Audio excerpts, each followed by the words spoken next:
Good afternoon, I'm Daniel Miller and this is Destiny Academy.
A warm welcome to all of our friends, fans, community members, participants and viewers worldwide. Thank you for joining us and thank you for being our very valued community members. Thank you for your support. Thank you for, first of all, embracing our charitable fundraising campaign here on my channel for the British charity called Mind. Thank you for that. Thank you for retweeting and publicizing more about it, and most importantly, thank you for being here, for supporting our Destiny community and everyone who comes here every single day. Thank you. So first of all, I can see that we have some new subscribers, so I want to say thank you from the bottom of my heart to JK Gamer 1337. He just subscribed, he just followed the channel, and I got the notifications here on my setup through Rainmaker and Stream Elements. So thank you very much for that. We are getting new members every single day. And I want to say to the newbies and the rookies and people who just join our community that this is quite an old channel. I've been running Destiny streams here for almost 5 years, but I've had a break. And I had to be reorganizing the channel, particularly in view of a very poor internet connection that we had here in the local area. So it did take a bit of time to get this resolved, but everything had been sorted. The channel is back on, and we've been up and running since the beginning of June. The first 2 weeks were spent on the channel beta. So I was testing the equipment, want to make sure that the new overlays and alerts and all of the things which are set up would actually work. And we've had now our full stream, I think within 2.5 weeks or so, if I'm not mistaken. I mean, I probably forgot about the exact dates, but if you're interested, as you know, as Twitch viewers and streamers, you can be viewing the past streams on Twitch, and Twitch is keeping them for the partners and associates, affiliates, for 2 weeks. But I archive every single broadcast on YouTube. So if you want to see what the channel's been like, just migrate to YouTube. You have more than, I think, 12 or 1300 broadcasts archived there. They are mainly dedicated to Destiny, but you'll find also some that we're introducing various other indie games and titles offered on the Game Pass and PlayStation Plus or PlayStation Now in the past, and also you'll get some streams of Warzone and Apex, the other 2 games that the channel had been associated with. So thank you for being here today, and first of all I want to ask everyone, I want to say hello to Ali. Ali said hello first, and thank you, Ali, for joining us. And I want to ask something, Ali. I want to ask you something. We had the other day your friend and online community member Lupus Arias who joined us, and he mentioned that you actually hold the world record in some activity here in Destiny 1. So I'm quite curious to hear from you what the world record is for, and whether this is to do with raids or nightfall strikes or any other activity. Perhaps you can share a bit of that information with us, because lots of people ask questions. Well, you know, what is the activity that he excelled in? And we had some gaming sessions recently, Ali, Zenith and myself. We had a lot of fun, and I'm really quite curious to hear a bit more about this. So if you're watching and listening, just tell us a bit more about the actual world record which you achieved. We did have a few other people who were also the world record holders back on the channel a little while back. In fact, Zach, who was teaching our community members various glitches on PlayStation 4 in order to do certain things in Destiny, he also was, if I'm not mistaken, holding the record speedrunning one of the activities, but I cannot actually recall what activity this was. I think it was to do with the raids, and we had last week posted a couple of clips from that session, and the session was taking place a few years back, so about 3 years ago, and Sekapoop and Zach were getting into the postmaster's cabin, you know, on the inside, and then Sekapoop was standing next to Katie on the inside of the kiosk, which is obviously very, very hard to achieve. So this was a true achievement, and definitely a joy to watch. The trouble occurred as we were to proceed with our Nightfall strike, and Sekapoop couldn't get out of the kiosk. So if anyone else tried the same thing, I'd be interested to hear whether you experienced the same sort of jam. And how long did it take you to get out of the kiosk? Because the worry, certainly for us at the time, was that once you got in, you will not be able to get out, and the whole game would be ruined. That was not the case. Eventually, we were able to get Sekapoop out, and it was, everything was hunky-dory. But it was a very, very insane session. It's archived. If you look up the dates, I think the date is attached to the clip, which is on Twitter. I post all of our community-based content on Twitter every single day when we have our broadcast up and running, and there are some really good clips and interesting bits and pieces. I mean, I will continue to do that, as I have a very large archive of clips and screenshots, and it'll take me a bit of time, but maybe half dozen of these every single day on my Twitter. In any case, if you're interested in anything which is industry related, and that's video game industry, or anything connected to our community, you can always just press that follow on my Twitter profile, and you'll get all that information. There is a lot of information coming in every day. I do it on the regular basis, so if you want to be kept abreast about all that's going on, it's all there, and it is basically curated news. I select those which I consider to be of interest to everyone. First of all, to myself, the games I like and the publishers that I support. There we have some response from Ali. Ali's saying, Shrine of Oryx and hard mode Wrath of the Machine. We currently have a team running normal mode KF. That's fantastic. We've Oryx many, many times in here, and I'll mention just a few people who were doing it together with us. A Dark Haunting, Matthias, Furry Spider, iGoose, Captain Jack, Sekapoop, Spurs. The list just goes on and on. Many, many community members joined us. The Shrine of Oryx still remains one of the most popular activities in Destiny 1, and together with Sivas, Nightfalls and Raids is frequently played. And we also have some members who are still quite averse to the sequel, do not want to play it, and they come back to these activities on a regular basis, if not every day, then certainly every week, and they warm up on Fridays before doing the raids. So definitely one of the very best activities, and that's astonishing. May I just be impolite by asking about the actual timing of it? I'm curious. That's not just for myself, it's for the community members, because I know sometimes we have the competitive gamers watching the channel. They know that we don't support really esports activities here, but they're always interested in what people say and the community-based content. In fact, we are going to be dedicating the first chunk of today's broadcast to our Destiny community, as I received quite a number of questions, and someone read it, some in response to some of my concerns and kind of the issues that I raised. So I'll obviously introduce it to what people had said, and then I'll be curious to hear what your own views on these activities really were. In fact, maybe we'll do that first of all before we get on with the news. Why not? Let's just have a look at that. I had several questions. So first of all, I had a question from James, and he said, I've seen your postings on Reddit like yourself, I'm completely fed up. I like, big letters in block in capitals. I'm fed up with the problems we're experiencing with Bungie servers. When is this going to be sorted out? Do you have any ideas on how this can be resolved? Can you escalate that with Bungie?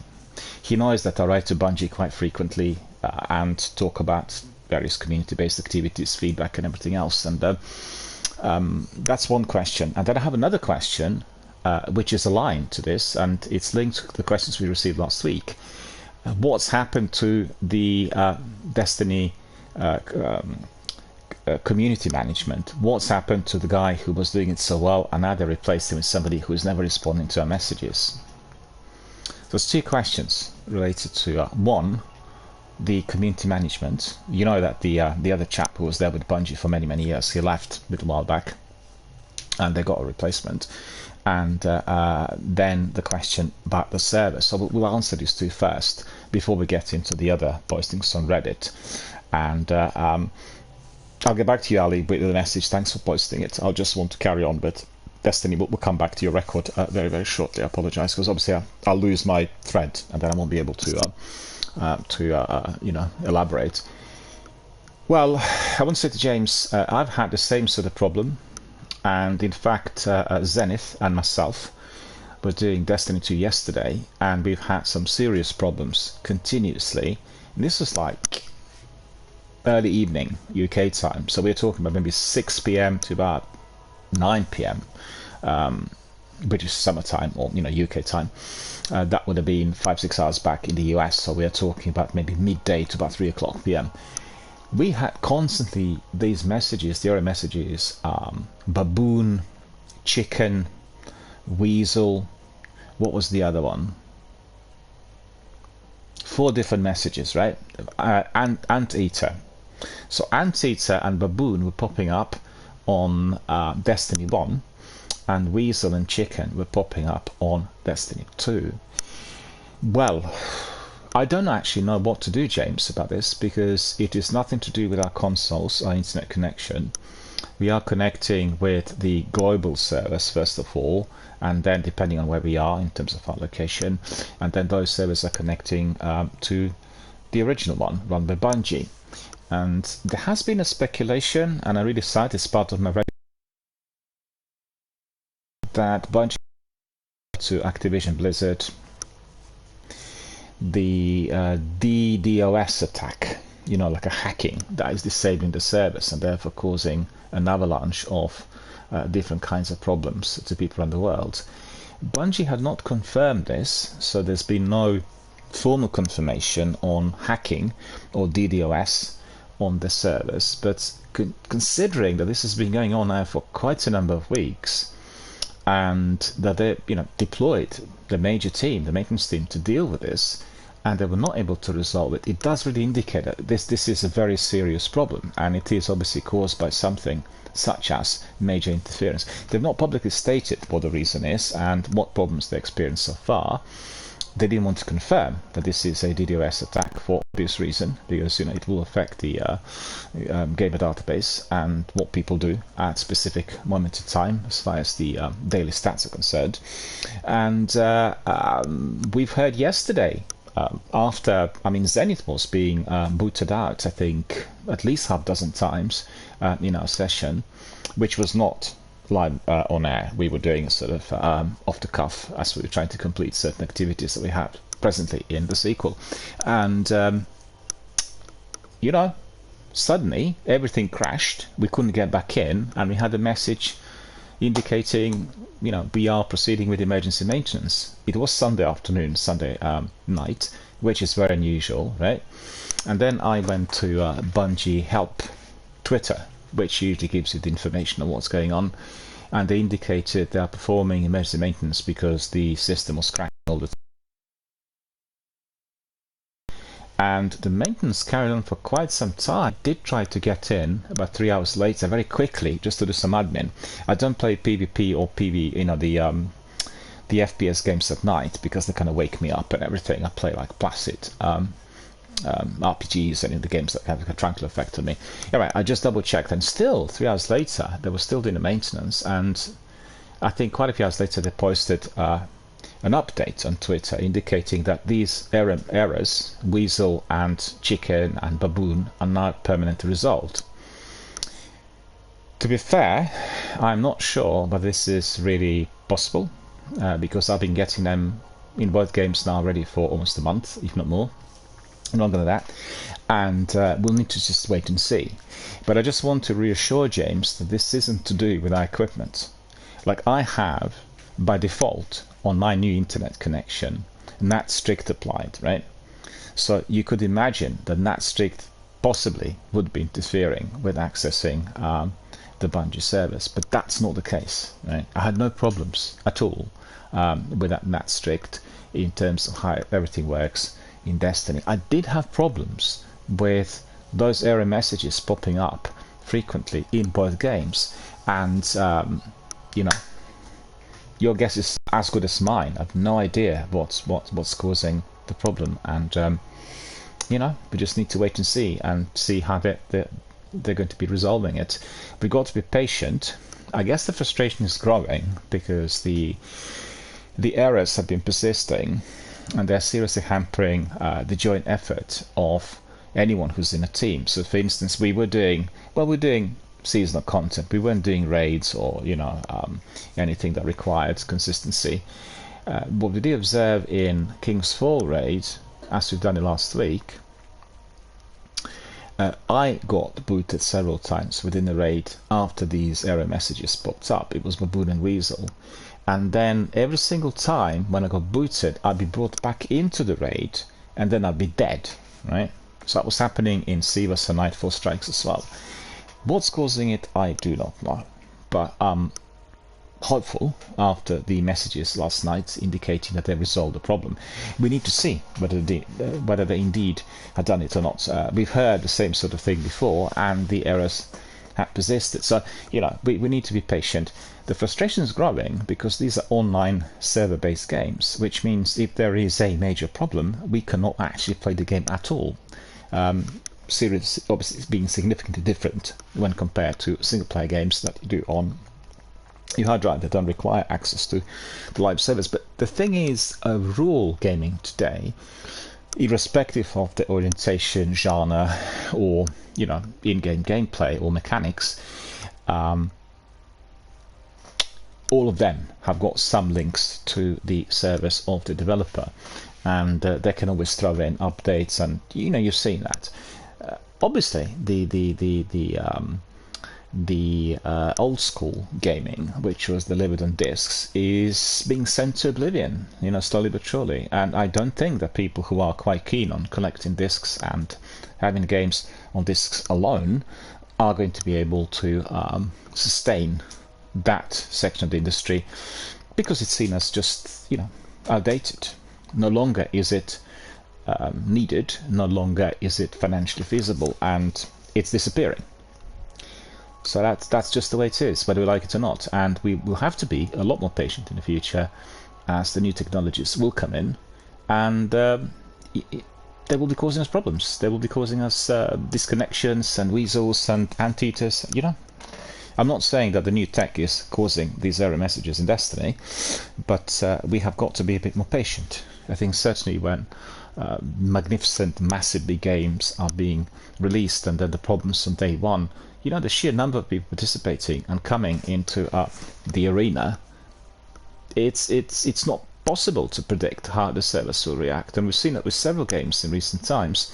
Evidently, some games perform better than others, but I think every single time some sort of issue is to be expected, be it very minor to being seriously major.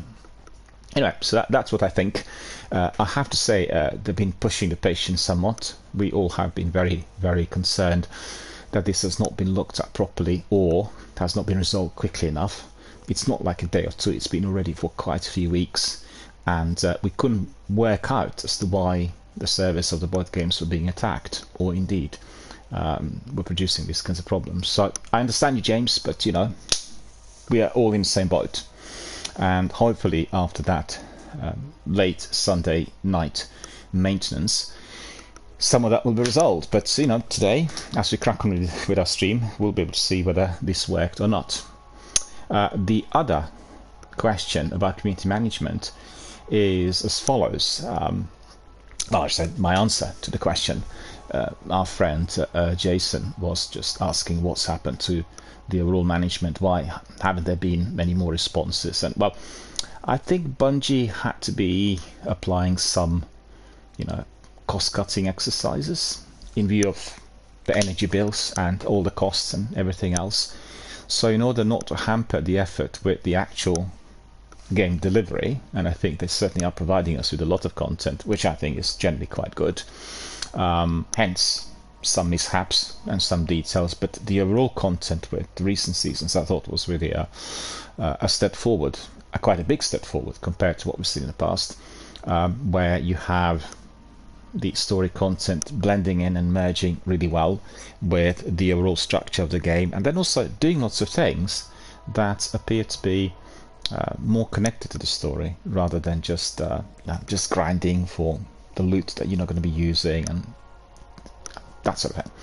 So I think that is definitely the future of Destiny, and also I feel more of that story-driven content will become like an integral part of the structure. The reason is simple. If you look back in time, obviously many of you may not be remembering what the gaming or video gaming or computer gaming was like 30 years ago, 34 years ago. The games that have the greatest longevity, the games that have sustained the pressure of time, are the games that are excelling with storytelling. So you have trends, and you'll have sometimes certain games that are more prevalent or they attract a lot of interest. They do not have that long shelf life. So you ask yourself, why is it that Elder Scrolls has been around for more than 20 years, Halo, while some other games, some FPS games, just kind of receded into oblivion? But the reason is the story, the characters, the elements of the gameplay. Halo didn't have a very strong story-based structure. Halo was indeed a game driven by FPS activity, but you could see that Bungie, that created the first trilogy, departed from the concept, went to Destiny, and they introduced the story, which indeed had been patchy and maybe not delivered in the same fashion as, for instance, you would have it with Bethesda BioWare games, but still, they always had this in mind. I remember listening to the game director and one of the bosses at Bungie a couple of years ago now. He said we actually wanted to have Destiny as a game with a lot more of the story-driven content, but the tech did not really allow us to do everything that's possible 6-7 years later, i.e. today. And I think that's probably the way it was, and they will be increasing the campaigns and story-based content in order to assure that lengthy shelf life for the game. And I think it works beautifully. Like yesterday we've gone through 2 weekly story missions which are connected to the recent Season of the Deep, and it just worked perfectly. The dialogue was blending in with the narrative. It wasn't overly long, and you sort of had it thrown in between different activities, and it just seemed fine. Anyway, coming back to the point about community management, I also noticed that they've not been as interactive compared to the past, and the reason for that is they're spending a lot of time on the new chapter, the chapter that will conclude this saga of Destiny as we know it today, i.e. the battle between the darkness and the light. And they will then open up a new chapter. So there will be another direction, there will be another perspective, another appearance, or I should say, a new direction for the game. And we need to wait and see what happens in the showcase event in August, so that's about 6 weeks away. And we'll get to know more. The community management has not been as interactive, but I would disagree with those people who are indicating that Bungie are not listening to the community at all. It's quite the opposite. They had increased the number of people who are monitoring what the gaming community is saying, as they're incredibly concerned that lots of the veterans, people who play Destiny right from the day one, and that one, right, are deciding to depart. They don't want to play it. Why is that? They read Reddit. The dedicated thread, which is Destiny the game on Reddit. It's Bungie owned. They say it's independent, but it isn't really. They read every single entry and they read the comments, and they've seen it's been a huge avalanche of negativity related to some of the activities and the direction the game's taken of late. So, they are spending a lot of time reading, analyzing, and assimilating the ideas and the concerns.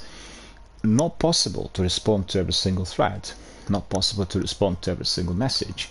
But I get the feeling that instead of responding to people on Reddit, what they do is they do like a weekly postings on the blog, and they comprise sometimes the concerns that keep coming in, within a few sentences, and they've taken somewhat different direction on the overall community management, and I think what they're doing at the moment is not popular, so they will have to make it more interactive and change it.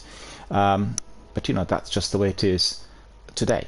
And I really wanted to just illuminate the difference between them not responding to every single thread, every single message, and them not listening to what people are saying. That's two different things altogether. Reddit had enabled, I guess similar to Twitter, for very many people to have the direct link to the developer or to the publisher. And very many people on Reddit take time to write essays on what they like and what they don't like, and really in-depth analysis of their gaming activity, which is not surprising, as Destiny veterans on average are spending anything between 5,000 to 10,000 hours on the game, and people have invested huge revenue and a very sizable chunk of their free time into the exploration of this Destiny-based universe. So evidently such comments are being read and taken on board. The changes cannot be applied overnight. I think everyone needs to understand this. Lots of complaints are on related to the content. So they say, well, the content is too poor, it's too flimsy, we're not getting as much as we expected during the season.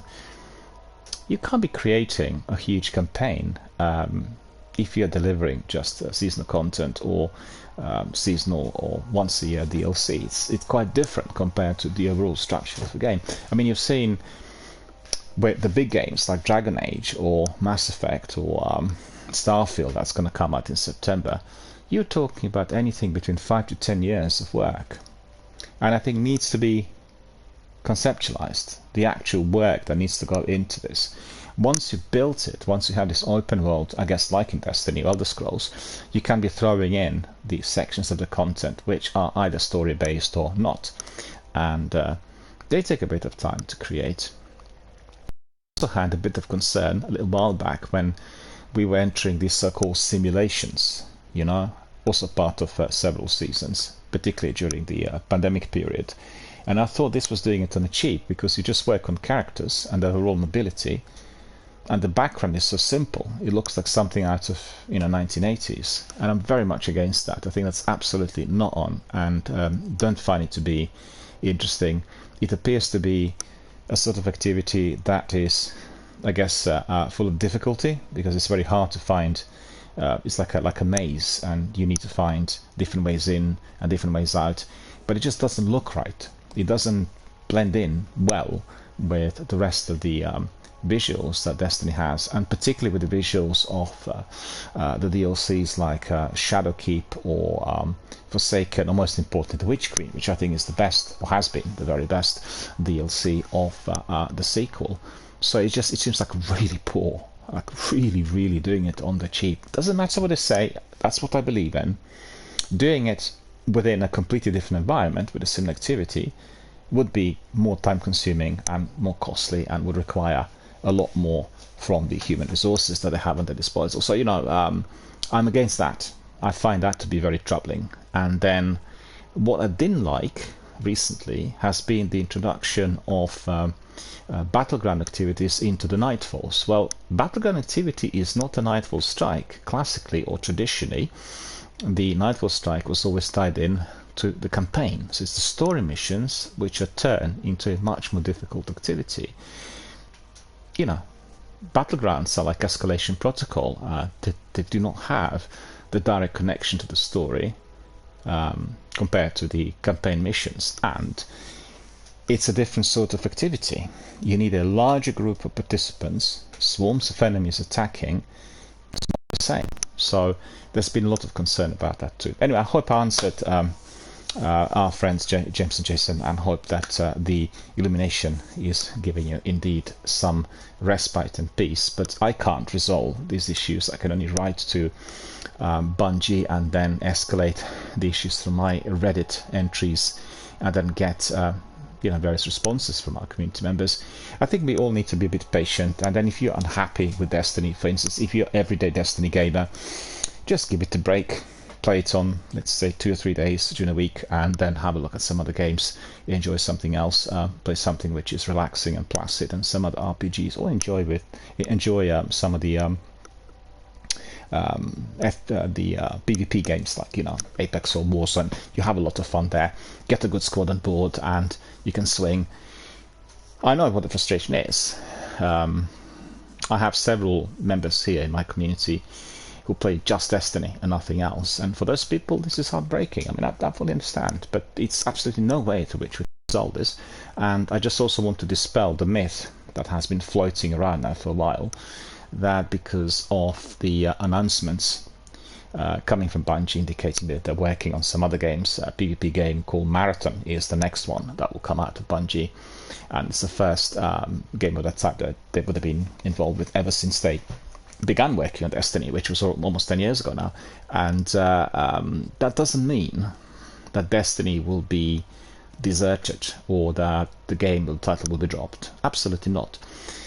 Marathon will be a much simpler, straightforward PvP game, and it will not have this sort of activity dimension or anything else as we know it. So that doesn't mean that Destiny will disappear. And a lot of people are speculating, maybe instead of saying, this is just the ending of this chapter, the battle between the darkness and the light, they'll decide to wrap it all up because it's expensive, people are dropping out, and no longer they're getting the same number of participants. No, that's not true. Destiny does have very many participants, and the conclusions about the absence are generally derived from the waiting periods when people wait in queues. You're waiting in order to get into the Crucible or Strikes, and if it's a lengthy period, they think, hardly anybody's playing. That's not true. That's not true at all. For instance, give an example. If you go to the category Destiny, that's for the original game, on Twitch, you will see that the number of viewers dropped, right? So you'd say maximum anything from 20 to maybe 100 viewers are watching the activity streamed by other Twitch participants. If you are a streamer and you look at the stats, you will see that there's a huge passing traffic. Huge. People come and go, all the time. So the stats could present you with figures which perhaps are creating a false picture. And the reason that we can't get into the Crucible or Nightfall or any of the other PvP or PvE activities is that Bungie have been reducing the number of rooms in which we can be engaging with others, right?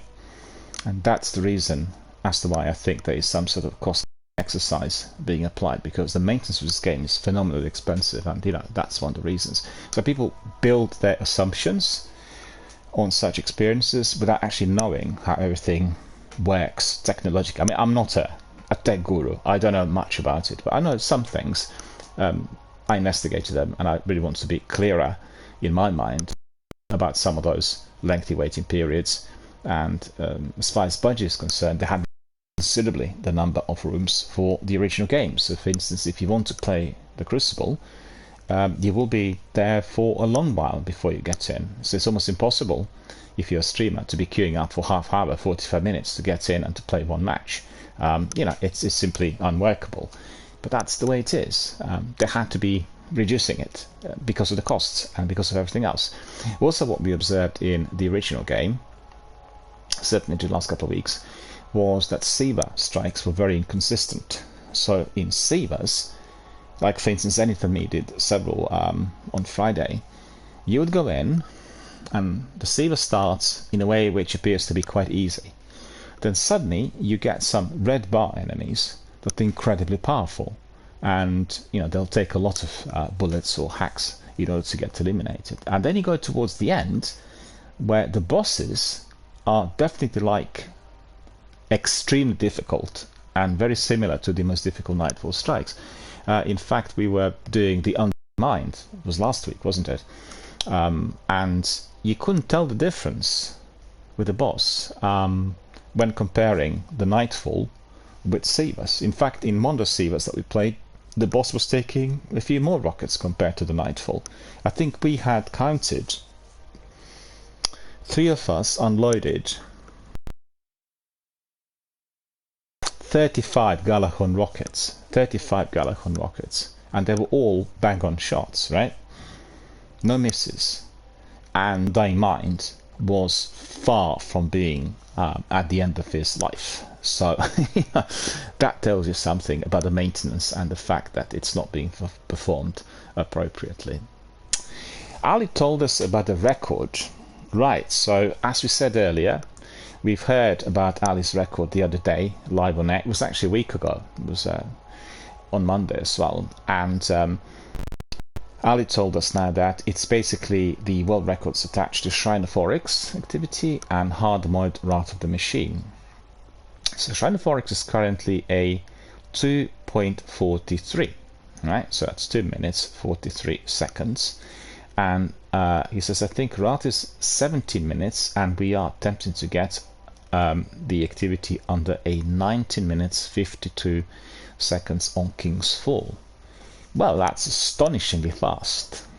That is astonishingly fast, I've got to say, considering that a few of us were battling it out in Nightfall with Alak-Hul, and we just constantly did not manage to complete within 30 minutes.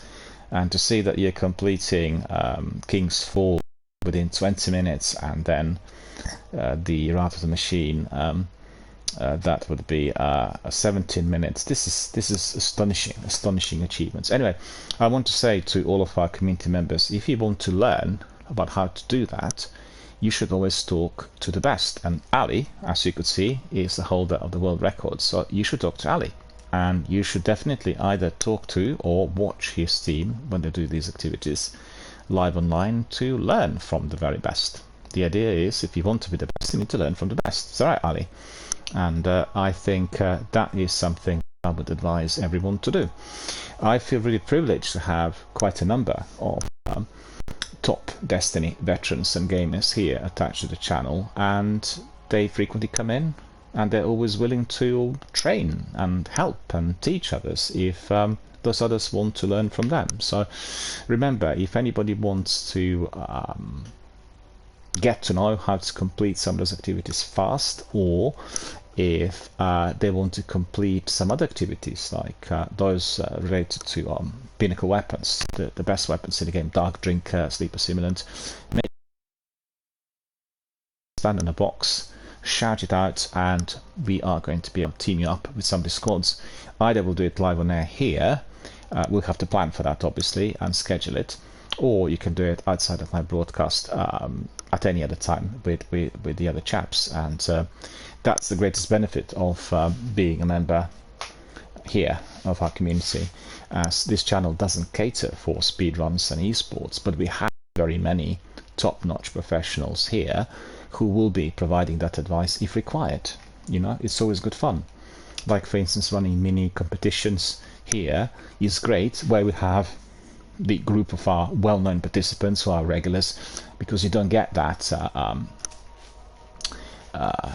how to put it, you don't get the same aura compared to the tournaments and competitions where you are trying to compete with the unknowns. So it's very, very different. As I said, this channel is not dedicated to any form of competition, but we are privileged to have many of the very best Destiny gamers attached to the channel, and the greatest number of them, I'd say almost every one of them, is always prepared to help others, which is always truly appreciated.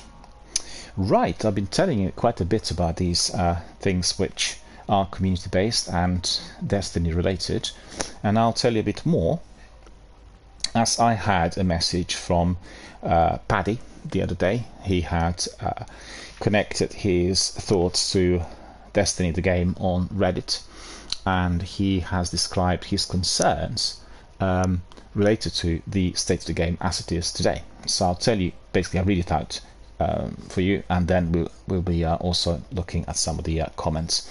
So he says, I'm struggling to find reasons to come back to Destiny every week. As you could see, that's exactly what many of our community members talked about as well. So he says, as title says, with the departure of pinnacle grinding, I'm not finding the motive to come back and play. When you come back to know what happens with the story, and the story mission is so short, I'm finished with it in 15 to 20 minutes, and that's about it. I know I could raid, dungeon, GM, but I've done that every other season, and without pinnacle seems pointless. So the question is, what do you guys do to enjoy Destiny 2 when you finish these story missions? That's the weekly missions, right? So he edited and he entered some other thoughts in there. I see some shared opinions on not playing the game for some time, which is what I suggested. I'm coming back when I want to, and I will probably do that. Well, I absolutely endorse that. It's the best possible thing to do, because A, you're getting a break, B, you're getting rid of that frustration, and C, you're having a breather. So you come back to the world. It's a bit like if you are in a family that has many members, and you love your family, but you get annoyed with the noise and with the lack of peace. So you kind of leave for a while, you go on holiday, or you do some work which is in a different city, and then you come back in a few weeks and you just love the family back again, and you enjoy the environment up to a point, and then again you sort of depart and have a bit of a breather and come back again. That's fundamental. That is what keeps me going with these games that played for 20 plus years, because otherwise it's I've seen it all, I know it all, what's the point? But when you depart and you come back, you just bring it to a completely different gaming experience. So I think that's the very best, and that's what I've been suggesting to everyone based on my own personal experience, right? Back to his comments. He says, but you have to understand that it's been my most consumed game, so he probably played more than 10,000 hours, and it's sad to not put the hours like before. Anyway, thank you all for your comments, especially the respectful ones. There's actually another thing I'd like to say. If you have a good community of gamers attached to your gaming activity or your channel, right? You can simply log in, get your people on board, and then talk. Use your Destiny hub as your own social networking channel. Talk. Spend 2 or 3 hours, 4 hours talking rather than hammering these activities, and turn the online activity into something that is mutually beneficial for everyone who's there. You can teach other people how to do certain things. You can tell your other community members about your own gaming experiences. Become very involved in that degree of exchange rather than do the game solitary or just simply attempting to chase pinnacle weapons. The game's not been created for people to do it in solitary fashion. It's there to bring people together, for that communication to be flowing. And don't forget, when they are working on new season, or they're working on different sections of the game, like the new sections, the people who play the game first are the guys who know each other, people who are basically part of that development team, and they do it every day, a whole day, up to a point where they know exactly what's what, and then they depart. They work on another section, and they'll come back to it at another time. Do you see what I mean? The way in which they enhance the in-game activity that is completely new and not introduced to the public yet is by doing it amongst themselves. But they don't just play, they talk all the time. They talk about everything, and they bring in the elements of discussions into the game, which are completely not game related. All different kinds of ideas float. So remember that's extremely important. So I just want to add to departing from the game and coming back to it 3 times a week. When you do that, make sure you bring in quite a few other gamers to talk to you, so that you're not bored, you're not entirely focused on that pinnacle weapon. Obviously, I think the exotics is very important if you're a gamer, but being able to understand the game as which is what Destiny is equally important. It'll bring tremendous rewards online gaming experience, and it will enhance your way of being in every way of your, in every way that will be affecting your social being, the way you interact, the way you see things, the way you talk about life. And you know, there's nothing more beautiful than meeting up with people online for several months or several years and then meeting up in real life and finding out that people who you've spent that much time with are exactly like that in real life. There's absolutely no difference, you know? They're absolutely identical, absolutely authentic. And this is how you get to know people if you're with them every single day. Like, I built both Destiny, Warzone and Apex communities, and I think Warzone and Destiny in particular had excelled because we got to know each other so well. And, you know, it's just truly wonderful. The way we are online is the way we are in real life. There's that degree of authenticity. Unlike some people who want to be creating an elusive image through photography, through editing, photoshopping, and then portraying, you know, the image of a celebrity where you are constantly venturing to the places of kind of VIP interest, and you go to luxury spas and five-star hotels and all this. Well, fair enough. Some people do that, but you know, there is a problem if you meet somebody like that in real life and they turn out to be quite different, i.e. not being exactly the same as they came across on their platforms, which in fact is completely dispelled if you are a regular online gamer and you belong to these communities, because people are exactly as they come across and you get to know them really well. Anyway, that's just some of my thoughts about social networking and the way I see the platforms such as Destiny 2, Elder Scrolls Online, or even Mass Effect, which is a single-player game, or, you know, the games with that degree of longevity, being not just a game, but also a social network, a forum through which you really connect with so many different people. And what's astonishing, I've got to say that again, and Ali will recognize that, what's astonishing about this channel is that we actually had attracted, I'd say, probably the greatest number of Destiny veterans who are coming in on a regular basis, and they all know each other. It's very interesting because recently we had quite a number of new community members who joined us, and they always asked about another participant who I knew. I knew the other participant because they've been our member already for 4 to 5 years. Do you see what I mean? So it's significant that everybody knew each other through the online gaming activity. In fact, we've had, I'd say, probably 200 or 300 who have not been our regulars, but they frequently would have joined us with strikes and nightfalls and online activities, as they've seen that that's exactly what we were doing. And you know, that makes really that makes me very, very happy and excited, and I look forward to all the other development. Anyway, coming back to the comments that our friend had sent. He said, well, I can't read every single one of you, but no need, since you created some amazing conversations between yourselves. I think we all agree that we are not there yet, and some people are still having fun, others are not enjoying it. Well, I enjoyed my pinnacle grinding because it made me play all the activities. I can understand why some of you hated it. I just wish the content matched the storytelling, but until then, I will see you next season. I just wish the content matched the storytelling. I think it is matching. I mean, I wouldn't be disagreeing in full, but the direction that Bungie are taking, or certainly been taking already for about 3 years, is to blend in the activity with the storytelling. So, for instance, if you consider the crafting of weapons, certain weapons you pick up are attached to a certain activity. That is campaign based, right? So you are bringing in a weapon which is campaign based, you're grinding it, then you are calibrating it, then you are bringing it to whatever it's called, the foundry thingy, you know, where you are going to be crafting the weapon to become even more powerful, and then you'll use it in other activities. So there is that sort of interconnectivity, if you see what I mean. The weapon is connected, embedded within the story, and if anybody, I think that what really bothers me is that lots of sections of Destiny 2 are not replayable, which is contrasting the original game. In the original, you could always replay any activity, and that is obviously a huge bonus. In this game, it's selective, and you're getting it through strikes, but there isn't a linear way to which you can retrospectively play all the content.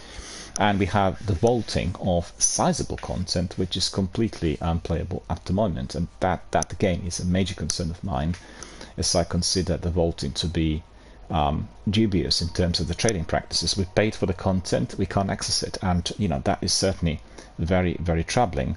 And I'm hoping that this will change in the future in some way.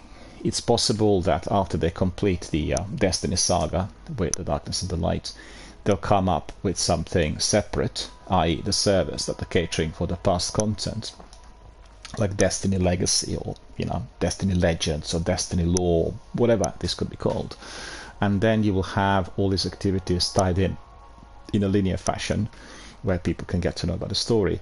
Many young players who join Destiny Club are actually complaining about the story. They find it difficult to follow, and I agree with that, because I find it difficult to follow the story. All the characters. The difference today is that we have NPCs that keep talking amongst each other, telling us about what's happening in the game. In the past, it was always the ghost. It was the ghost telling us everything. So I felt oversaturated with information, with names, titles, situations, planets, locations. Impossible to connect.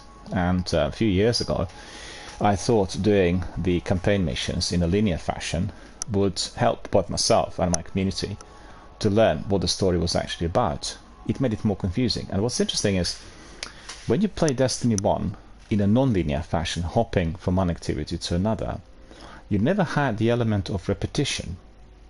I never felt that the activity was repetitive. But guess what? Once we've done the story missions in a linear fashion, the first 6 or 8 missions, they appear to be very repetitive. They were literally starting out at a certain point. You're entering the same areas. And so it's quite interesting how they in fact made the activity that otherwise would have been seen as perhaps boring, repetitive, and already experienced into something quite novel, quite progressive, and highly dynamic. So the actual concept does stand.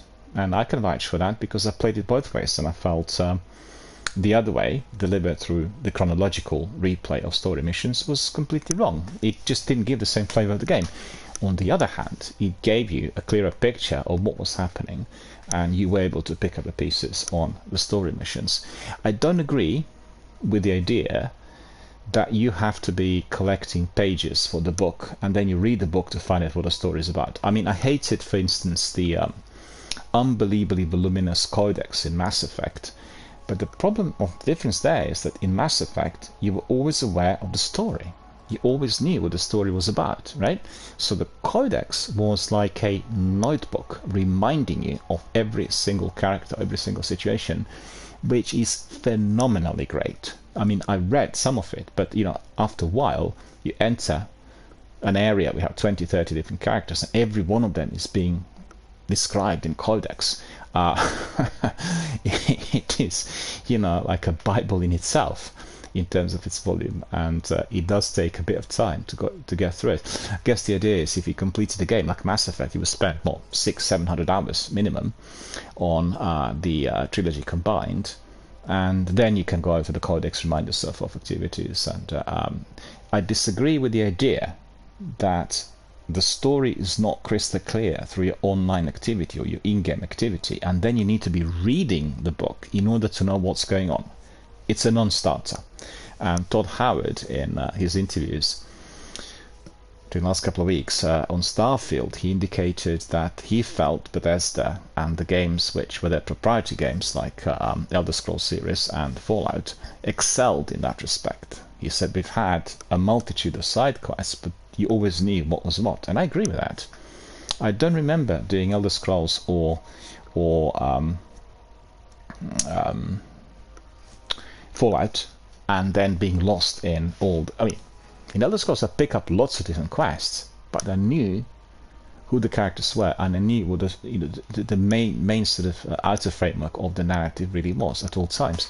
And the same in Mass Effect. So I think in Destiny this still remains to be a problem, and I think Bungie will be trying to resolve this in the future, one way or the other. And there may be a different format to the game, and don't forget, all the content created is not lost. We can't access it today, but obviously the Bungie has it. They've not actually deleted it in order to liberate the space or anything of that sort. So don't really even get these kinds of assumptions. Anyway, let's get back to our friends and the the responses that we had from various community members. I'll read them out, and you probably will know some of the participants as well. I think it'll be very interesting for you to hear what people are debating within that section of Reddit, because it's really in the know. It's like, freshly off the press, so to speak. That's exactly what other gamers feel. And I've got to say that I come across a number of gamers here on the channel who were not as well connected to the community, and they were looking to basically team up with others or explore the overall community. And I know what this is. You have this vast ocean of gamers, and then people are not certain who might be the best person to approach. And I would say to everyone, the best way of doing it is attach yourself to a busy, regular, dedicated Destiny streaming channel on Twitch or YouTube and talk to people there. There aren't that many regular streamers of either game or either of the games, and you will find that the vast majority of people who really, really passionate, really dedicated to either of the titles will be there. In fact, I was forgetting to say to Zenith yesterday that I think it'd be good if you hooked up with our friend Flying Pirates from Nevada. He plays just Destiny and nothing else, but he's playing it literally a lot of the times, and he is so experienced. He knows every single section of the map, and so great in teaching others and helping others to complete various tasks. I mean, certainly myself, Suckerpoop, and Flying Pirates were completing loads of missions at an earlier stage of the sequel, not in recent months, and it was just a true joy and pleasure to be an active participant. So I really want to advise everyone to do exactly the same and attach yourself to a channel and talk to people through the chat or connect with them directly, particularly if you come across some of the participants who are very friendly, very attentive, people who want to help out, people interested in completing the tasks of others, and it's all about. So let's see what other people had said. I did say dedicate our news section to Destiny alone. There are actually quite a few news that came on the wire during the weekend, but we'll leave them for tomorrow. We'll be just making this one Destiny related through and through. So our friend Fury Cutter, he said, I love to walk through blueberries through their first dungeon or raid. Even getting them through the campaigns is such fun. It adds replayability and a challenge for vets, and letting blueberries try and figure out a dungeon or raid for the first time is a fun experience to be part of. I really recommend trying to Sherpa people as a source of added enjoyment. This game is only one of the best cooperative experiences in gaming of today, without the added stress of needing to be some sweaty competitive PvP shooter. I really agree with that. Zenith and me talked about this yesterday, and Zenith kind of mentioned he felt that Destiny is a game like no other, and I really agree with this. And I just added to his view that I feel Destiny is a sort of next-gen kind of boundary-breaking, revolutionary type of game. No one had attempted to do what Bungie had created initially with Destiny, and they're constantly evolving within the concept. Sometimes this is very challenging, sometimes it comes across as repetitive, but generally the vast majority of such comments that were highlighting the repetitive grinding element that was not popular had been taken on board. And I really feel that grinding today in the sequel is a lot more enjoyable when the game came out. I think it's a lot meaningful, and there are many introductions to the game that I felt, in particular the modding of the armor. It's incredibly important. I mean, you really have an infinite a number of options on how to mod your armor, and then you can keep it in the vault, and you can be equipping your Guardian according to your own personal preference. So I know that not everyone wants to do that. It's very picky, it's grindy, it takes time. But if you become knowledgeable, and if you are a gamer that spends most of his time on Destiny, that is one of the highlights. And they will be connecting the mods and grinding activity to the story in the future even more. So that's one of the greatest strengths. like skills trees that you get in some of the games. Well, you got that. It's modding. It's making sure that the armor is operating as it should. I think they've not still succeeded with, or maybe they changed direction. In fact, they said they would want to have a specific armor that you have got to be having in order to complete that task. It's a great concept for the veterans, and the veterans would embrace it immediately because you'll grind and you'll be superior to others. And the problem there is the newcomers. The people have to be going back into the arena, grinding for the armor. They will not be able to participate, let's say, with some seasonal content or something. And therefore, there would be a restricted activity. They don't want that. They want the game to be open to anyone at any time. So if somebody doesn't have that sort of armor, still, with the assistance of other people, they are going to be able to complete certain tasks. It's the ideal versus the reality that comes across in that compartment, because I've seen that being introduced several times. I think before Shadowkeep they talked about this quite extensively. They really wanted specific armor, specific weapons to be used in specific activities. If you don't have it, you won't be able to complete it. You can't be just using the same loadout. You need to be changing, you need to be adapting. But correct me if I'm mistaken, I've not seen that materialize yet. I really haven't.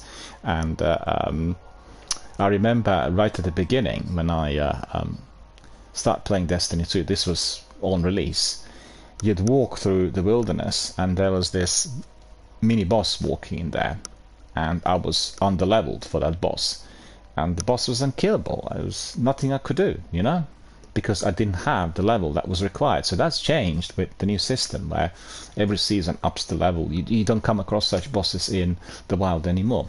Anyway, let's have a look what other people have said.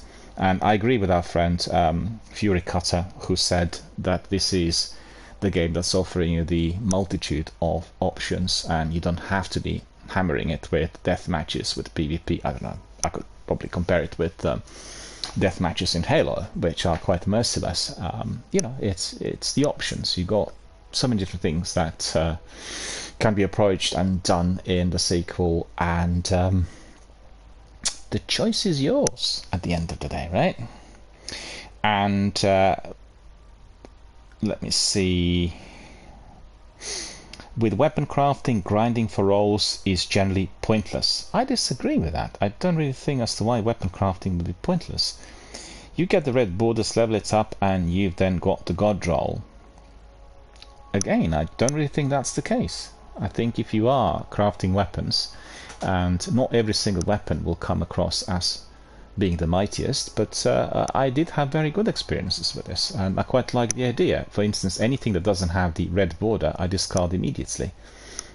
I'll keep the red border, I'll grind, I'll level it up, and then I'll try it. In fact, yesterday we were looking at remember off the top of my head what the sword's called. I was using Falling Guillotine at all times, which had been like a sort of substitute for Dark Drinker in the sequel.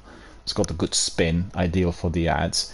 And then I discovered this sword that has a very good perk with explosive rounds. So I'm using it continuously in those situations where I want to be clearing the ads, and they will explode. And not just the ads that I attack, also the ones in the immediate environment. So it is a very good sword, and with that perk, if you are leveling it up, if you are crafting it and you're doing everything else to it, it will be very, very mighty. It will be very useful. Not every one of those weapons, but as I said, some of those will excel, and I really like the activity. It makes it really worthwhile, both to be grinding in order to get them, and then grinding in order to level them up. So it does have a different aura. Anyway, it's for me, it is a lot better than doing 300 Nightfalls in order to get that one weapon with a fixed god roll. You see what I mean? Because you can, with this one, be grinding different activities. That gives you versatility. You're less bored. You're doing the same thing again and again, and you are then working on the mods that will make that weapon even more powerful. I like that concept a lot better. In fact, in Destiny 1, I did delete sometimes. I mean, through my own carelessness, the weapons that had better rolls. If you do the game 5 hours a day, and if you're helping other people here possible to be paying attention to every single bit that you get on the loot, considering how many pieces you collect overall. You know, I was also not bothered because the vast majority of weapons will come back and you will pick them up again, unless you are talking about specific weapons like Dark Drinker or Sleeper Stimulant. You have to do the activity in order to get them full stop, right? But you know, which is fine. But I did discover last week that I'm actually not certain whether I picked up that Imago loop with explosive rounds or not, but the one I kept is the second best. It's not the one that has that the very, very best roll that you would call God roll, and the one that I presently do not have, although I have to be investigating my other characters and the vault overall, and what I kept in the vault for them, to see whether I did pick up Imago loop with explosive rounds, which I had not kind of paid attention to, you know. So the one I'm using has been very, very mighty. Let me see what our friend said. Our friend said, weak.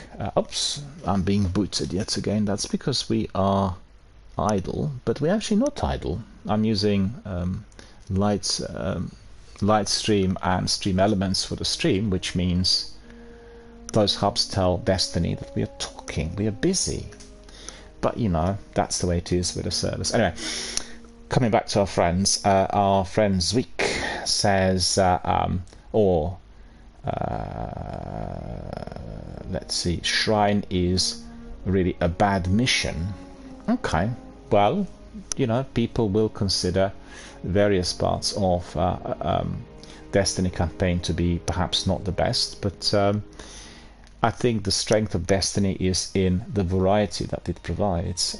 The original game doesn't have such variety, still it does have a multitude of activities, and I think it's really very easy to swing from one to another, and you can just do certain activities according to your own mood on a particular day. So that's basically what it is. And sometimes if you want to have very difficult nightfall strikes, that is certainly something that can be always entertained. Just migrate to Destiny 1, right? If you want to do PvP together with PvE, then you go to Gambit, and you know, so the choice is yours. Anyway, let's have a look at all the other comments that we've had here in response to our friends posting on Reddit. He said, the weekly 15 minutes of radio messages story is the true end game. I disagree. Again, I think the radio messages blend in perfectly well with the story, and you're collecting them, you're getting achievements, you're leveling up with your seasonal content.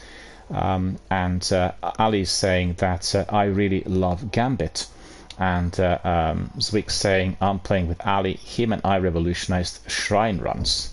Well, I'm very, very glad to see that, and very glad to hear it. And I also want to ask you, Zwick and Ali, do you fellows have anything recorded? Do you have it on YouTube so that I can just have a peek at some point?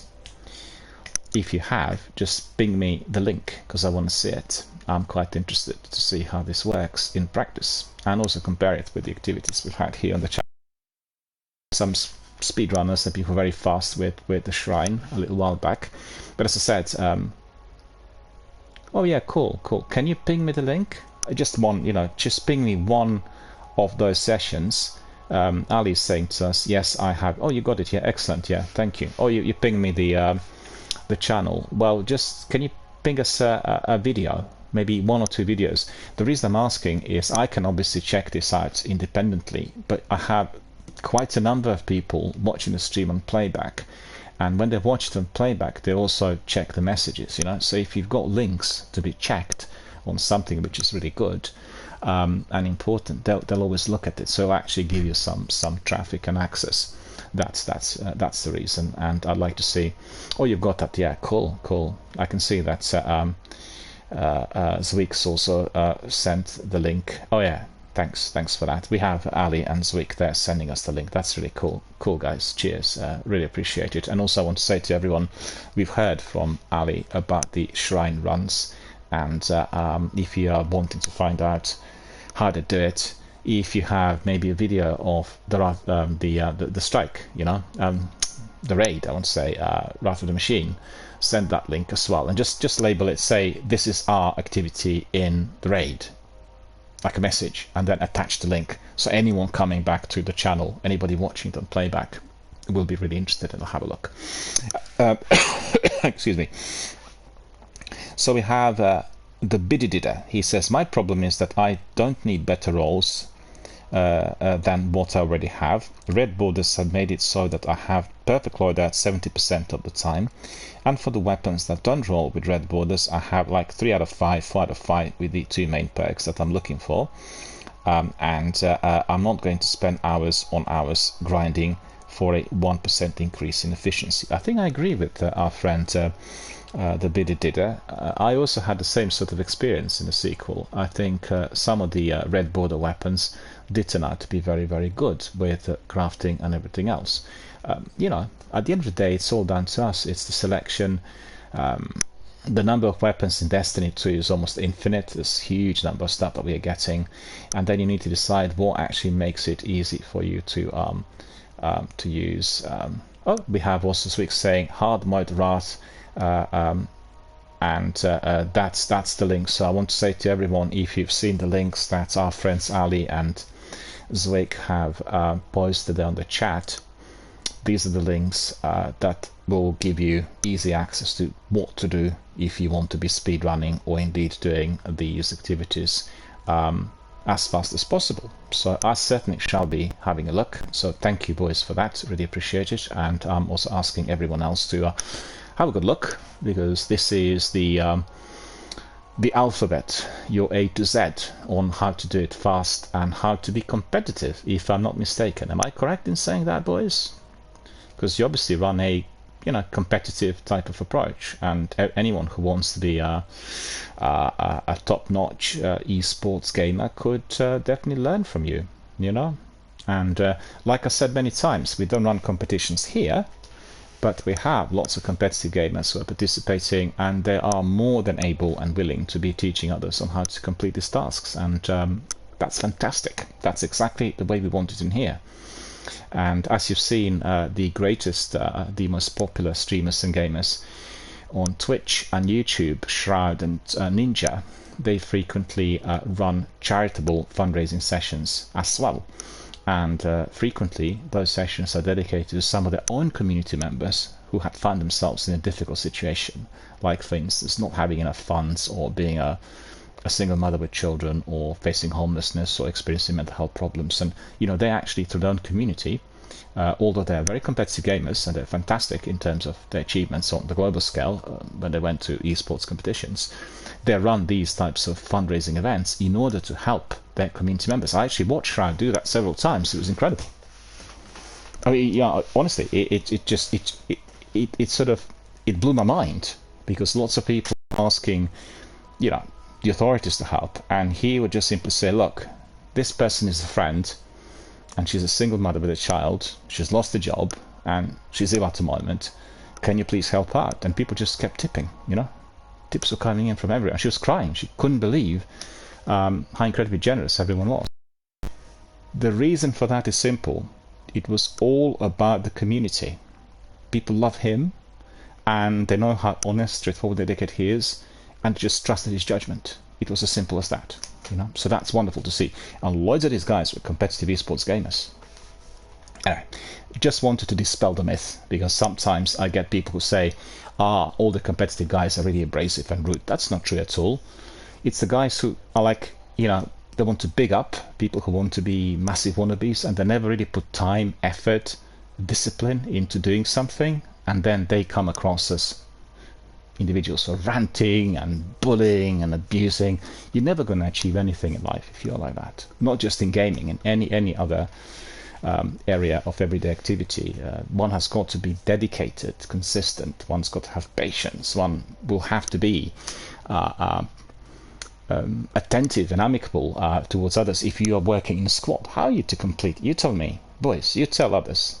How are you to complete that raid within that period of time if you're not supporting each other within a team? If you were ranting and arguing and shouting and swearing and being very unpleasant, you never get it. It's all you can't, of course. It's all about the focus. It's about being disciplined, having that goalpost, doing it consistently, doing it today, then tomorrow, then day after, chasing the score, polishing up the tactics, being absolutely mutually supportive. You know, when you do games like Warzone and Apex, obviously PvP games, and you do it sometimes with your own squad, and then you do it with the randoms. With the randoms, it's hit and miss. I mean, I had some absolutely terrific players join me through a variety of randomly selected matchmaking types of activities. But I also had some people come in, and we had a perfect squad, even with randoms. You have a team of 4, right? So 3 people, 2 other guys when they come in randoms. Perfect esports players, absolutely tip-top. And you get a 4th person in there ranting and being like really unpleasant towards everyone, where everyone can see that he doesn't know what he's doing. Do you see what I mean? It's important to crystallize and to clarify this, because I've heard people here a few times equating the two together, but that's just, it's completely wrong. I think the reason I don't have competitive gaming on a channel is because of the overall direction that I've taken, and that's the channel is community based. Do you see what I mean? And therefore we don't really do speedruns, or we chase scores. I mean, sometimes maybe if we have like a private match, we can do it for fun, but it's a different story compared to when you are doing it with the randoms, or indeed doing it with people who are not in your community. We have Gail Nort. Hello to you. Thank you for joining us, and thank you for being our new community member. Chatting about Ali and Swick being in a squad that actually has been breaking various world records, and we just talked about that, so you can read it on the chat, and I'll tell you. The world record is related to the activities of Destiny 1, and that is Shrine of Oryx and Wrath of the Machine. Alright, so we have more messages in there saying, Marcio says, yes, I imagine how many people would stop playing. Most of my friends play Destiny for the dopamine from checking the weekly boxes, but seem miserable the whole time. Fun is a forgotten concept in gaming. Marcio, we absolutely disagree with you. We do not think that that's the way it is. This may well be the case with people who do it in a solitary fashion, but we, the Destiny veterans, we do it together with others. I don't want to play Destiny by myself. It's no fun. It's a game created for a team, for a group of people to be together, to be doing it. Be it in the strikes, the Nightfalls, or raids. And Gail's saying hello, and Ali's asking Gail about how everything is. That's so good to see. Just bear with me, it's getting a bit hot in here. I need to get a cold drink. Be back in a second.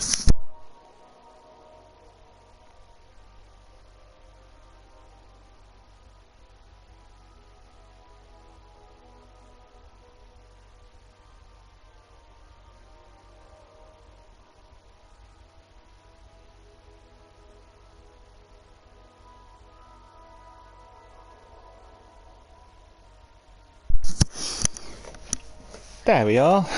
We can see that Ali's doing good, Gail's doing good, I'm doing good, we are all good. What I can tell you is that we had scorching heat here in England, and I live in London suburbs, and last couple of days have been really pleasant. We had a bit of rain, and the temperatures from about 33 degrees of Celsius have dropped down to 20 daytime, and about to 10 at night. So it's been really very easy to sleep and really enjoy the last few days. Otherwise, I was absolutely roasting hot. I was at the point of fainting in here because my setup in here with Sony Bravia 60-inch TV, produces a lot of heat, like any Sony equipment, and couldn't keep my windows open because I'm on the ground floor when I'm streaming. So Ali says, absolutely freezing over here. Middle of winter, isn't it? In there. You're just coming to the coldest period. And Gail says it's like 80s in here. Gail's in the US, right? I've heard from Zenith yesterday as well that it was in the 80s, the late 70s, in the 80s. He is on the northern side, and very, very hot in there. Well, our friend Flying Pirates was telling us a little while back that the temperature in Las Vegas can be sometimes 45, 46, and the nights are like 37. So I don't know what I'm doing there. I'd have to go to a place that has plenty of or need to go to an underground facility that has air conditioning. I wouldn't be able to Oh, we have Gail following us. That's great. Thank you, Gail, for following us. Thank you for becoming a new member of our Destiny community here on my channel. And I'm hoping you'll find many nice people here in our community, and indeed hope you will enjoy your time. We talk a lot in here, and then we play games. We play Destiny, Warzone, and Apex. And plenty of content. If you're interested, you can just go to archived on YouTube. I have more than 1,000 streams archived in there. I've not really looked at the exact number, but I'd say there are very many, and there's plenty of fun to be had. And the concept's exactly the same literally throughout for the last 5 years. We have a lot of chatting and community-based discussions within the first hour, 90 minutes, and then we have our gameplay. So that is what we are going to be having very shortly. I just want to give you a few more comments from our friends, because I think the issue that has been raised there is extremely important. We are all feeling a bit of that blues, and people are really reacting in very different ways. So, and like I said to Marcio, I didn't think that fun is a forgotten concept in gaming. I never had more fun ever compared to what I'd had during the last 5 years, and that's all about social networking. It's all about being connected to YouTube and Twitch and doing it with other people and having your own community fully on board. I've never been bored. I can, at any time, if I'm not streaming, connect with any of the community members. We can have chats about everything, as diverse, from, let's say, politics to sports and weather and the general state of play everywhere. And never ever do I feel alone for a split second. So anyone who tells you this is just doing it in the wrong way. The games and these platforms were not created for people to be in a dark room hammering it by themselves and never talking to anyone. That's just a completely wrong approach. Anyway, we have another person saying, he's called Muffin. He says, you have to realize how bad it sounds. You're rewarding the statement of most of my friends are addicted to Destiny. They aren't miserable because of Destiny. They're miserable because they expect the enjoyment to change doing the same thing every single day for hours on end. There's not a single piece of media activity or anything for that matter that is fun every single day.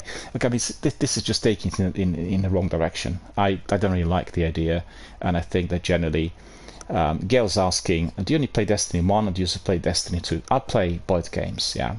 I stream mainly Destiny 1 because of the content, because of the fact that the vast majority of our community members are attached to Destiny 1.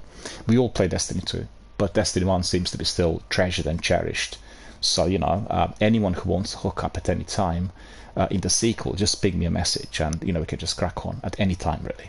Obviously, provided I'm at home and I can obviously log in. But I think I see Destiny as one big universe. So it's not just one or the other, it's everything together, And the idea that Bungie had is also migrating the entire Destiny 1 world into the sequel, which I think we probably are like to hear more on during the showcase next month. They've left it on the back burner for a while, but I'm certain they will be bringing in a lot more from Destiny 1 into the sequel. Anyway, so another person says, Destiny can be a miserable experience like all addictions. I, again, completely disagree. Destiny is not an addiction. A person who is getting addicted to any kind of game, doing it 14, 15 hours a day, is doing it just the wrong way. That's not as to why the games have been created. The games have been created for us to detach from everyday ills, to have fun, and in recent times with these streaming platforms, in order to have contact with others. So, like Destiny community, Elder Scrolls community, Mass Effect community, Gears of War community, these communities are as interactive, if not more, than anything else on Facebook or Twitter. And they're live online. So, you know, just to hear these kinds of things is just, I don't agree with it, and I think it's just the wrong way. And also the whole idea of how to do gaming, I talked about that quite a lot here on the channel. I won't go into this at the moment because we want to play the game in a few minutes. You could see that people are responding in all sorts of ways to the idea that one needs to take a break from Destiny. And your favorite dummy is the person who's saying this. He says the game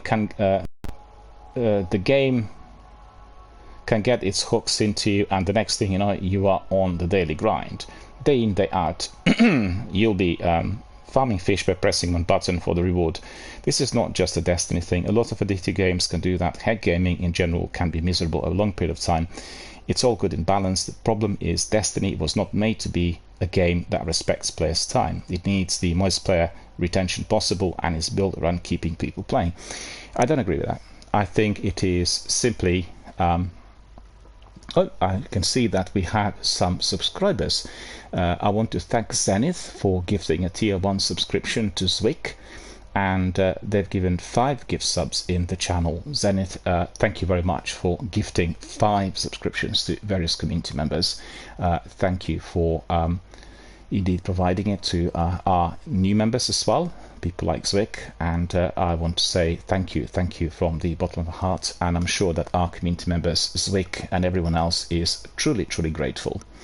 Coming back to the comments that your favorite dummy made, I agree with his comment that Destiny requires dedication, diligence, regularity, a lot of attention, but I don't see as to why Destiny would be a kind of game that's driving people to any form of addiction.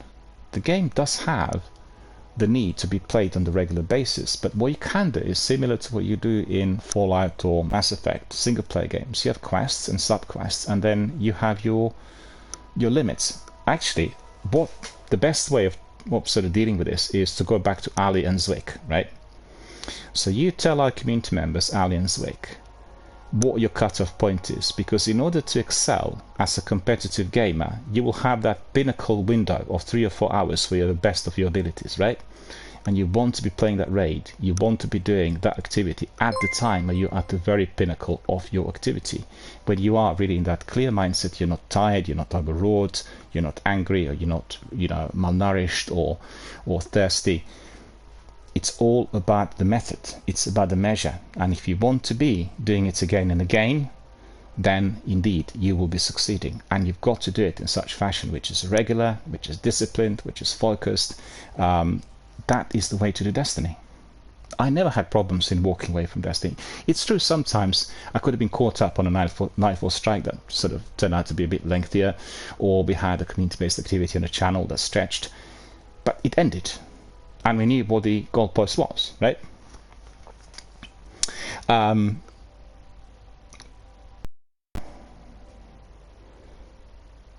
I can see that Gail also had been gifted a subscription, and we want to thank Zenith for gifting it to Gail. And Gail just subscribed to the channel, so that's truly wonderful. Thank you so much for that. And Ali says what is important is for these activities to be fully prepared for. Yes, but I guess my point about the preparation was you will prepare for it and you will allocate the time when you'll do it. You tell me, can you be as successful in speedruns after you've been doing it for 16 hours in a trot, or doing a 24-hour stream or anything like this? It's not possible. One just gets too tired, because you will know what your thresholds and what your limitations are, right? You will want to be doing it at the moment when you feel at your very best. You're rested, you've had something to eat, you had a bit to drink, you are in the zone. You know the expression? You are in the zone, and you want to be doing it when you're in the zone. And being in the zone is not like these guys that described there on Reddit. The game being addictive and everyone being miserable. I'm never miserable when I play Destiny. I feel great. I feel absolutely wonderful. I love the fact I'm playing it together with my community members, And somebody's responding to this comment about others being miserable, and he says, well, that hurts because I was like that. New week, time to do all the powerful and pinnacle activities. Once that's done, time to grind the new hot weapon with the god roll. Once that's done, time to grind the challenges and get the title, not because it's fun, because it has to be done. To the point that if I started playing other games, I would be thinking constantly, I could be grinding Destiny RN. The weapons do not really matter. I have Vault with 50 empty spaces and so many god rolls that I never used and I will never use. So many titles that do not matter because I already have the one I like, but I can't get the feeling of I should be getting Destiny out of my head, even though I don't enjoy it.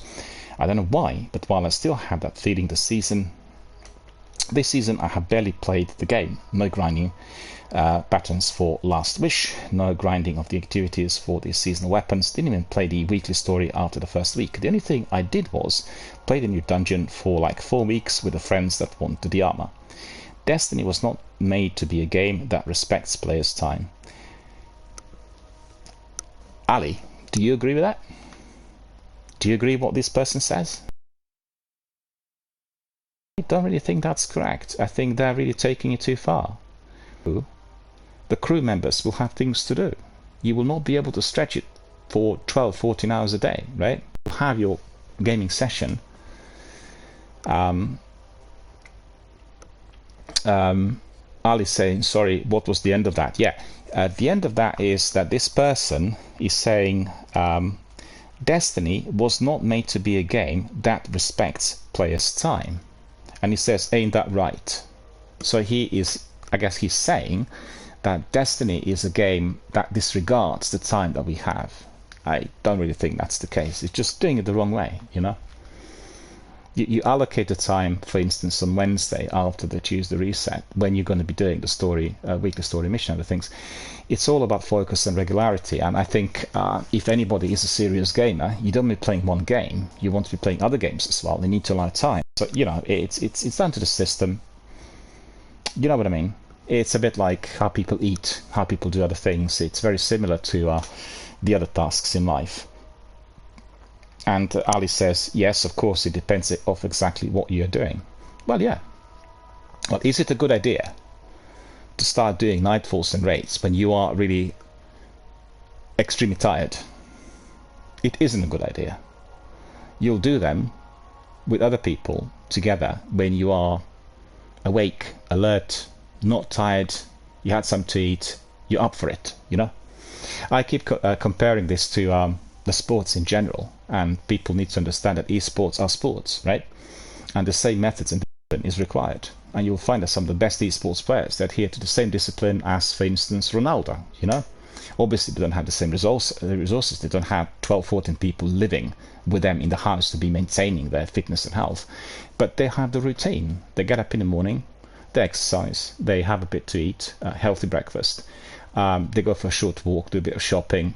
They go in and then they start the stream. Like, for instance, with streaming, people ask me, what's the best time to stream, right? It depends on what the best time for you is. So if people tell you stream from midnight to 6 in the morning, just because somebody said so, that doesn't mean that's the best time for you. It might be the worst time for you, right? You do everything according to your own abilities, and you tailor what you do according to that. You need to know where your limitations are, where your thresholds are, where you can bail, where you can step in, where you cannot carry on anymore. You know, being aware of your limitations is even more important than being aware of your talents, because the limitations could actually spoil the ability to do certain things if you're not acknowledging the threshold where you are actually too tired to do it, or you've got other things to do, or, you know, the discipline is critical. I found in my investigation, or I should say in my contacts and work with people who are extremely successful, that degree of discipline was critical. And obviously in different professions it's applied differently, but we know that the discipline, regularity and the overall dedication, as well as allowing time to rest to do other things, is critical to one's success. Alright, so let's see just one or two more comments, and then we'll crack on with some gameplay in Destiny 1. I'm sure that our friends Zenith and Ali would like to join us, itching to do some activities, and we'll do that more or less straight away. So just bear with me for a couple more minutes. I think it's extremely important we got the you know, the discussion going on Destiny, and if Bungie want to be finding out what we as Destiny veterans really feel, inclusive of two of our world record holders in here, they'll be able just to rewind and listen to this, and it's fine. They'll find out for themselves what our opinions and views are. And also we are comparing what we believe is the best way of doing Destiny and being involved with video gaming in general, with some of the views that would have transpired on that thread on Reddit. So Sleeprock, SRL World Champion, says here. I'm not familiar with the person. If you are, just you can let me know what who he is and what he does. And he says, I don't know why so many people on the sub have forgotten what Bungie has done in the past. Remember them throttling XP gain, so we did not earn bright engrams to have rose-colored glasses for Bungie because they like playing in middle school called Halo. I don't have that love for them. I was in college when Halo came out and did not spend time playing games. Was too busy developing some other things here. I'm not going to read this what he said. Bungie and really Sony, since they own Bungie now, are in it for the money. They are designing the game to get money from us. That is all that matters. Right now we have a horrible glitch that ruins many runs for players. The finisher glitch that kills players outright. You know how many times I've been soloing something and died and had to restart it, but it's not hurting Bungie's bottom line, so they will look at it when they get the chance. If the glitch was the opposite, something that gave me more power, that made the game easier, I would have been fixed right away. Is anyone else experiencing this? I'm quite curious. Anyone else seen this? The finisher in Destiny 2 that kills everyone at once.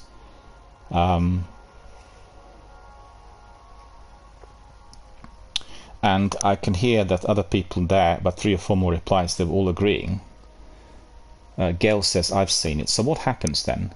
Somebody else uses the finish on you, and then everybody dies? Or? And other people are complaining a lot about it. They're saying that they've all gone through it and they hate it and just made them leave the game, and people really, really frustrated. I don't like the thread because our friend is just indicating that Bungie are in it for the money, and that's wrong. Obviously Bungie are pursuing monetization a bit more aggressively of late in view of the merger with Sony, and it's not a merger, it's basically the a kind of part acquisition, but I can understand as to why they're doing it, because of the costs. I mean, what I don't like is the idea we need to be buying dungeon keys and specific items in order to progress in the game. That is unacceptable. But if the monetization, which is voluminous, is left as optional, that's fine. If people want to buy treasure packs and other things, they can. And Gail's telling us, if you finish an enemy that has already been defeated. Oh, I see. Well, that's a serious glitch. Yeah, I've not come across it yet. And maybe they sorted it by now, I'm not sure. And Ali said that he's not heard of it either. I think it's probably for the extensive Destiny 2 players, people who tried different activities and been involved with literally every single step of the way. And that is what they said as well, what Gale described. If you finish an enemy that's already been defeated, then you die. And that is annoying. But I want to stress one thing. I've had a situation previously with my former internet connection where I, for instance, would play the Crucible with my community members. Not that I'm a great fan of the Crucible, I think it's the weakest part of Destiny altogether, but we did it for fun and we did it for the viewers. And frequently what you'd have is the other guy, the opponent, shooting at me. I die, but I actually fired at him earlier, and then after I died, a second and a half later he dies. And usually you would get like a rant from that person. Why is this happening? This is a glitch. This is why Destiny is not working. It's not to do with the servers. It's to do with internet speeds and the proximity to the server and latency, right? So I've had million instances where I would die and the opponent would die a second or 2 seconds later after myself, and he would be questioning as to why this was happening. So I'm wondering. Excuse me. I'm just wondering whether this so-called glitch could be also internet speed related. Do you see what I mean? Because it sounds a bit like that. I'm not saying it is. It's always a possibility. and Ali is putting us. Ali is giving us a link. This glitch, right? I'll have a look at it. Well, I can't actually watch it as I'm doing the broadcast, but right now. But I'll have a look at it later, and we'll see what this is about. And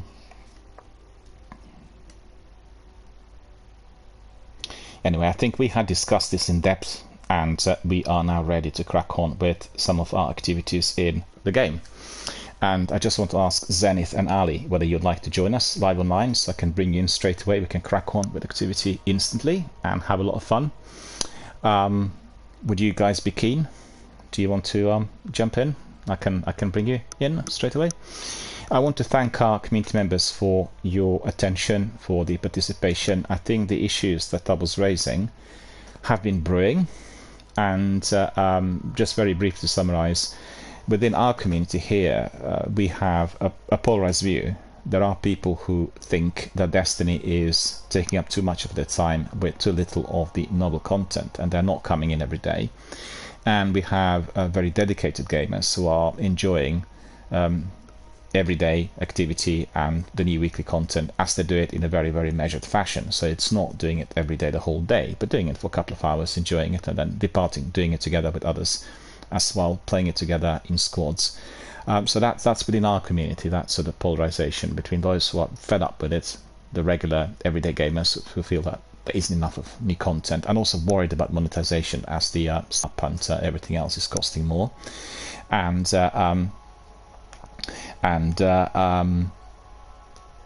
in the overall Destiny community, the polarization is much greater. We have quite a few subsections. One is angry that Bungie are monetizing. The other is unhappy with the content. The third lot is complaining about the overall addictive elements of Destiny. The fourth lot is complaining about PvP not being good enough, not many PvP maps. So it's quite a lot of different concerns. But the basic ones are, what's the direction of the game? You know, what's going to be happening next? And I think everyone needs to just take a step back and wait for that showcase event.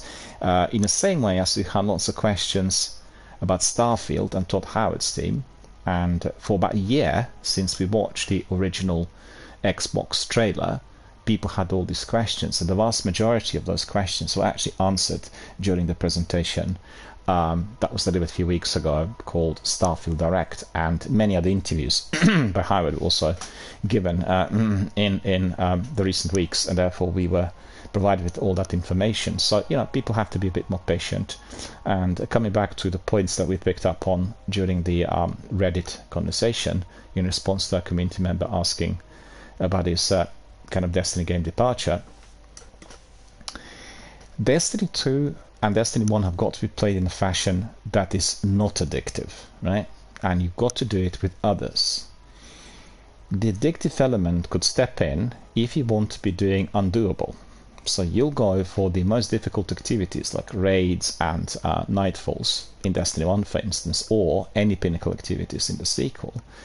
And you want to do them solo, you want to be chasing the scores, well, you are going to be spending a lot of time in there, because guess what? First of all, you won't be able to do it by yourself. The activity was not created for one person to start with.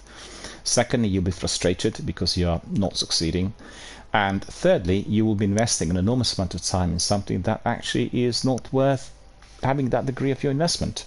So it's all about being able to conceptualize what activity is being done with what people, and in what format, at what time, and then you just adhere to this. And if I'm not mistaken, Ali and Zwick, the vast majority of these people who complain in very unpleasant fashion are basically solo gamers. I've not come across people who are doing it in squads, doing raids and doing who would have the same sort of concern. People who do it within their own community will have concerns about the cost. They will have concerns about some repetitive elements, like lengthy grinds where you pick up weapons that are of no significance, and that's about it. They don't have the questions that we just seen, right? And let me see, our friends are saying that Ali's saying that he won't be able to join us tonight, unfortunately. No worries at all. You join us some other time. Very glad that you were able to come in and be here with us for Excuse me. Lost my voice.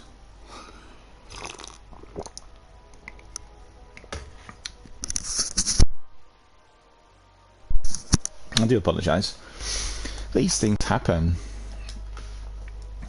Ali says that it's strange as he was able to watch the link, and Zenith says that he could not access it. It could be that the video is offered with regional coding. Some people will upload videos to be watched in certain regions, and then it's got that restriction, so not everybody can watch it. Or you get people who will have like subscriber only videos, that sort of thing. So you click on it and you don't get the message that you need to subscribe, but actually tells you can't access it. I've seen that on YouTube, and obviously on Twitch it's widespread. There are people who are running their playback and streams for those to subscribe, but I think it's just a very flawed, very wrong attitude, very wrong concept. And Gail's saying that there is an issue there with it. And Alice says it allows me to watch on normal YouTube, not on the web. Not on the web, I mean, can't even talk anymore. Could be a glitch, could be regional coding. Anyway, hard to tell. Let me just grab my glasses and we'll see what we can do here. Let me see who's out there. So Ali can't join us. Gail, do you want to join us maybe? We have a 3-piece, do some Nightfall strikes and other things. Let me see, Zenith will want to join us, I'm certain. We'll bring in Zenith. Invite fire team.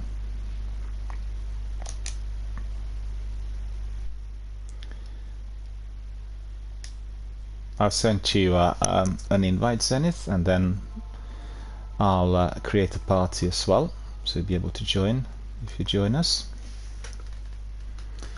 And Gail says that she can't watch. I think it's probably to do with our US community members that they can't be accessing the content, so it could be regional restrictions. It's possible. I get that sometimes. It's not on every hub, but there are hubs that are not allowing for the content to be seen if you're in a different region. Could be that reason. Not sure really. I can't tell you exactly because I'm not certain.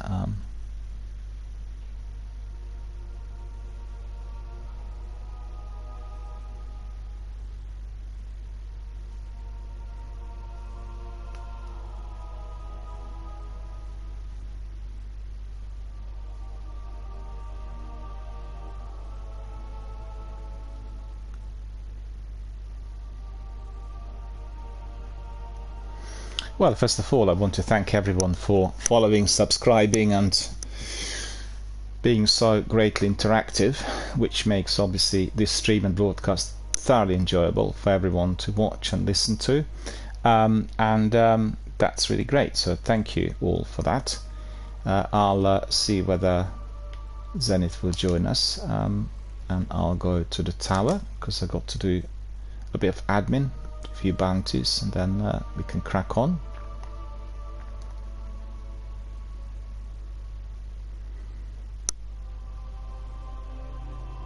It's so good to see that it's no longer very hot in my local area. We were just dying for the whole month, and they said that June's been the hottest month on record, and I'm not surprised because that's been happening already for decades. Like, we keep getting these warmer temperatures, and never ever did I have this sort of hot weather so early in the summer in here in our local area, so it's really weird. Alright, so who else wants to join us? Hands up. Let's see, because I need to bring you in through our PlayStation, and then I'll be able to invite you. We can all crack on.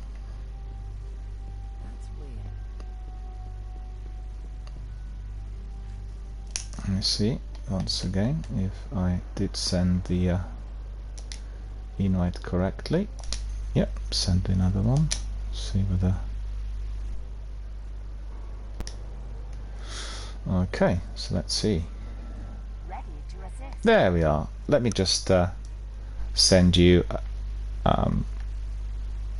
another invite, which is going to be for the party. Chatting party, so everybody can hear us. Be really cool.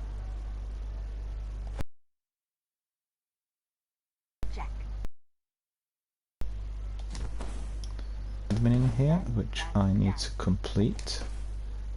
There we are. Can you hear me? Can you hear me?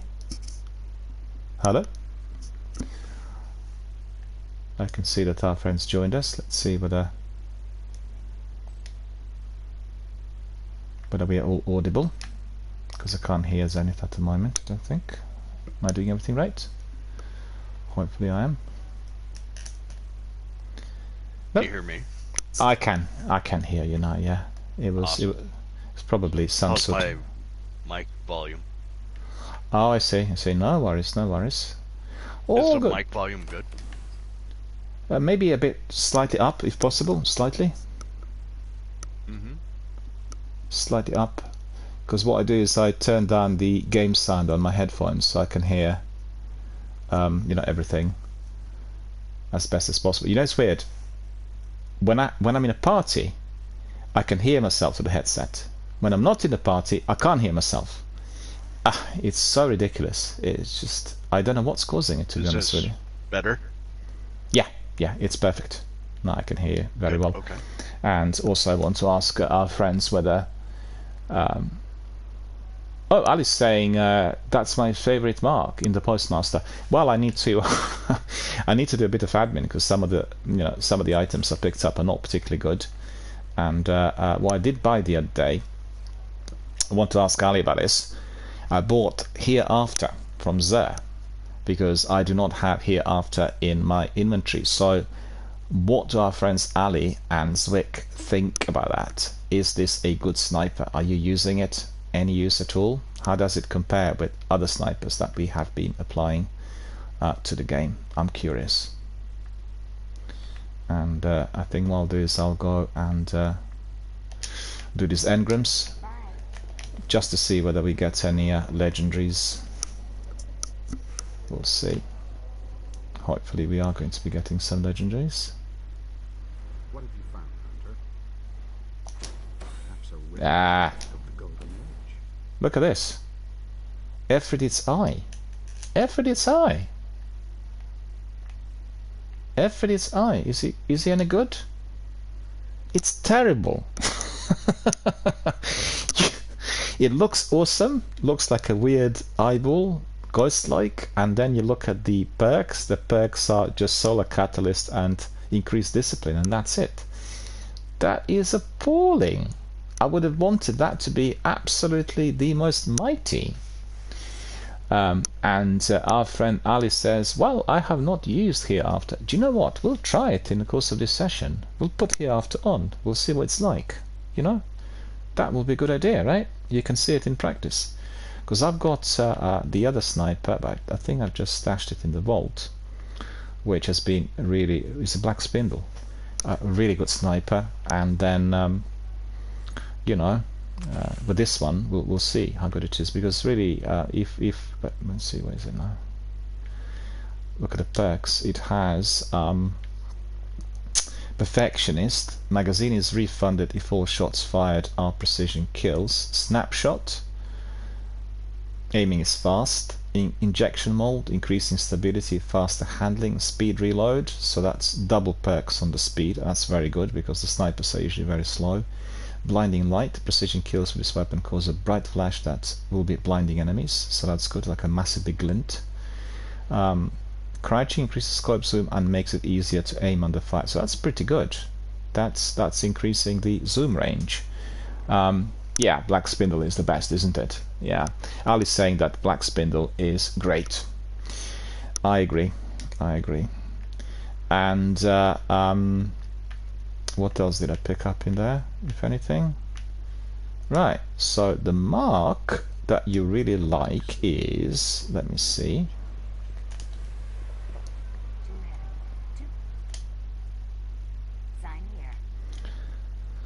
It's the mask.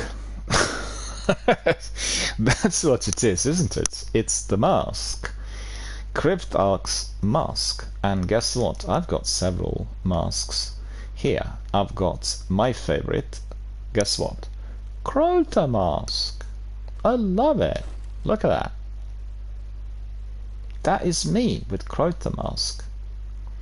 And then we have Tiger mask. Look at that. Awesome. Mind you, this Eternal Warrior helmet, which is not for the Hunter but for my Titan, also looks pretty good. But I think I keep my Hood of Malak on for the time being. What I don't like in Destiny 1 is when you stick on a mask, you lose your light level. That's the downside of it. In the sequel, that's not the case, right? And I also like the these ones, but I don't know whether I have enough space in the vault to. I just want to get rid of some of this. As we progress with activities, then there's always danger that I won't have enough space. I don't want to lose something which is really important. We need somebody for that Alak-Hul Nightfall Strike we've not been able to complete. Is that right? We've done it several times and we've not completed. We completed as Siva, we've not completed it as a Nightfall Strike. And what's today? Monday. Today's our chance. Let me just stick this in the vault as well. Let's see, weapons, armor.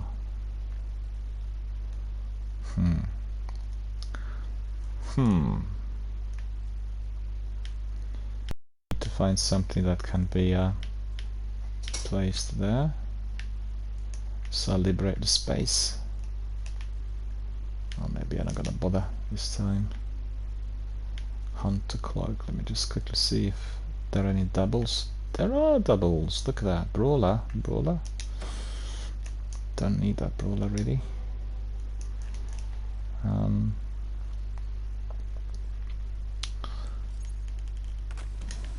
And we've got also some space there for these are doubles.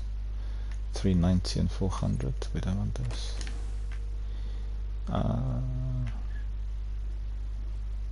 Should be able to put some of these in the vault, I believe. Let's see. Yep, that's right. Grabbed and forfeit was for the Titan. No, that was silly. My error. I apologize. I want to have that grabbed and forfeit. Where is it now?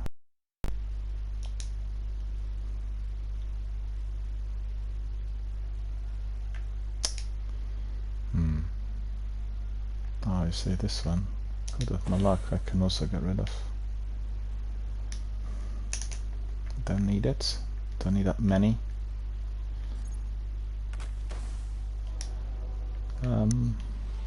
Where did it go? I don't see it.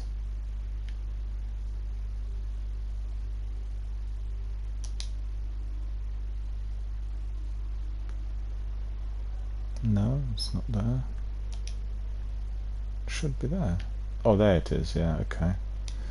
It's the wrong helmet I put in, Needs to be Eternal Warrior that belongs to Titan. Ali likes Choleric Dragon. Yeah, that's right. Choleric Dragon's also good. Well, I've got some goodies in there, but to be honest with you, I've been quite brutal with the vault. I just discarded a lot of stuff because I got fed up with the limited amount of space. And the idea is to keep everything which is 400, 4400, and a masterworked, the very best, inclusive of some of the god rolls, and everything else to just get rid of. Because obviously, if we carry on playing Destiny here on my stream, we do it every day, then all that stuff's going to be coming in abundance. And the rarest weapons are locked, so they can't be easily deleted.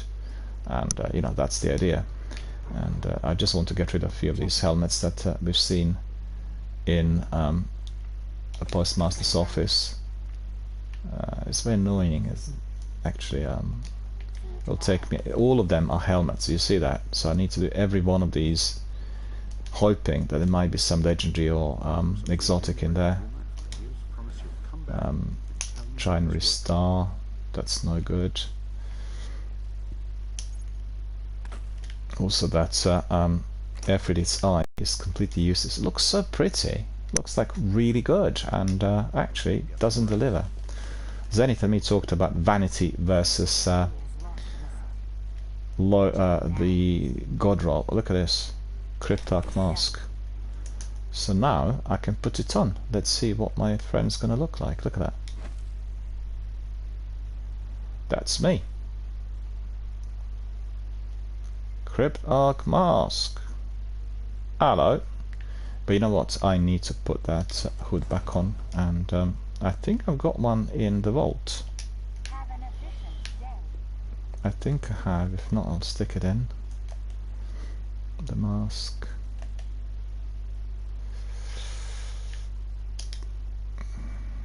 No, it won't be here.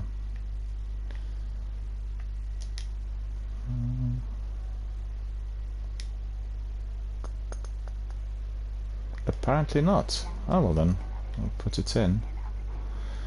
We'll put it in. Ali's favorite, right? Your favorite mask, Cryptarch. Yeah, it's really a good one. I like this one. Definitely a good one. Well, that's nice and easy. I can just very quickly delete this one. And it will liberate the space. We're not going to do all the admin, we'll do a bit, so we have some space, and you know, can then get on with some of Sivas and other activities.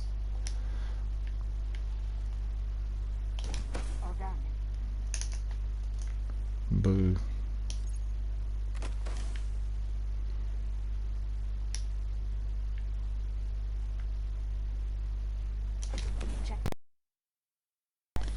Have a marvelous day. Well, we'll certainly have a marvelous day. Really good. Yeah, Takanomi is not useful. Right, I had enough of this. I don't want to do any more admin. Giving me a huge headache. Pick up some bounties from our friend. We'll pick up Sivas.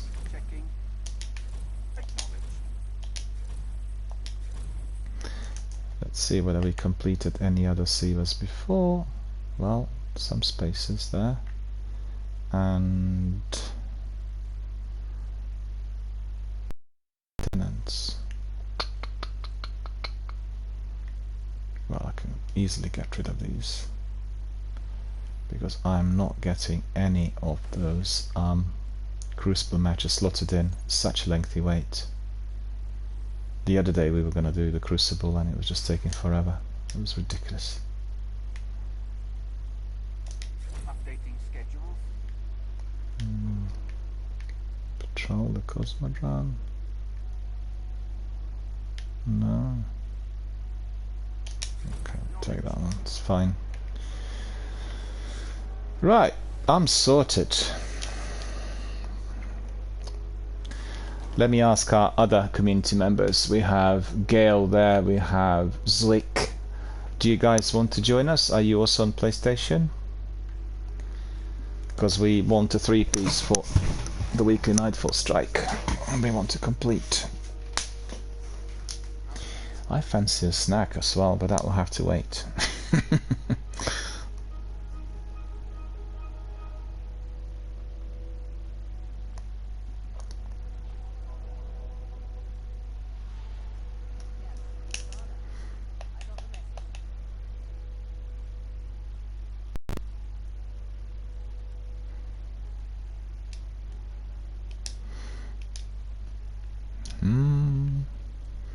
So you have Bad Juju, which is a very good weapon, albeit a bit slow for my liking. 1000-yard stare, sniper rifle, which is also quite good. It's got really good stability. And then Unto Dust. Unto Dust's got very fast reload, but not really doesn't have a huge blast radius. Yeah, that's looking cool. That's a Warlock, and Obsidian Yeah, I'm Mind. just trying to get. I was just trying to get my warlock. I looked up that Cacus, Rick Cacus build from 6 years ago that he showed with the Nova Bomb warlock. So I'm just trying that out. Usually I'd be running my Titan with the bubble. I just like that. Yeah, but I mean, this looks cool. And also, I don't think I've got Obsidian Mind. I don't think I've got it. Yeah, I'm just trying to level some things up. Yeah, I don't think I've got that one. I'm not sure. I need to. I've been playing Hunter now for quite some time. Maybe a good idea sometimes to to change my character to find out what the other guys are like. Bark on Dune. Temporis Flow. Yeah, Temporis Flow looks cool. Ice Age Bond. Memory of Jolda. Yeah, I was using that one quite a lot as well. The artifact. Did I see Alex Berta in there? Hang on, I want to invite them if they're... No, they're offline. Playing Destiny. Okay. Okay. Anyone else? Gail, do you want to join us? Zwick, do you want to join us? If you do, just need to tell you that you need to subscribe to the terms and conditions if live on air, which are stated when you click on chat. Gives you the terms and conditions of the channel. Actually, what we can do is we can warm up with a couple of Sivas if you are ready, and then we'll wait for our friends to join us if they wish. What do you reckon? Good idea? Yeah, I should be ready. Normally I'd be Titan bubble just to... Yeah, it's fine. So if we get to the Nightfall, I don't know, I might switch to Titan. Yeah, sure. I just want to we'll see how it goes. Level up with Lakshmi, because I think I've I leveled up there. Yeah, that's correct. Need to go to Lakshmi. I can't believe that Amanda's gone. Amanda, one of my favorite characters.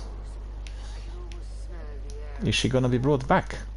Like resurrected by some mysterious means, or... Let's see... Future occult armor or weapons? Go for armor. Eon Tracer cloak. Strange coin 4. Inventory.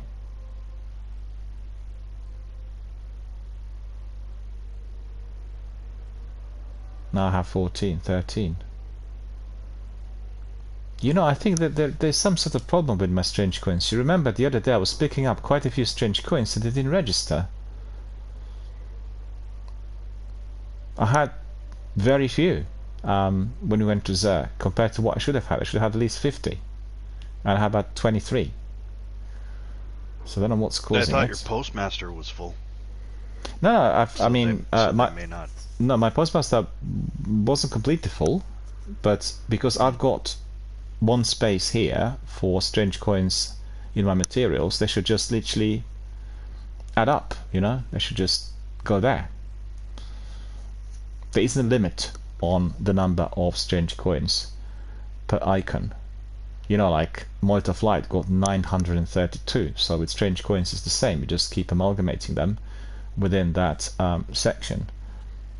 And Gail's saying that Gail will not be able to join us, so that's fine, no problem. It's just a suggestion, you know, because we sometimes bring in our new community members to join us in Destiny activity. No big deal, really. First of all, I want to thank you for coming in and becoming a community member, which is always greatly appreciated. And there's never any obligation for anyone to come in. It's just like if people are up for it, or they're busy, or you know, whatever. It's just all fine. Crucible reputation boost. Daniel, I was going to tell you too that I might be doing some work on the side here, so I might have to mute my... That's fine. No problem at all. No problem at all. Yeah, yeah. Mm-hmm. No problem at all. I wasn't streaming today either. Just because I have some work on the side. So. Well, that's the idea. There are people who, for instance, do trading, and you know they will not be using the mic. They'll play the game and they'll be watching the charts.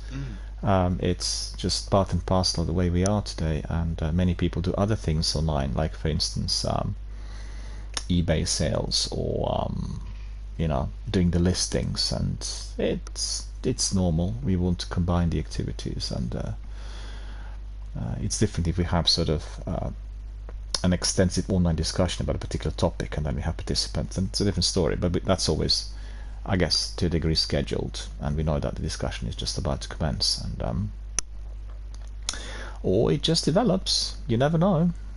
Like the other day where our friend joined us, you remember, we've had a very fertile discussion and we resolved that problem with Twitch. Had you not raised the issue, I actually personally would have not been aware of it.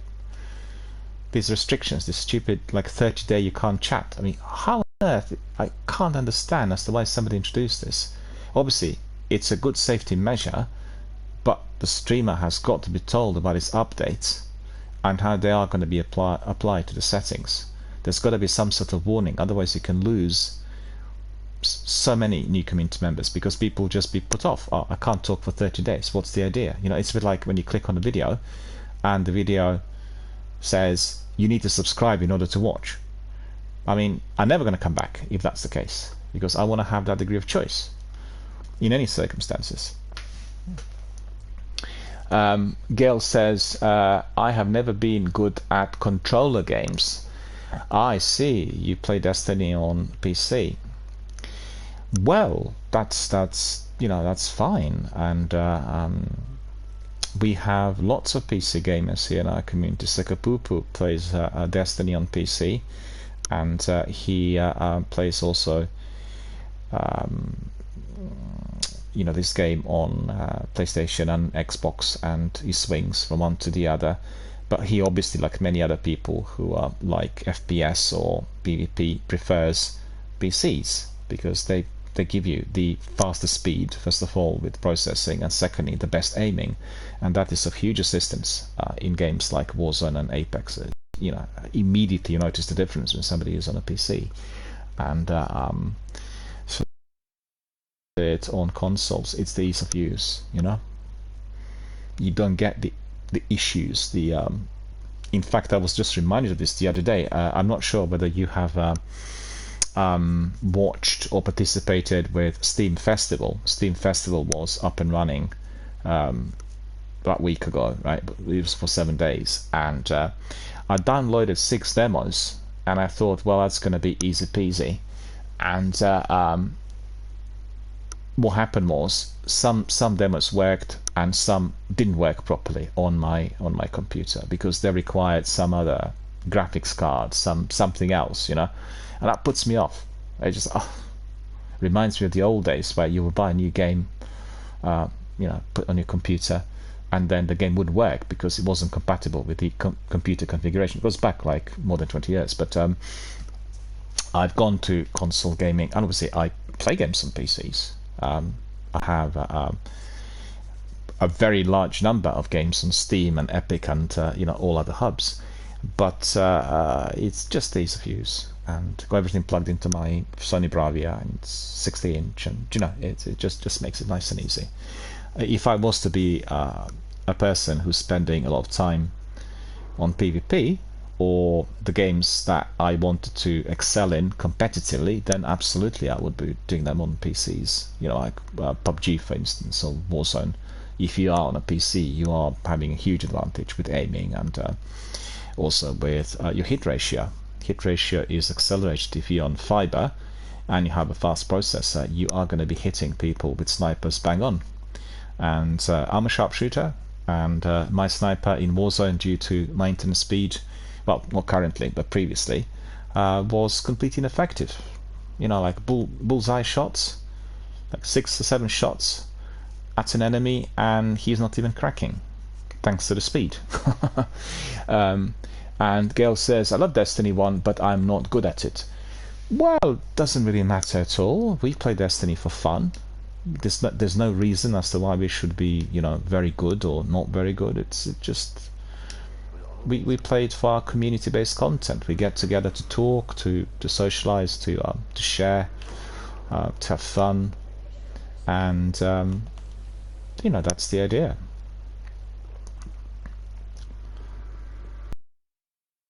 Any form of judgment on this channel is strictly prohibited. You know, if anybody pops in through random selection on Twitch, which is actually a bit difficult today because I had set up some parameters for safety, but we did have such people in the past. The moderators would just immediately prevent them from accessing the service. He does say on the terms and conditions, judgment is prohibited. We actually quite like being eliminated or killed in many different games, because we have a lot of fun when this happens, you know, in a regular squad.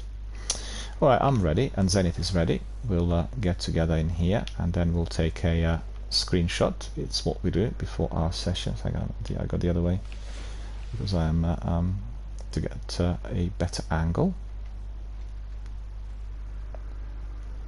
There, this is quite good, looking good. Hang on, this other chap is yep. Take a screenshot.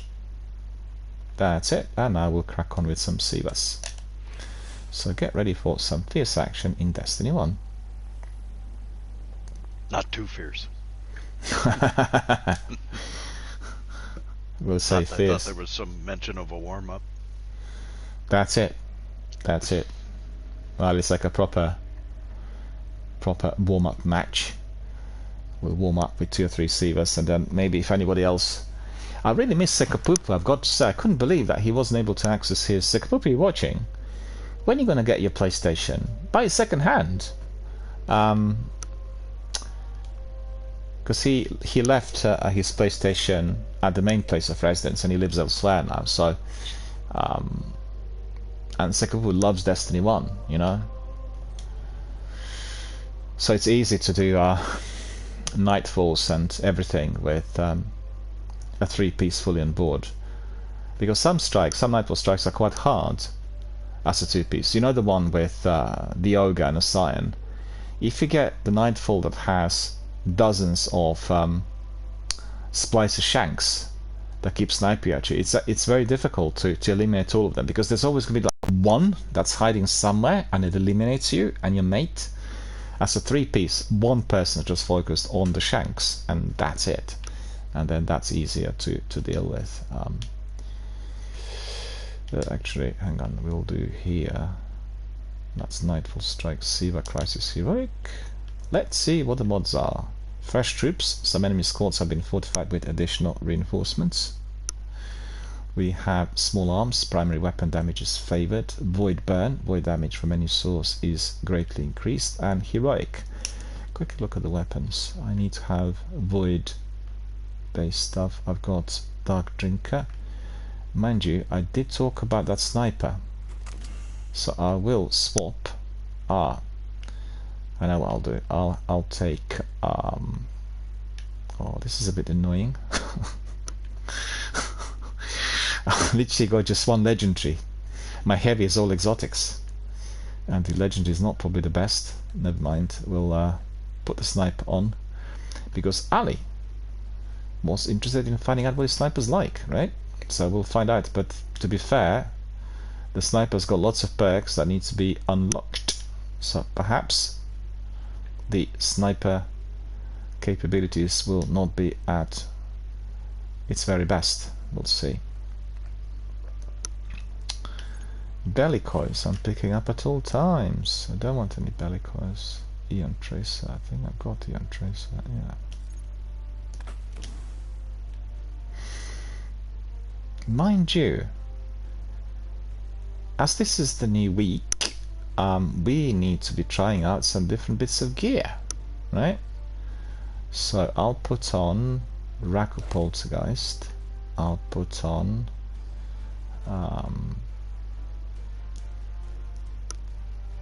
this Dogged Gauge. I wonder whether it can be infused. Increases the defense value of this armor to the highest available year. Yeah. That is a year 1 thingy. I can't really level up with it, so that's annoying. Let me see what else. Spectre Infinite Grips, we can masterwork. Okay, put that in. Exaltation Vest, we'll put in Spectre Aspirate Vest. The boots, we'll put in Dream Eater Strides. Shroud of Flies. Yeah, I quite like Shroud of Flies, but actually maybe we'll just change.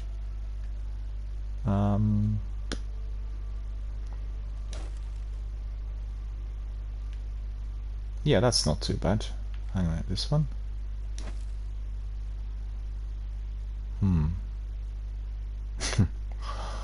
Looks a bit odd with that hole there.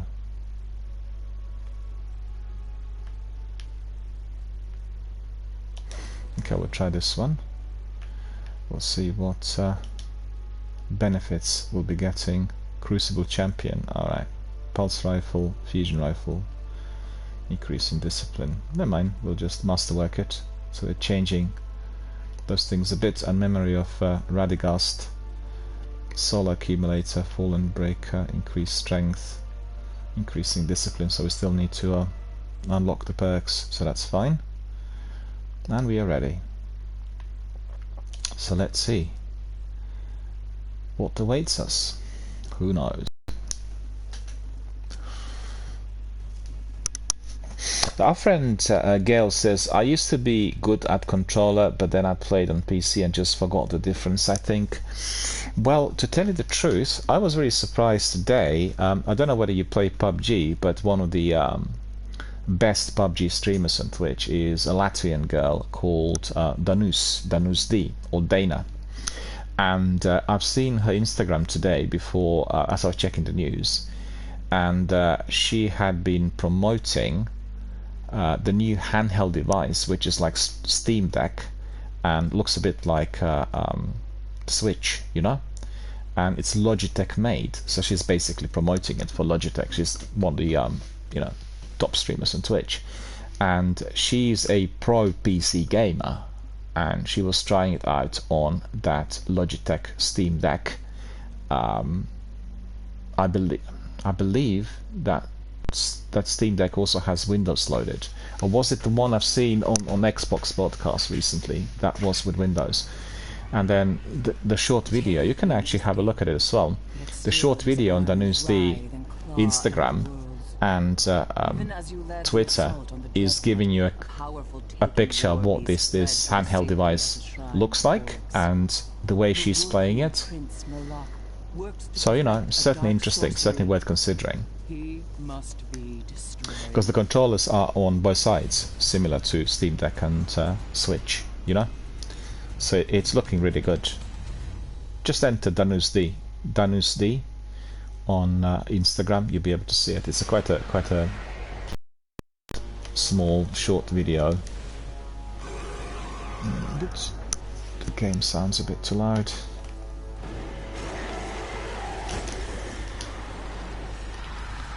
Let's see.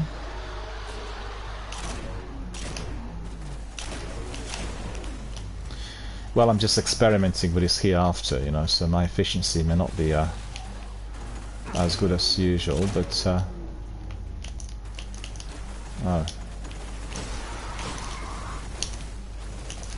Yep. Survived. That's good.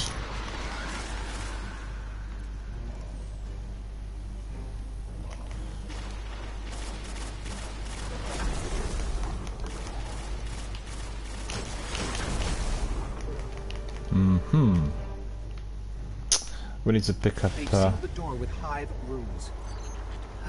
we need to clear the room now. Okay. The relic's not to be picked up yet.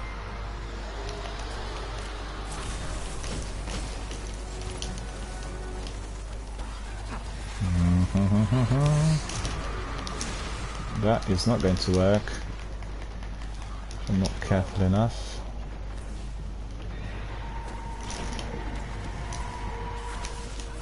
No, that sniper is not ideal for this sort of situation, so I think I'll just resort to my Mago Loop. That will be better.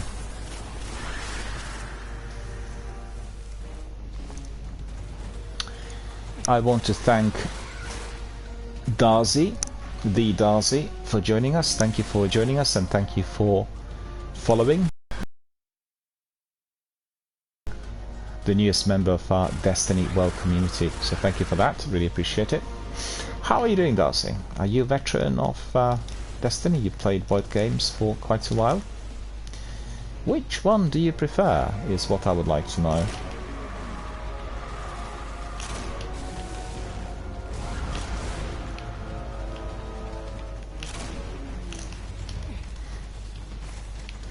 If you're asking yourselves, what is he doing with his sniper? Well, I just picked it up on Friday and I want to test it. So it's not really the best activity for it, but as Ali is interested in the capabilities of Hereafter, and Ali is watching, I'm just testing the sniper. It's Hereafter, the exotic sniper. Not as good as Black Spindle, obviously, but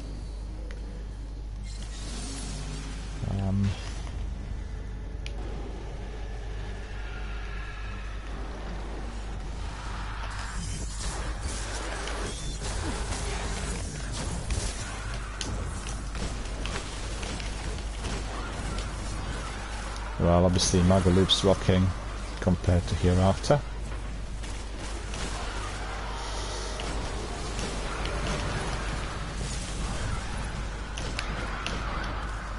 I'm burning! I'm burning! Oh, look at him.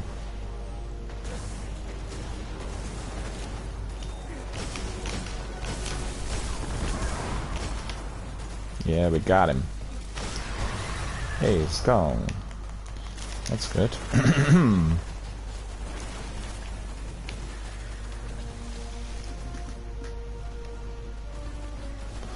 Gail's also saying thank you for following the channel. Well, thank you indeed to the Darcy for following the channel, and thank you for being our newest community member, which is wonderful.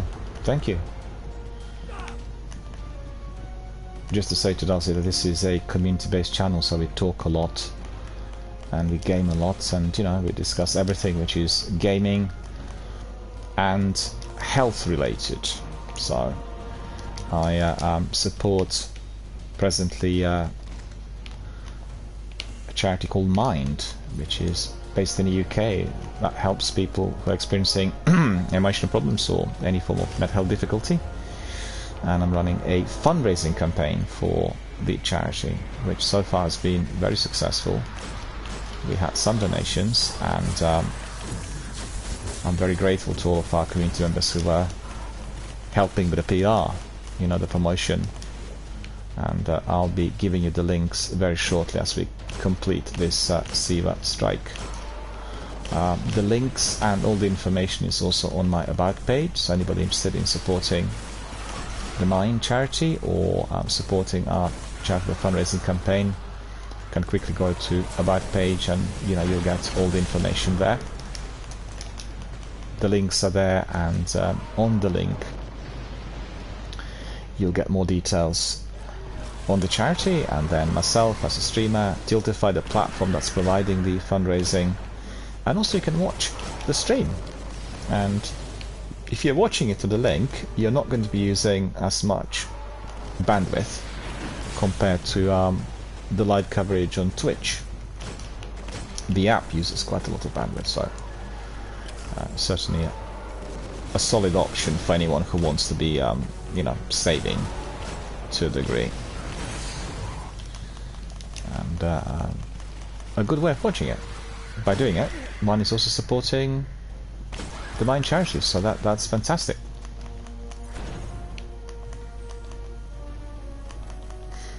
So we got another relic that needs to be picked up, and then we can open the door. Open sesame. Here's the next thing. Picking up the relic.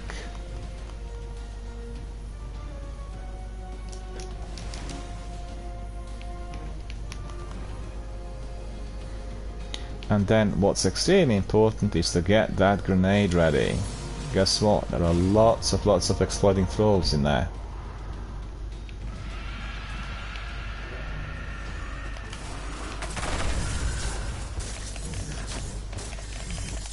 Just in case, if any of them survived. And guess what? All of them exploded. To our greatest delight.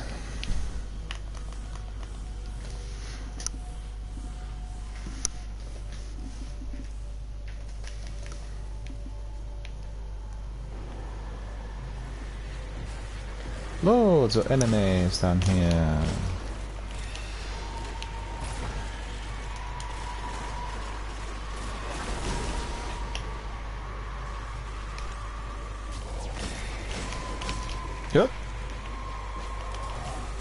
No, I don't think so.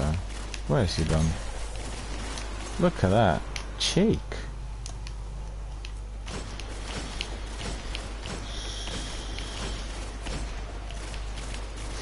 Yeah, we'll go forward somewhat. Oh no, what is going on? It's that sniper in there. Look at that. Well, we'll just use this on them.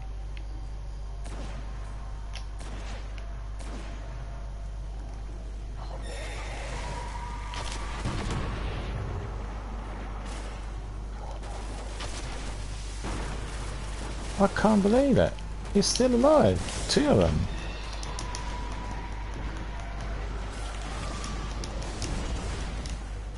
Shouldn't be fully invisible.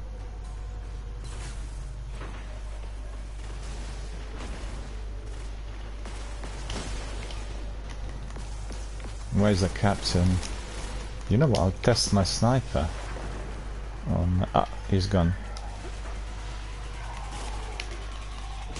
Oh, you hit. That rocket followed you. See, I was not really using... Friend request received. Hello. I want to say to our friend Garcia that I'm gonna accept you, but I need to complete the strike before we do that. Actually, I'll do that straight away. Hang on a minute. I've got it on my app.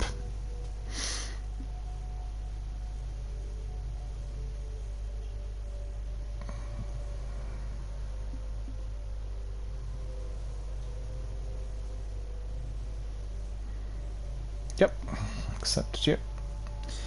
I want to welcome Mr. R. Garcia to our community. Thank you very much for joining us. Great to see you. Thank you for being our newest community member.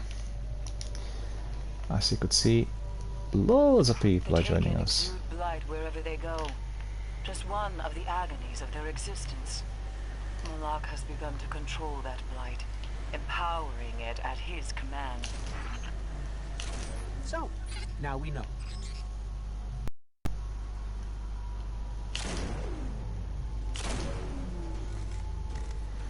Yeah, the ads seem to be taking bills, but not the mini buses.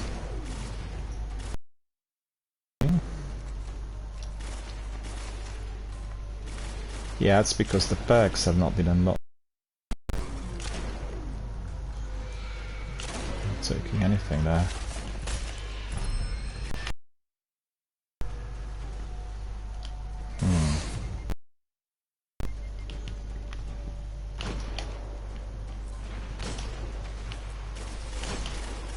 I can probably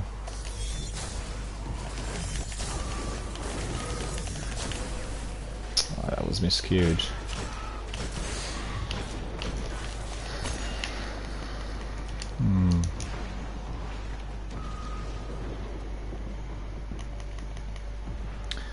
We've got our new community member joining us, and that's great because we can then be cracking on with our Nightfall after we warmed up.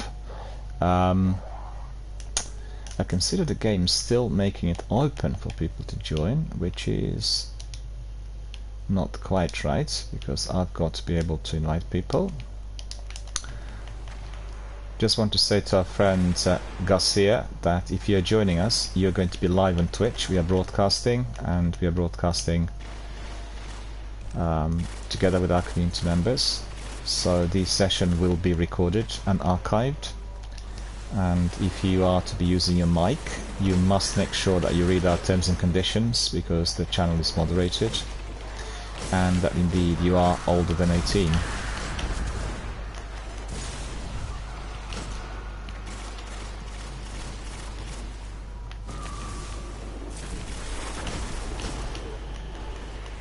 Twitch had become very, very strict on the rules, and this channel is absolutely aligned with everything that's been recently introduced, so everyone needs to become familiar with this. It's a lengthy selection of rules, and people usually just, skip to that and don't read it, but It's extremely important because I've seen already last week that the new rules were being enforced, and that's been causing a lot of discontent really amongst the participants. They weren't enforced on this channel because the channel generally has no issues, but I've seen it amongst the other associates and streamers, you know, people who are my contacts.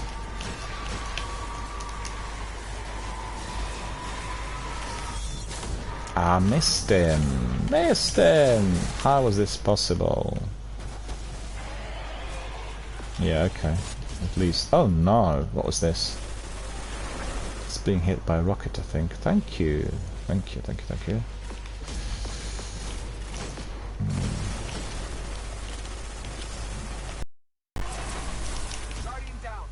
Ah, it's the rocket, isn't it?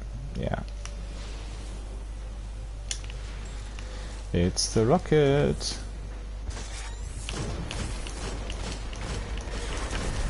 Yeah, got it.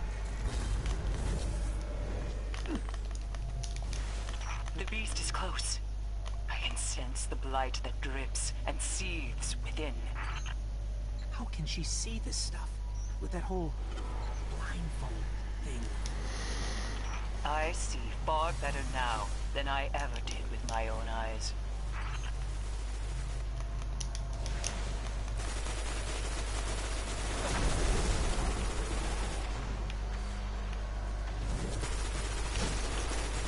What's the weapon that our friend Garcia is using? His primary.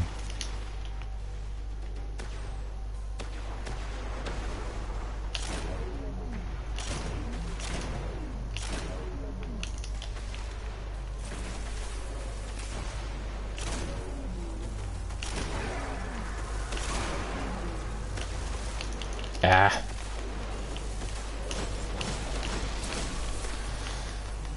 No ammunition. Out of ammo. Mind you, what I can do is I can just use my synth because I want to be calibrating the sniper. Plenty of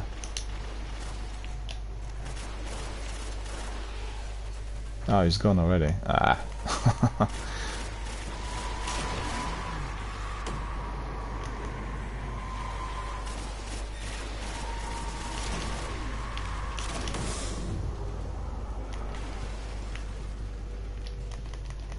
I'm being hit.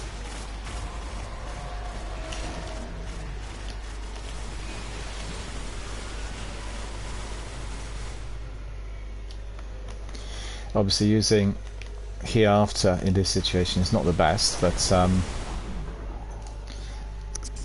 doing it for fun and also to unlock my perks. Beware, Guardian. The blight will drain your strength, your speed. Do not let Malak dominate this shrine. Oh, it's Malak. Okay, I've got a rocket launcher, so that's fine. That'll work.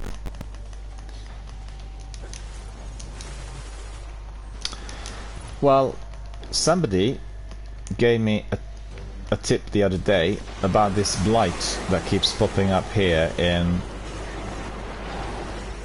this corridor. They told me not to be destroying the blight because then the enemies will not respawn. Okay, so I'll have to keep this in mind. Won't be destroying it.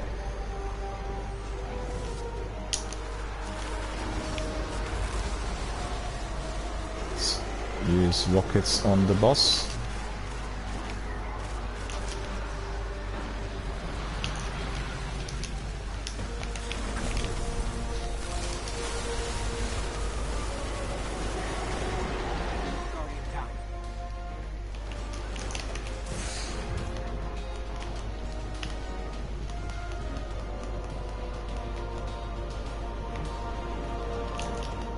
Ah, that's gonna be tricky. Oh, got hit. I got hit. I was gonna revive you. We all got killed. Yeah, that's because there were too many enemies there. That's what's caused it.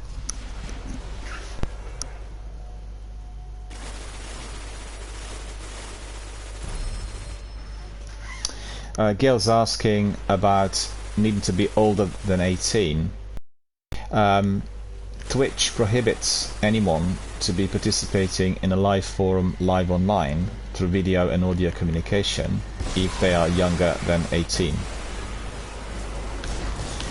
They can participate their age 16 to 18 with their sort of express parental consent, and the parent has got to be present whilst they were doing it.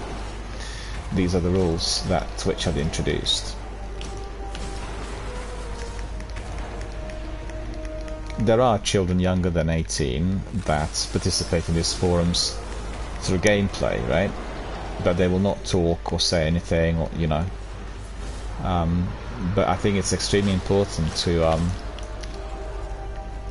understand the rules, because the rules are also aligned with their local regulation in the US. You know, like the laws, basically. And so it's very important that everyone understands it. And as a streamer, I've got a contractual obligation to enforce it. What you find here on the channel is that we have lots of mature gamers, and with interesting discussions, really. All that's kind of video gaming and life related, as well as focused on health. We talk a lot about physical, biological health, and then the channel is dedicated to everyone who is feeling a bit vulnerable, people who experience some form of emotional difficulty, and we absolutely support, embrace, endorse everyone who is from that community as well.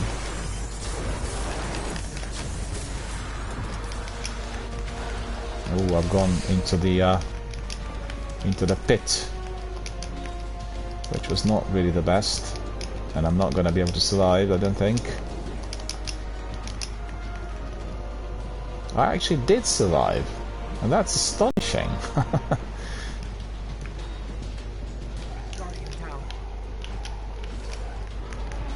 I'll give you some cover fire.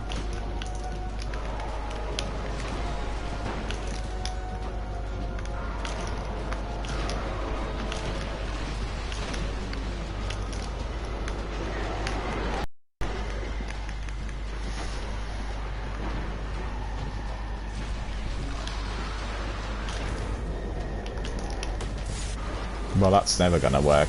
I'm sniping at close range. Gail saying, I did not know that. Well, if you are subscribed to Twitch, or, you know, if you are a Twitch user, they give you the terms and conditions at the point when you are subscribing. And, you know, obviously the terms and conditions are very lengthy. And it's very important for them to be read, as the the terms and conditions are enforceable. From the Taken that they took through taking. Without Malak to channel Taken energy here, the blight will abate. And Oryx's shrine will quiet. That is my dream, Guardian. That one day the moon will lie dead and still, like the tomb it is. I was just going to say to our friend Gail, in Britain we have a new law that's called Online Safety Law that's currently being debated in the Parliament, and the new law, if passed in the Parliament, will require for anyone who's participating to state the age, which will have to be double confirmed. Whether that will be enforceable straight away and whether this will remains to be seen, but it's something that Twitch have been integrating as well. I don't know what you heard, but Zenith and me were discussing it earlier. They introduced on the latest update a whole selection of safety measures, one of which is, if you want to have a strict Twitch safety applied to your channel, you need to set up for every participant who comes in, right? So that's everyone who comes into the chat, to confirm their email address and the telephone number. The reason for that is simple. If somebody is abusive or does something which is, questionable, there is... just bear with me a second. I can see that somebody has been communicating who has been tackled by the moderators. I apologize for that. I don't know whether you can see the content, but the moderators obviously had something to say. Anyway, I want to say that what did I want to say? Yeah, in terms of the safety, they've got this new thing which has been just introduced, and I mean, I discovered that by chance as Zenith and Lupus Arius were not able to communicate. They had like a restriction of 30 days applied to them as being new members, so you wouldn't be able to communicate today had we not discovered the you know, the problem that the update had caused to the settings, and that's part of their kind of safety. So they've set this strict safety is that every participant will have to confirm to Twitch, not to myself obviously, their telephone number, i.e. the mobile number, and the email address, which is confirming who these people are, right? And that makes it very difficult for anyone to grow the community. Lots of people will not want to be volunteering their mobile address to Twitch because they will see that as a, you know, an attempt to kind of initiate some degree of control. But for anyone who is a younger streamer, I think it is a very, very good measure, as anybody who does anything unsound or questionable can easily be identified by Twitch. And obviously having, you know, somebody's email and most importantly mobile number, if we are talking about seriously offensive individual, this will help Twitch to enforce it to the police. But it's new. It wasn't there before. And whether it will become part of the requirement in the future remains to be seen. But I think they probably are preparing for the changes in the, you know, within the legislation. I've been to the offices in London, the European headquarters of Twitch. I've gone to some content creator conferences and or sessions, and you know, they're doing everything possible to ensure safety. As we've seen, sadly, there are people who use these forums in order to do terrible things, and we absolutely want them eliminated from such forums, you know. Being an Xbox ambassador, I can tell you stories.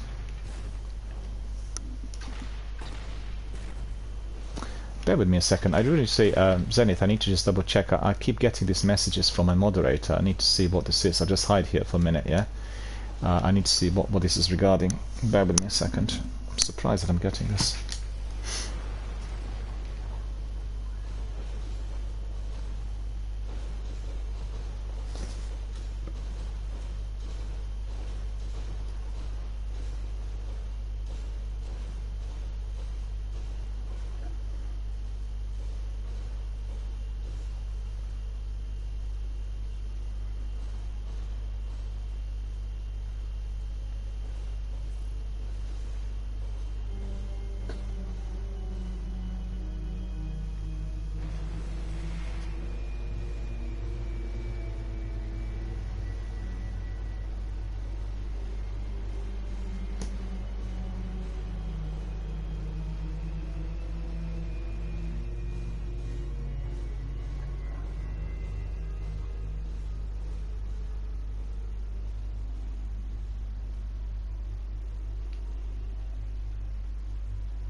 Yeah, I do apologise. I had to double check some messages coming in from my moderator because they allocated a few things, so that's fine. That's sorted.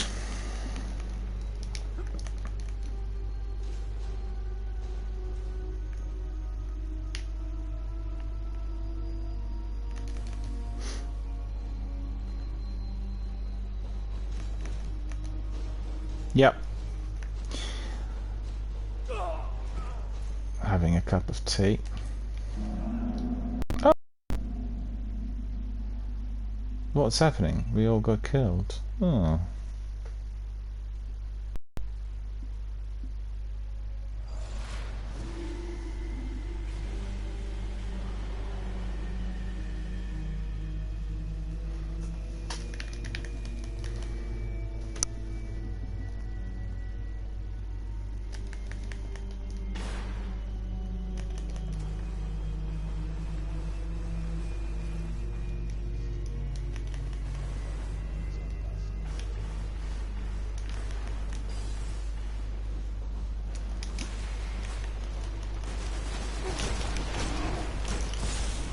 Oh, look at this.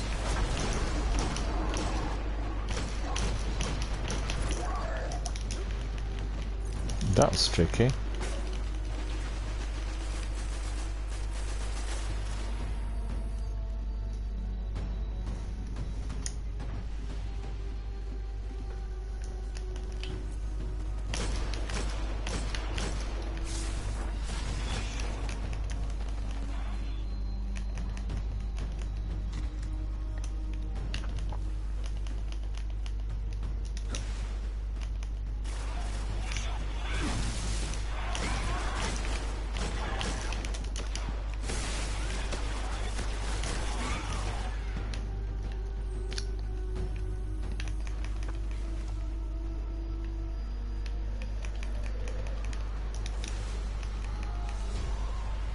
Oh, we can go through. Okay, that's all sorted.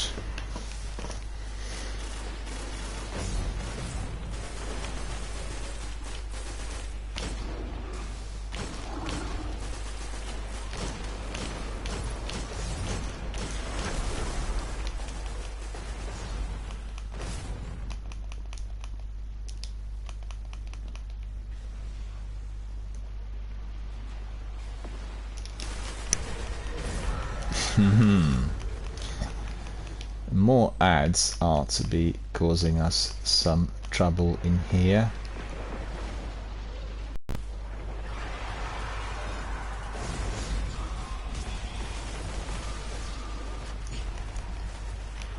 Yeah, our friend's gone up there. He's doing a bit of a speed run, isn't he?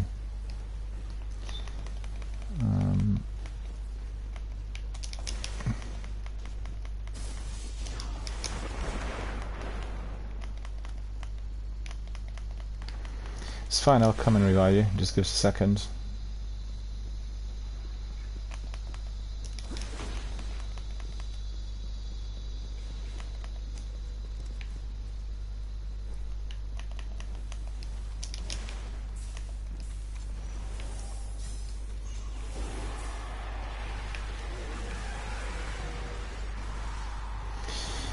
We'll just spam them with super in there.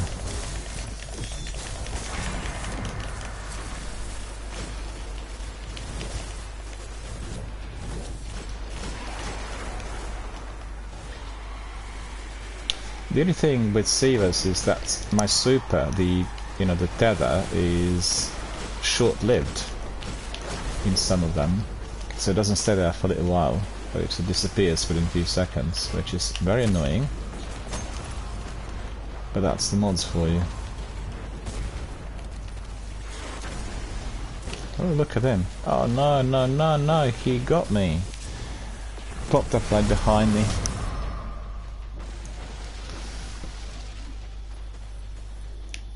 Ah, we are both dead.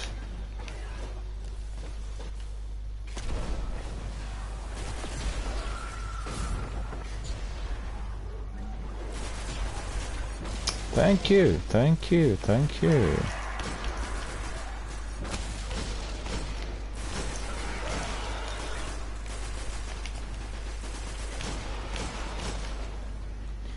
Yep, these ones have been resolved. So let's go up. Upstairs is clear by the looks of it, right? Or is it?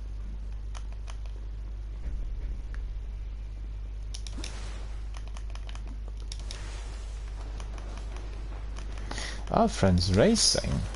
We don't really do that here, really.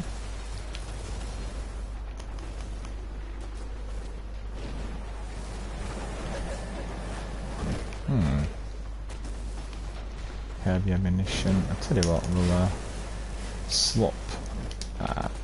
Need to hide,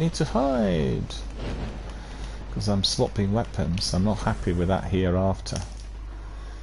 Not gonna work really properly in this strike. It's better with Dark Drinker fully enabled, and then there is some extra ammunition in here which I'll pick up. Anyone else for the heavy ammunition here?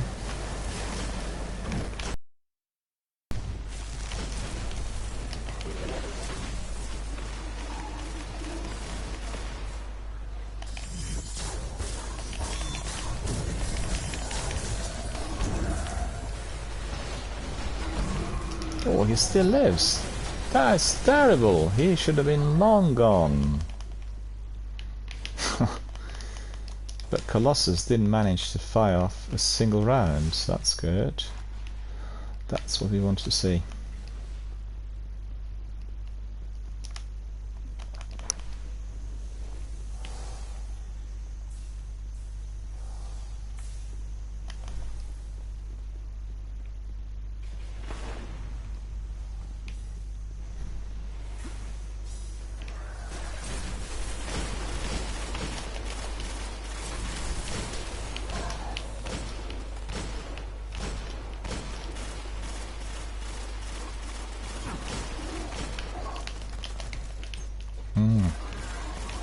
Ah, no.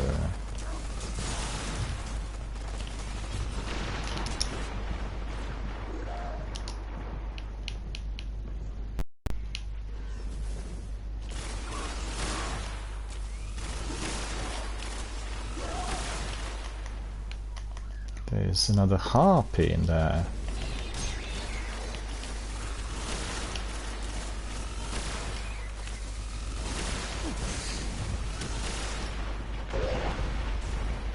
But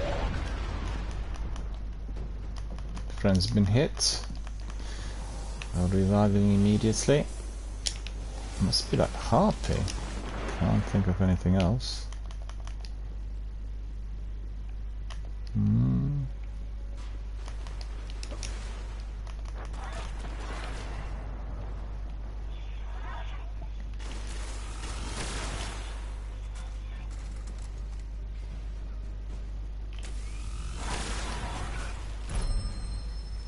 Silver contender.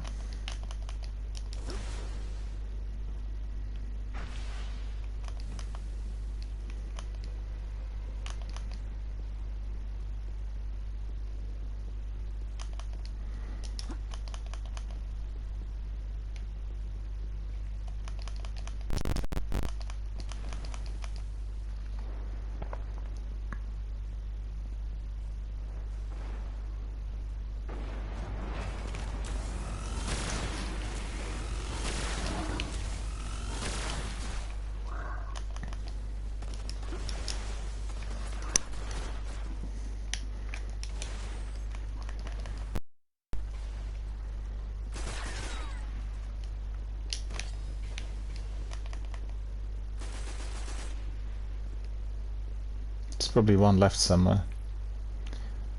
Ah, we need just there. Okay, so let's wait for science to pop up. It's the best if two of us are just dealing with each one of them.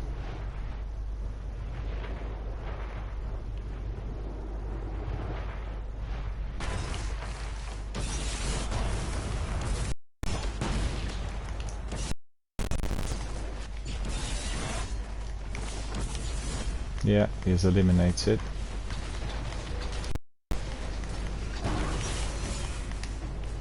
Okay.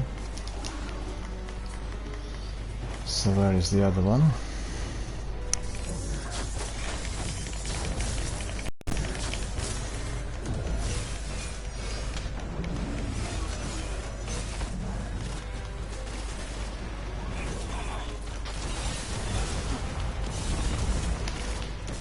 Oh no, he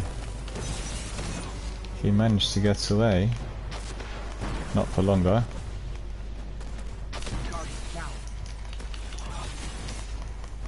Nice work. I'll let the Vanguard know the flares are dead. That is it. If those silent flares were tangling with Rasputin, they are way more powerful than we realize. We better keep an eye. How many skeleton keys have I got actually? I need to double check. 5. Okay. What's this? Ah, that's for the raid. Okay.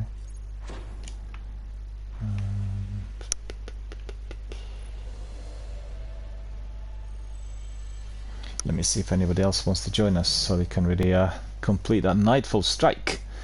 Is there anybody else who wants to join us? Because we were not able to eliminate Alak Hul as a 2-piece. we want somebody else to join us. And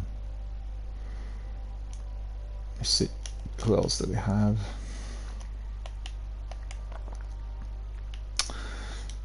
Don't have anybody on PlayStation. Anyone out there watching wants to join us? Raise your hand. Shout it out loud. We want to see someone come in. Otherwise we'll carry on with Silas, which are always very enjoyable. And let's see what the progress is. 2 bounties completed. Sunrise is still there. I'm always eager to complete the Nightfall Strike every week to get some extra exotics. And the last one I picked up was Khepri's Sting. And Khepri is very good. Khepri gives you invisibility. So you become invisible if you crouch.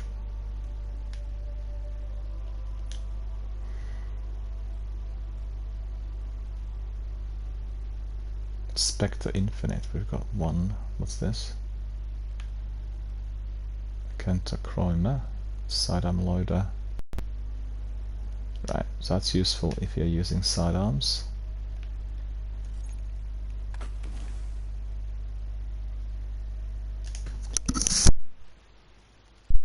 I do apologize, I sneezed. Hopefully my mic was off. Your old friend Sepix Prime is back, and apparently better than ever, thanks to the Devil Splicers and Siva. Zavala's not too happy about the idea of the Splicers playing Godmaker, and I can't blame him. So what you're saying is it's time we return to the scene of the crime. I'm sure the Fallen will be happy to see us.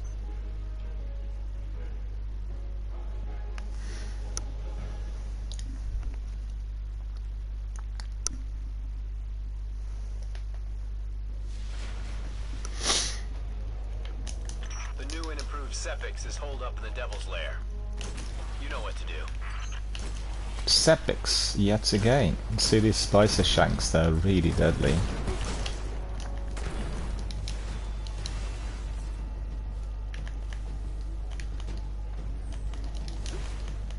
Actually, what I need to do is, I need to tell our friends more about our fundraising, so just bear with me, I need to sit there for a minute.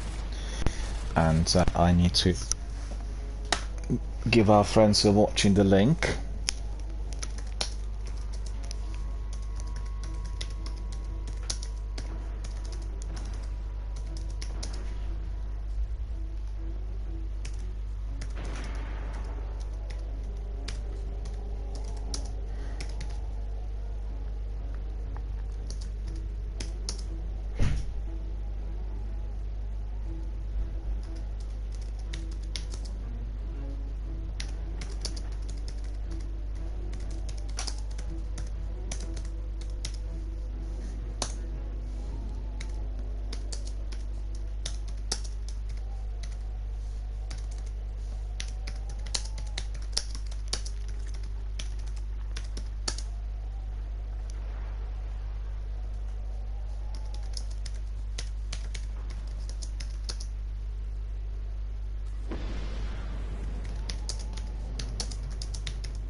There we are.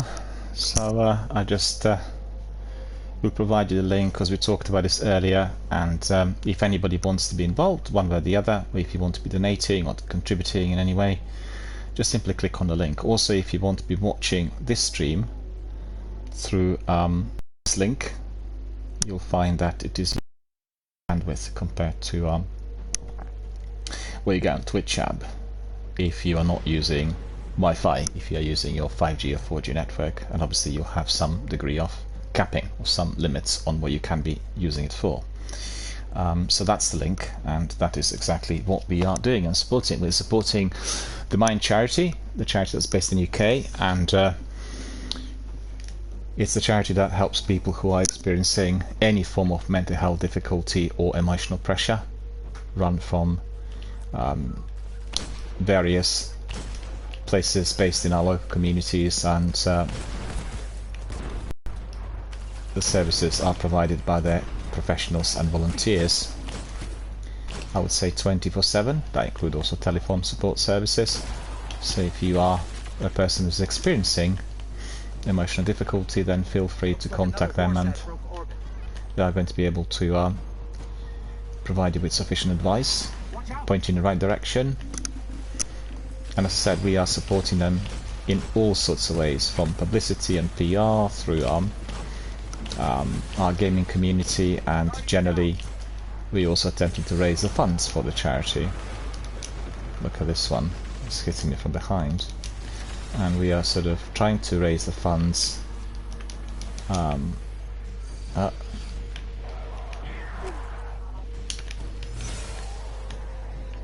still gone. Oh, he's still there. Yeah, we are trying to raise £1,000 for the charity, and we have milestones which are attached to every 100 of those contributions. So every single time when we reach a milestone, then we'll be running also a separate community-based event that's tied in with Pinnacle activities, usually Destiny 1 raids, and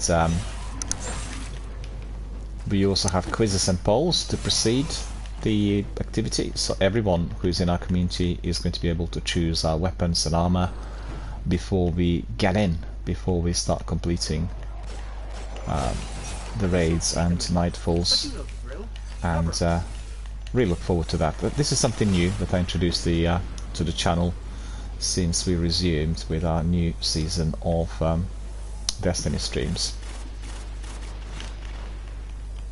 So anyone who's interested, just have a look at the link, you get all the information, and hopefully you are going to be feeling interested and encouraged.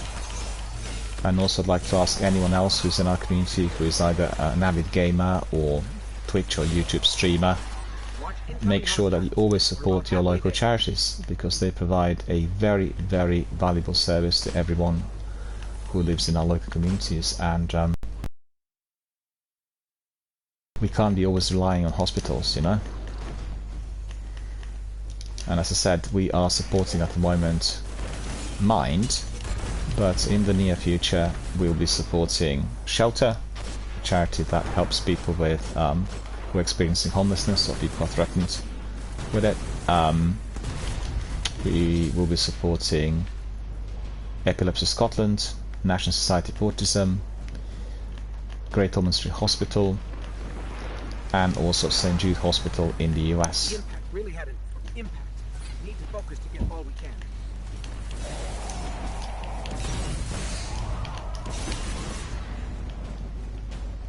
Managed to get rid of the captain. Weasel destroyed it. Weasel kicked us out, and I had information from Bungie indicating that they had resolved all these errors and glitches that were plaguing the overall online activity. What can I tell you? I do apologize, but this is linked to what we believe is a DDoS attack on the servers, or a permanent glitch, but I don't think the glitch is there by itself. I think there's somebody else doing it, like we've seen with Diablo 4 servers, and it's not being resolved. You remember me telling you about this right at the beginning of the session today. I did say that we need to observe and monitor whether we'll be getting any more of these error messages, and you can see even connecting is very difficult. They did say that they eradicated yesterday with the maintenance Weasel, Baboon, and all the other ones. We didn't get any Anteater so far, but Anteater, I kept pronouncing it Antitheater, but actually it's Anteater. I couldn't read it even properly because I was so enraged with its frequent occurrence, and me not being able to enjoy my Kreuter raid the other day, a week ago, due to that error message that was constantly killing me. Had to be revived. So if you're experiencing any of this on your system, don't assume it's to do with your internet connection or controller. It's all to do with Bungie. And you could see, I need to now invite our friend Zenith to join us. We need to go back to the Seavers. But you know, this is an online game. There is absolutely nothing that we can do in order to remedy this. Nothing. And we did hear in the comments that were given to us through Reddit that many people felt the online gaming activity in the sequel was seriously hampered and in many cases ruined, as they had the similar sort of crashes taking place on their setups. And as I said, it's absolutely nothing that we can do. We'll just wait for our friend to come in.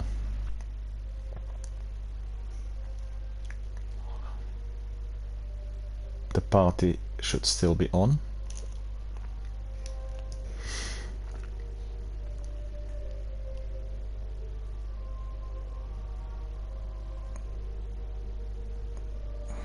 You heard that our friend Zenith is also busy at the same time with some online work, and therefore you do not hear much from him as we are doing the Sealers. But that's the way it is today. Lots of people do online work from home and they can combine activities, and that's really wonderful. I mean, can't get better than that, I've got to say. It's just fantastic. And our friend joined us. Can you hear me, Zenith? It's the dreaded weasel, baboons, and anteaters yet again that kicked us out. And irrespective I can of hear you. hear you. It's irrespective of what Bungie had said on the message yesterday. You remember we had that maintenance out of the blue, which was unannounced, and then 3 or 4 hours later, or even maybe 5-6 hours later, they posted a message indicating all the error messages for Destiny have been resolved. Well, I've not played Destiny 2 today, but I don't think that I was overly hopeful in view of what I've heard and seen, as this was going on for some time, and we get it again, and it's Weasel. Weasel is the one that kicked us out. Wasn't either Anteater or Baboon, so I don't know what's going on, but it's ridiculous. And initially, just to elaborate a bit, I want to say that to our viewers, I thought it was to do with my new internet connection. We have NAT strict applied, and I thought it possibly could be interfering. But NAT strict really applies to the audio comms most of the times, and for instance, the games where somebody is being singled out as the host. Obviously, after seeing it on Reddit and Twitter coming in from so many people around the world, I realized it's all down to the servers run by Bungie, and I've no idea what's causing it, but it's persisting, and I apologize, but there's nothing, absolutely nothing that we as gamers can do. We can just wait and see until the whole issue is fully resolved. Actually, we'll go to this, works better. So we were prevented from completing our world event, and we didn't get to the Sepix. But make no mistake, we'll get back to him sooner or later. The strikes are always repetitive. Unfortunately, we're not doing just Sepix. A few weeks ago, when I was doing my betas, every SIVA was Sepix Prime strike, and obviously that week the SIVAs didn't work properly. So here we are.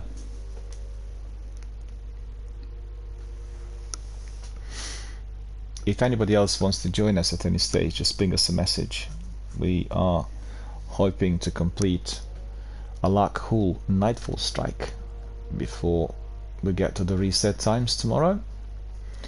And we tried it a couple of times, but Lakhul was unfortunately a bit more mighty than the two of us together.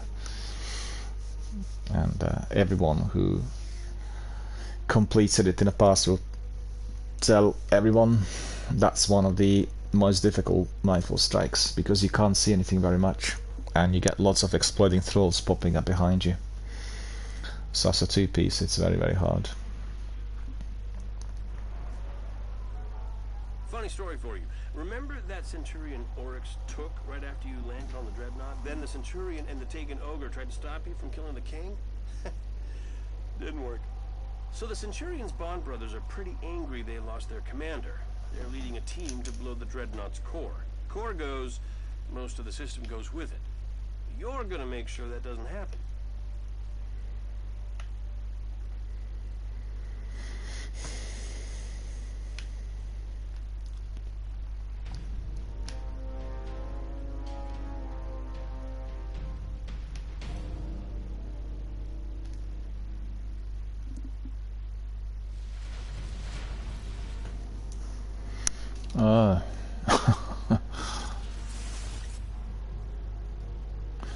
I think there is a message on Reddit about this. Cade, why do you think they crashed their ship into the Dreadnought? Those are extreme tactics for the Cabal. The Vanguard intercepted a signal, a message from the Cabal from way outside the solar system. A direct order to crash the ship, use it as a beachhead, and take out the king. Now that's loyalty. Lone Wolf joined us. Alrighty.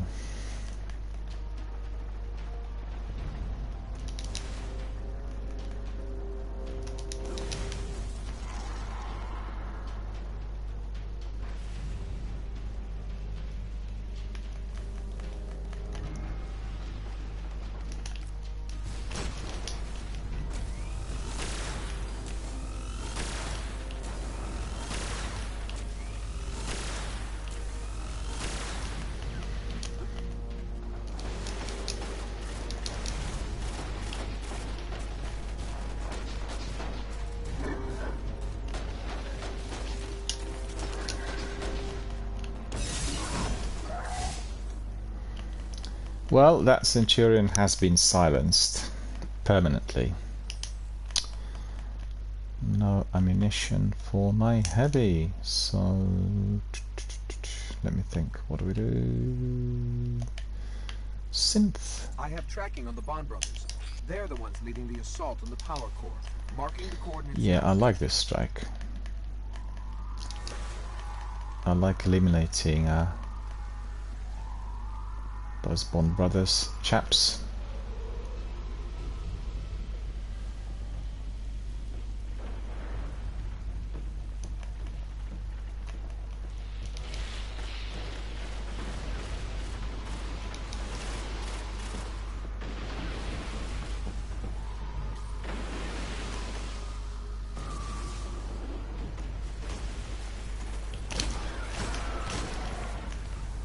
Yep.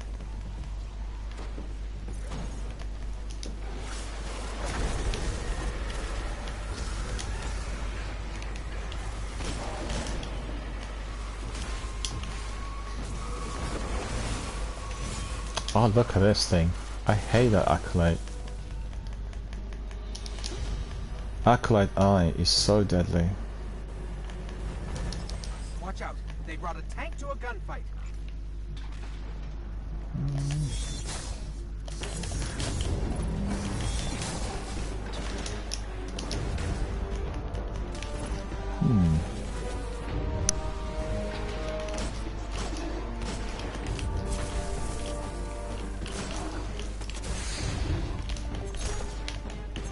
Oh, look at him. So strong.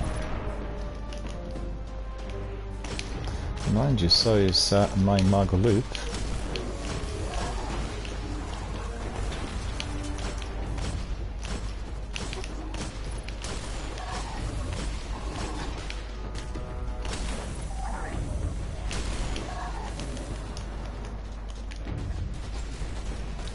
One of them survived there.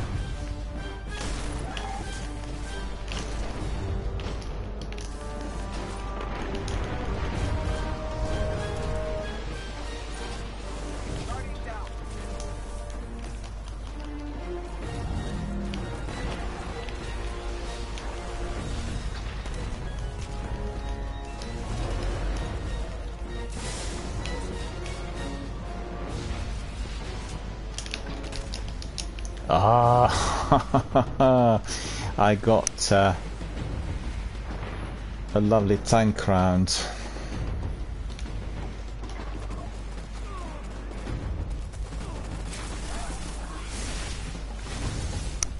We all did, main. It's the tank. It is the tank.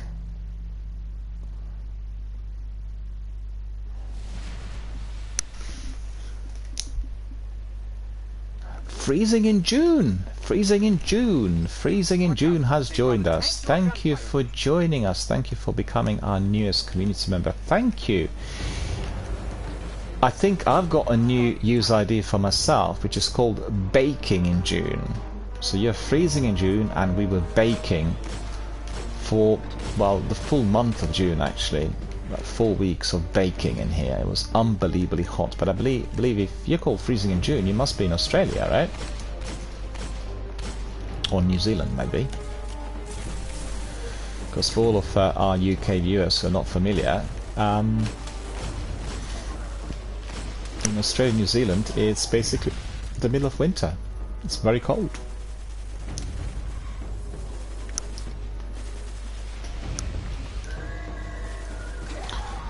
We've heard from Ali that it was extremely cold where he was, and he's in Australia.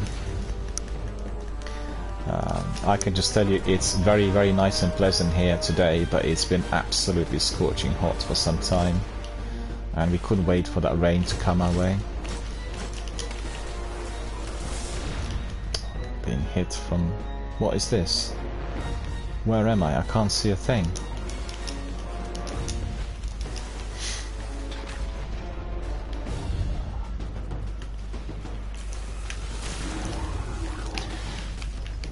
Being hit by the tank. Ah! Annoying. Two of us hit at exactly the same spot. Just wait for us to respawn, because the tank's gonna get you otherwise. Too many ads and tank rounds down there. Whereabouts are you freezing in June? Are you in Australia, New Zealand? Whereabout around the world are you? Well, I'm in England. And London suburbs to be precise. What he's doing is called Rage.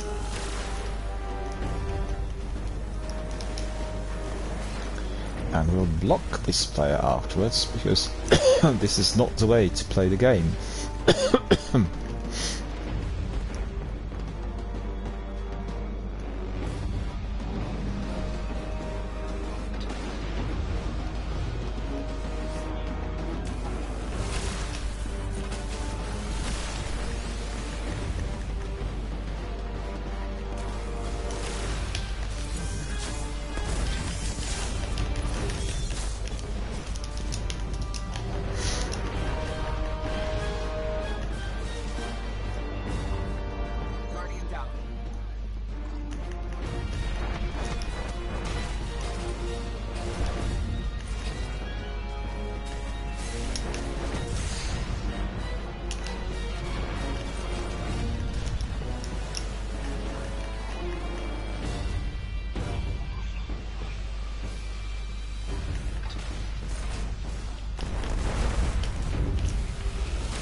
Yeah, finally the tank's gone, so that's good.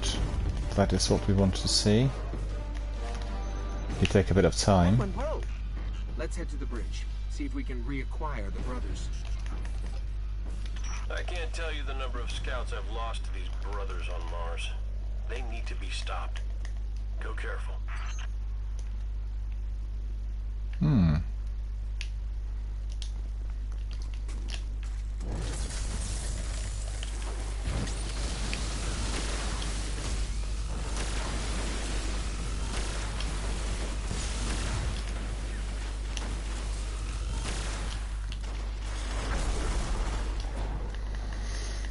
So that's sorted.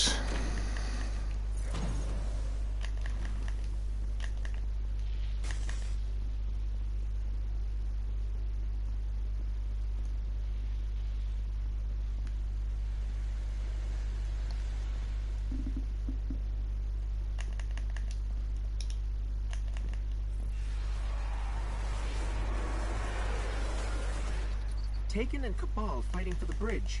Wherever the brothers are, they aren't here. Let's keep moving.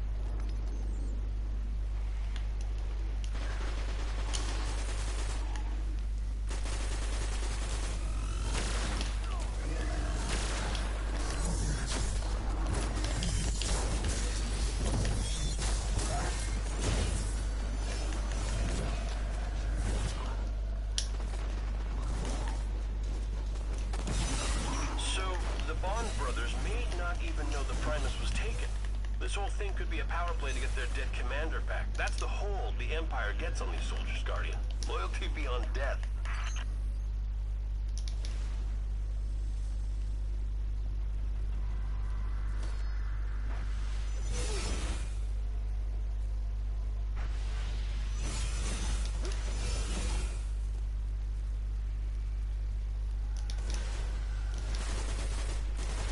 Stop the Cabal.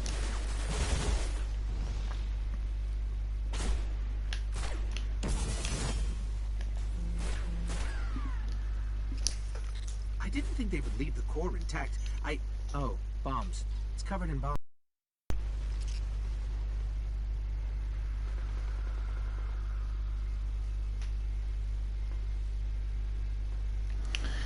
There are munitions from each structural weakness on the core.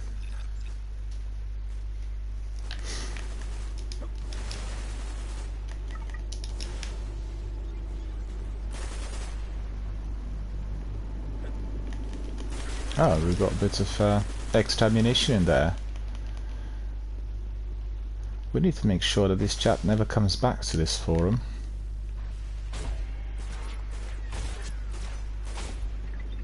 Shut it down, Guardian.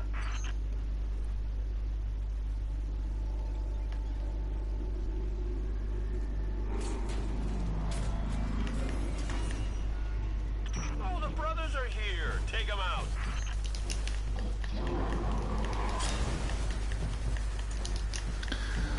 Just a report.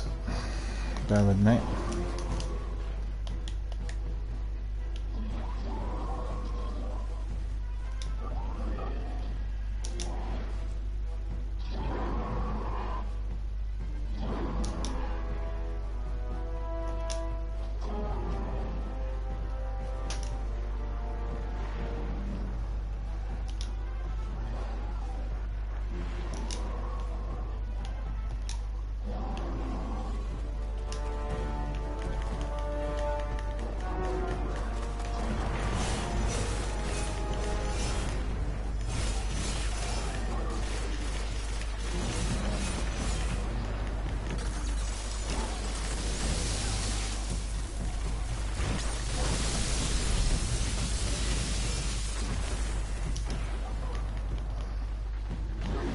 If you're wondering as to why this player was reported, is he was doing what is prohibited, attacking the squad mates and displaying rage. Strictly prohibited, not just by Bungie but by any online gaming community.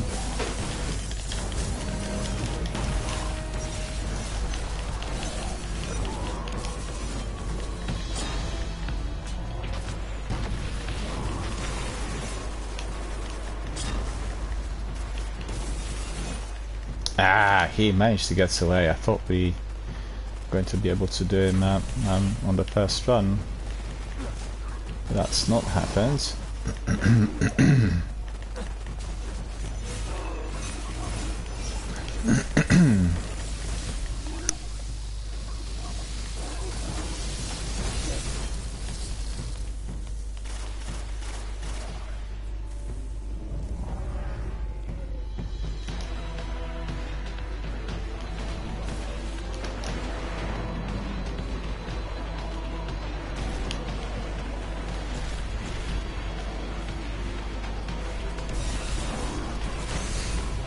Oh.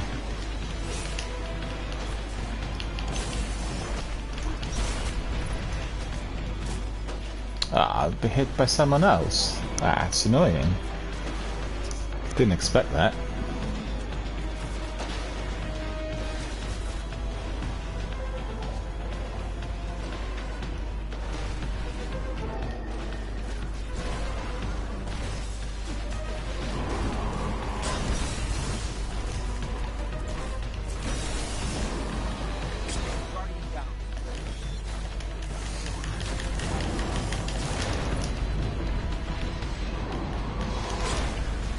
Oh, what was that? Ah, being hit for the second time. We all got hit. Yeah.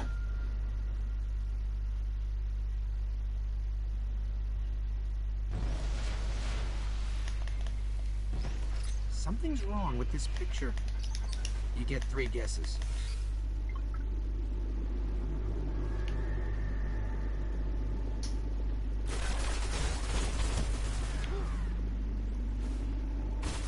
There are munitions hooked up to each structural weakness on the core. And you think that's alright, do you? You think that's fine to do that? Well, let's see what Bungie are going to say. You can simply rewind and watch the video.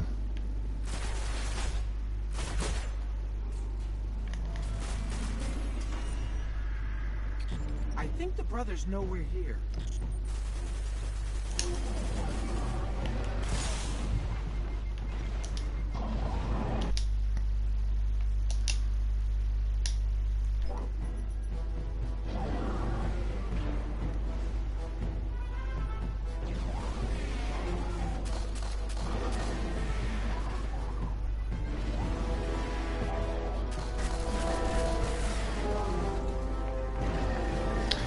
Yeah, there, Zenith. I think that you got booted or something happened.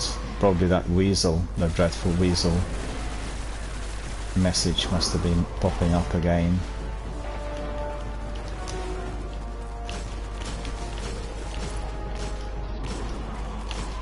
Because I had it already once today. So annoying.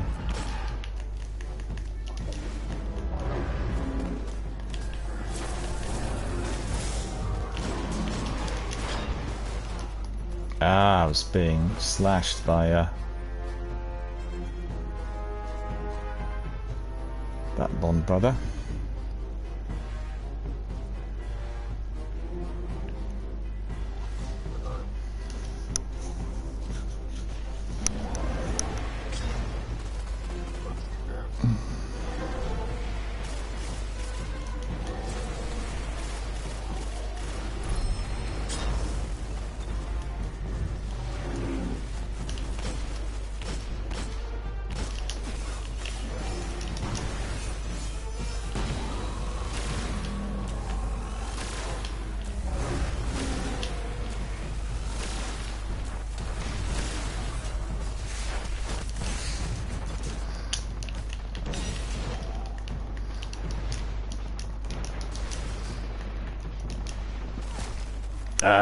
That's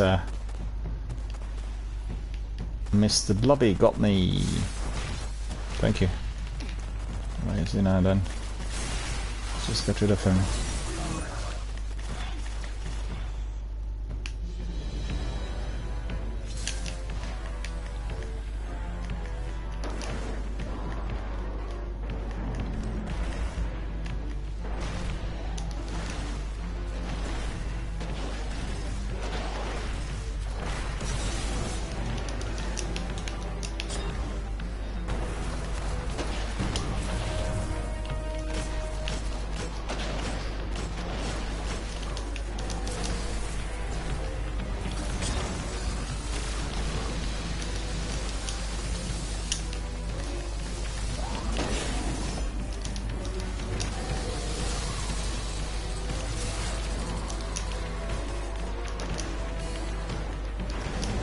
Well, turning out to be devilishly difficult. The Bond brothers have got many lives, as you could see.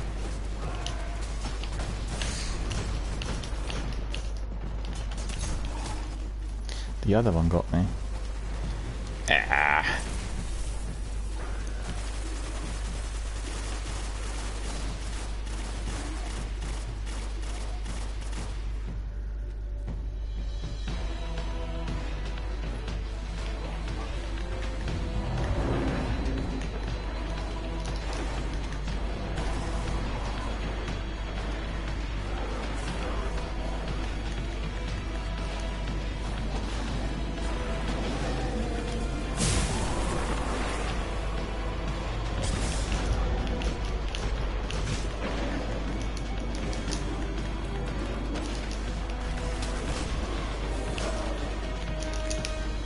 Super.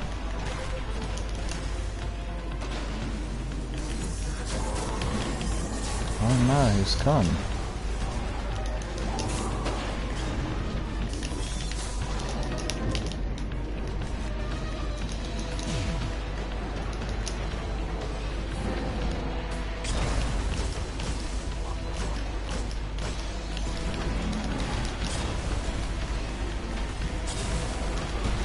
Managed to get away with some difficulty.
Ah, he jumps at me. Ah, I didn't see him. Ah, he's gone. Ah. We completed. That's good. Alright. That's good fun. It's done. The Brotherhood is broken. I hear that the Cabal are big on honor, but look at their actions, not their words. You've put an end to war criminals, butchers, and you've shown the Empire what the Vanguard's all about. Network keys. Wolf pelt.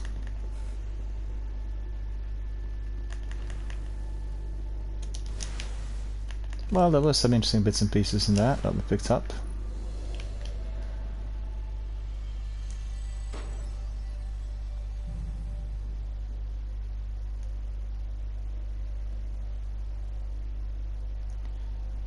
We'll just depart from this chap who was not really a kind of gamer that we want to be associated with.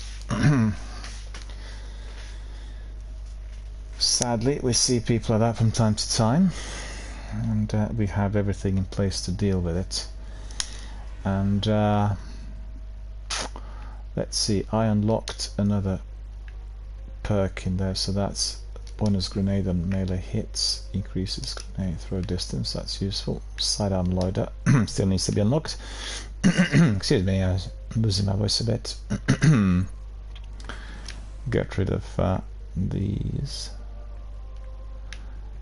Want to ask our community members, is there anybody who wants to join us for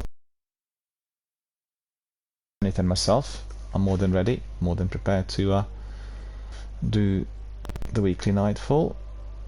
Look at that beautiful outfit that I've got. Rack of Poltergeist, Spectre Infinite Grips.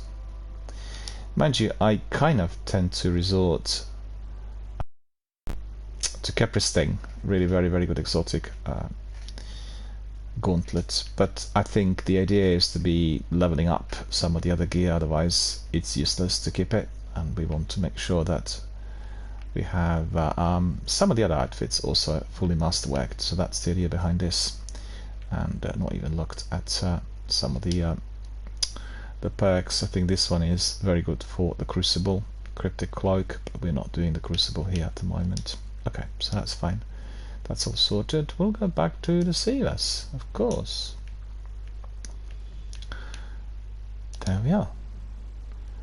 Just to remind ourselves, fresh troops. Some enemy squads have been fortified with additional reinforcements, as we've seen. Small arms, primary weapon that damage is favoured. Imago Loop worked really well in there, as you've seen. Managed to eliminate quite a few of those enemies. And then heroic enemies appear in greater numbers are more aggressive. Void Burn. Void damage from any source is greatly increased. Zenith has sent us some information. Let me just have a look what the information says.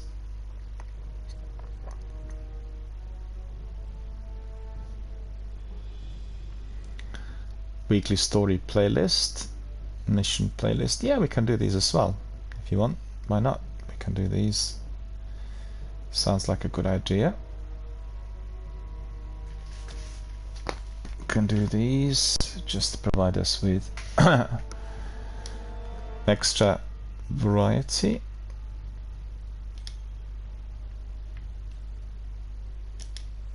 Level 42 story. We have catapult. Grenade recharge rate is greatly increased. Match game. Enemy shields are resistant to all unmatched elemental damage. Match game is quite a nasty perk. Heroic enemies appear in greater numbers and are more aggressive. Mars and Venus. So let's try. And I think it will be that Undying Mind. Am I correct in saying this? I keep forgetting. We've done it already early in the week and can't remember exactly what the actual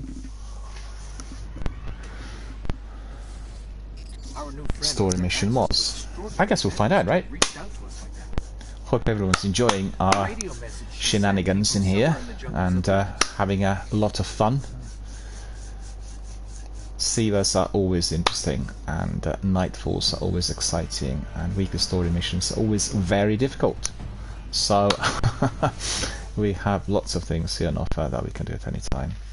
I need to grab a biscuit because you know what? Oh, look at this. This colony was built by the Ishtar Collective.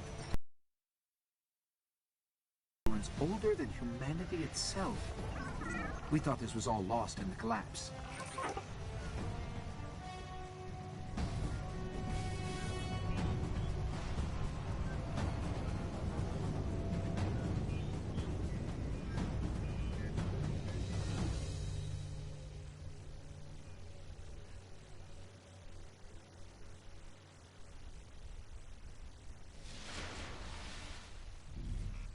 I don't like us getting dragged out here and not being able to get the lay of the land.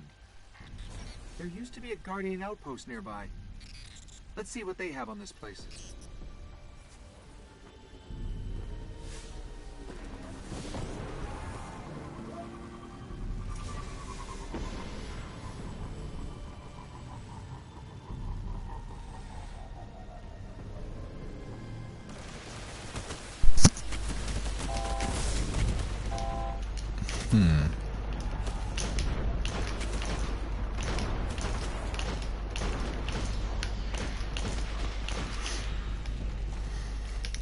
Did we get them all? I think we did.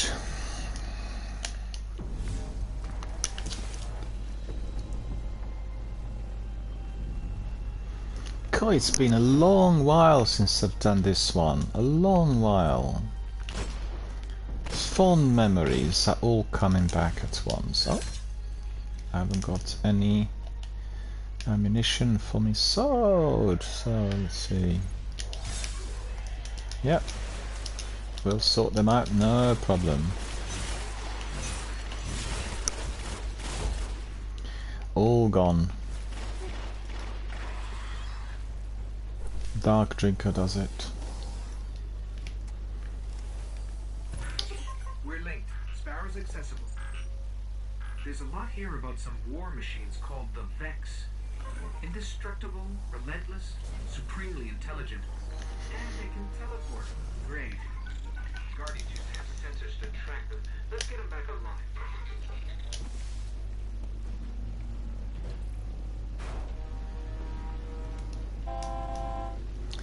Where you go up there?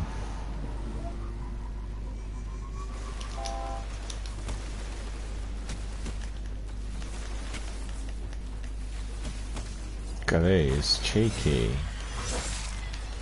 They want to be in control.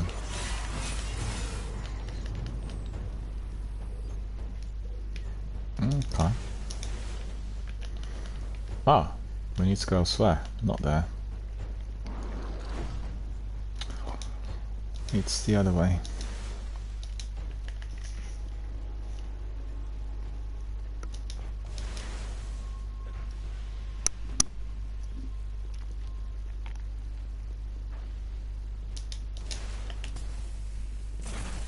The Vex sensor should be up ahead.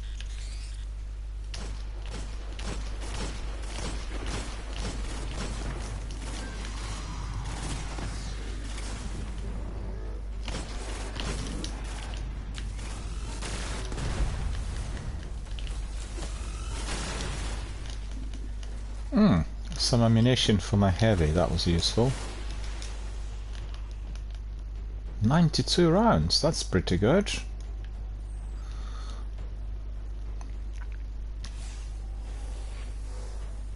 I think it's one.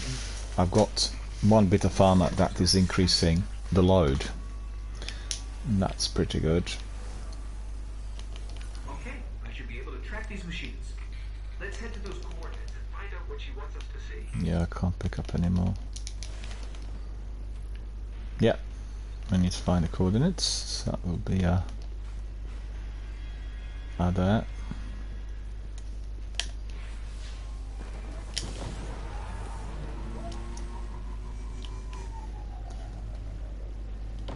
My outfit until last week was completely future warcard based, but we decided to change things a bit.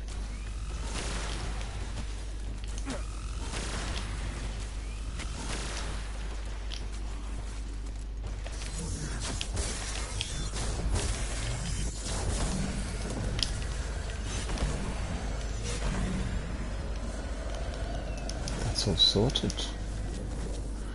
That's all sorted. Very good. Oh. This is what happens when you keep reading your chat messages and doing the game at the same time.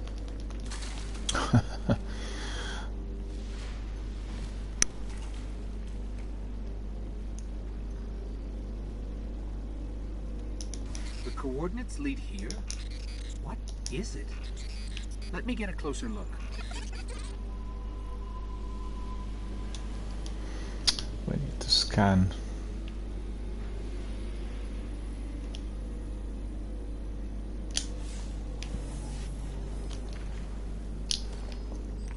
Fascinating. A conflux of non-baryonic streams going where?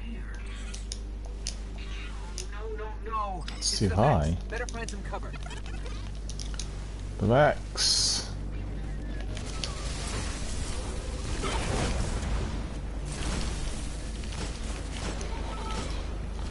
Always aim for that milk spot. Milk spot makes them explode.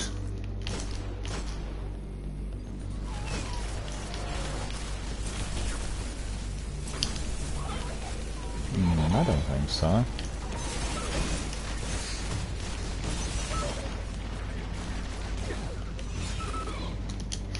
Okay, that was resolved. Resolved! And some other ad resolved me.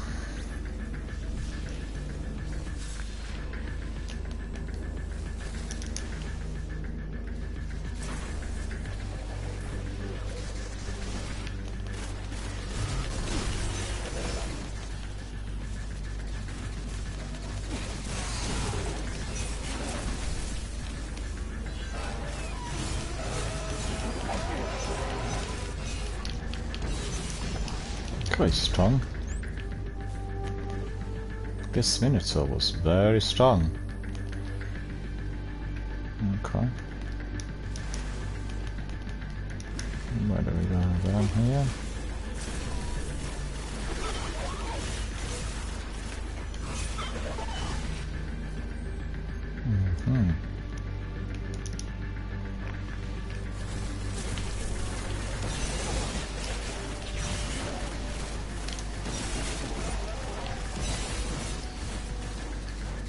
Yeah, these Minotaurs are really dodgy. They always have got to be eliminated first.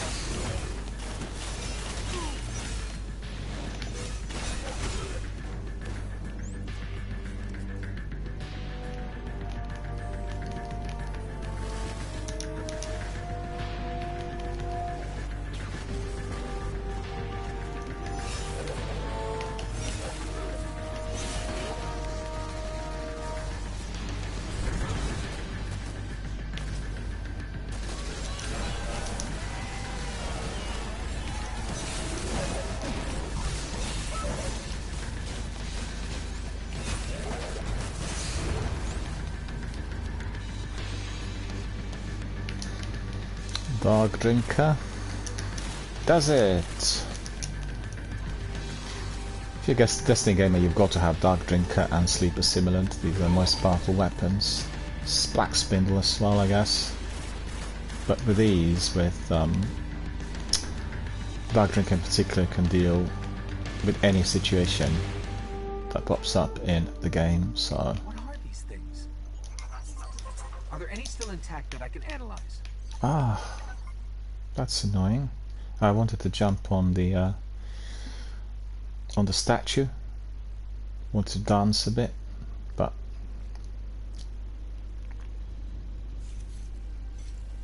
well fought. You're here. Exostranger. Who are you? Why have you been watching us? I don't even have time to explain why I don't have time to explain. I will. I know. Will what? I wasn't talking to you, Little Light. I'm a ghost, actually. Many Guardians fell. Strong ones. But you made it here. Yes, I'm listening. They are here. With me. Who's she talking to? Understood. You need my help, Guardian. Is that why you brought us here? They brought us here. The Vex. Evil so dark it despises other evil. You're not a Guardian. No. I was not forged in light. But I believe where our paths cross, ground could break.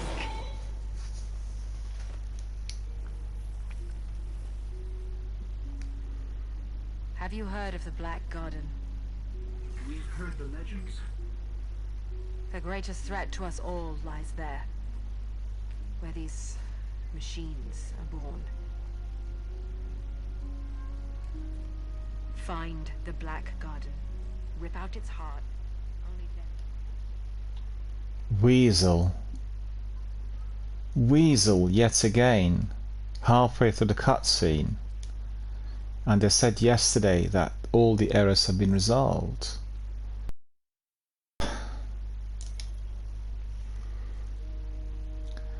This does not make me feel very happy, I've got to admit.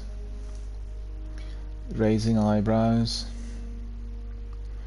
If everyone else is experiencing it, you can see it is based on some sort of major error on the servers. That's Bungie servers, and no idea what's causing it, but it's coming back. This is the second time today that it's actually destroyed our in-game activity, and unless Bungie resolve this quickly, lots of people will depart from the game, particularly people who are interested in doing it on the competitive side of things, because you can't be doing raids and nightfalls if you are being constantly kicked out. They've not publicly stated what's causing these glitches, you know. They've not said that this is the reason as to why we are getting these server-based errors. What we do get is, well, all the problems have been resolved. We've not seen any evidence of that, I'm afraid. Look how long it takes to actually get in. It takes forever. I'm so hungry. I wonder what I'm gonna have for dinner today. And then I'll be off for my regular swim, as usual, 9 o'clock. What a good day it has been so far. I did wake up a bit late today, I've got to admit. And that's thanks to Andromeda. I played Andromeda yesterday and I completed all activities on, I can't remember what the planet was called now, but all completed. Andromeda is a massive game. You always get the image from the reviews that they ruined the game, it's like short and insignificant. It's complete nonsense. It's a massive game. You probably can spend between 250 and 500 hours on it. I've just looked it up yesterday and I actually played already more than 70 hours. And that's like a leisurely gameplay. you know, bit by bit, every day, couple of hours, and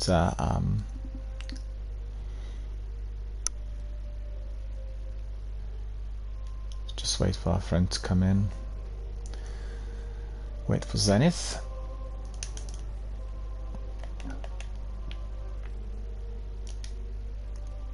Zenith, I joined our fight. Thank you for that. As you could see, we are being plagued by the same problem. I really enjoy these cutscenes. I've not seen these cutscenes in a long, long while. And then we were being cut short. Boo!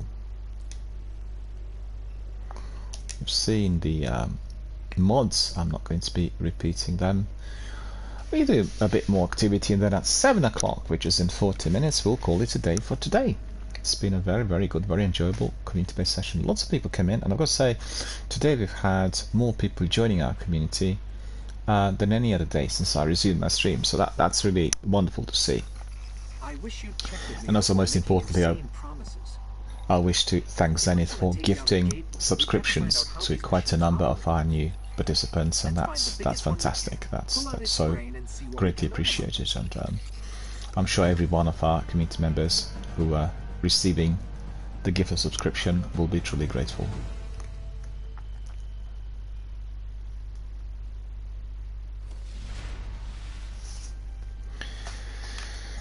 Okay. There's a big Vex signature just up the coast. Let's kill it, whatever it is, and bring its mine core to one of the old Academy research labs.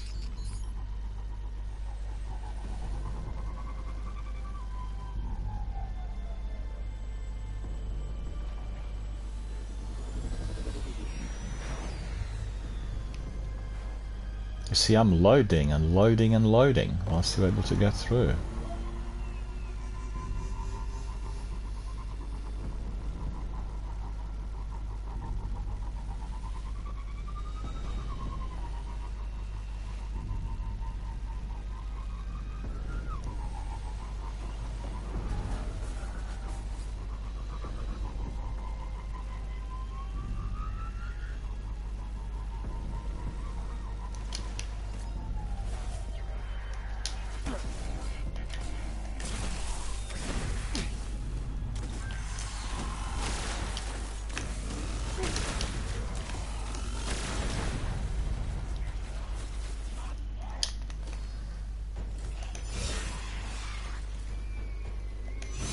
There is another one in there hiding.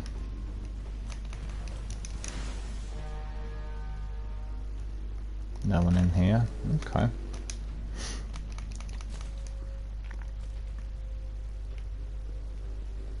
Guess we need to go back.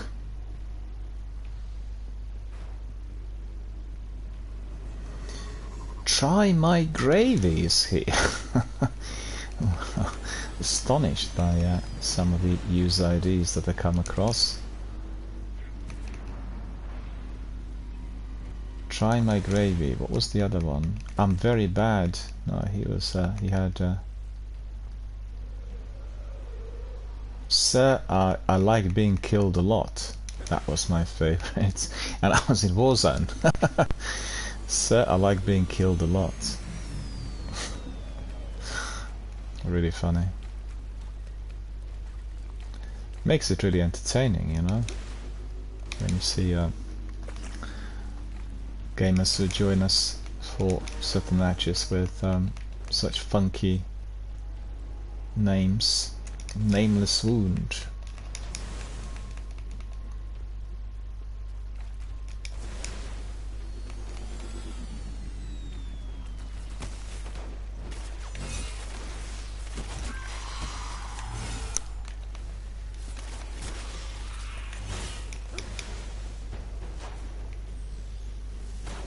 Well, there is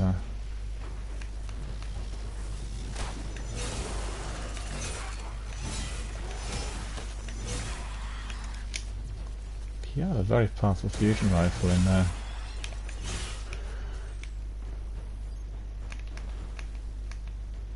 Okay, that was nice and easy.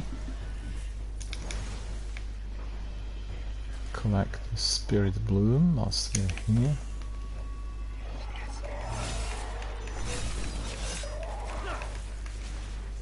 I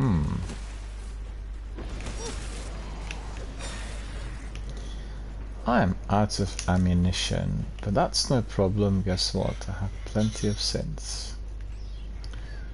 Well, not as many as I've had in the past, but still not too bad.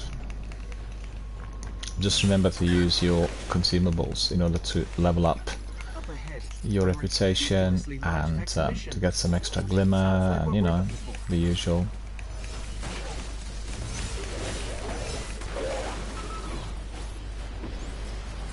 What's this? Cyclops is there.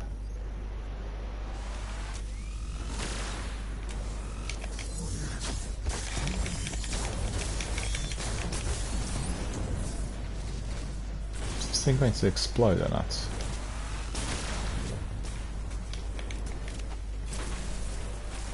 Should explode at once. Yep, it did eventually. Alright, that's good. Fascinating. Let's head for that research station. Let's head for that research station. Let's head for that research station. Their mind cores are actually biological, not relative to any known life forms recorded. Maybe the Collective's research can tell us more.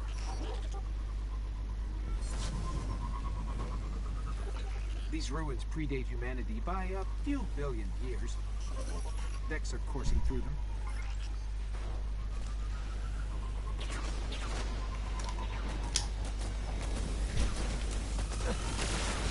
No.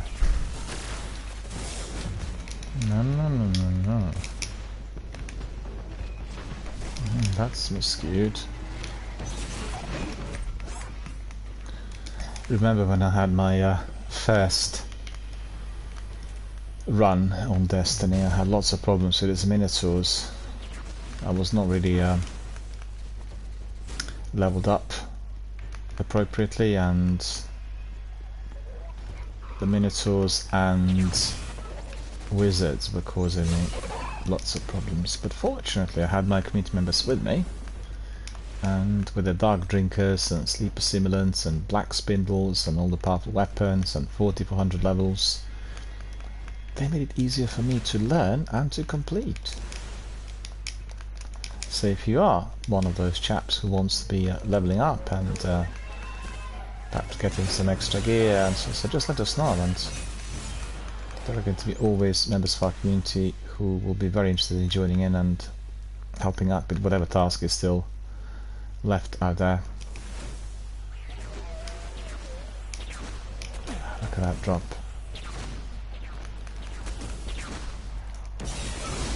No. And then this Minotaur in here.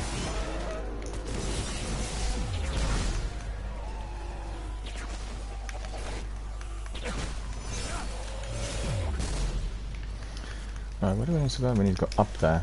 So I'm a bit late, I think.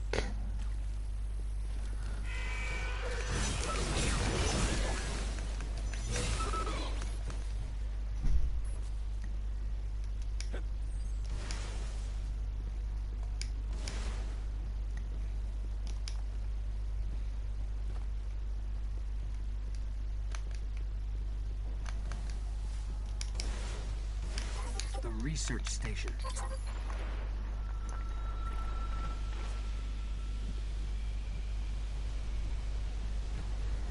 A research station indeed.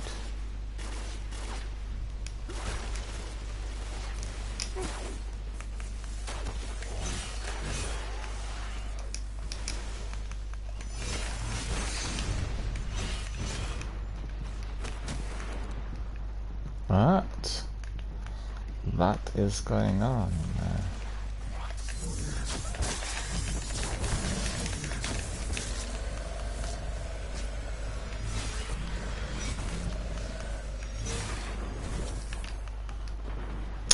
Yeah, one of my tethers was miscued. Doesn't matter really, we managed to get everyone else.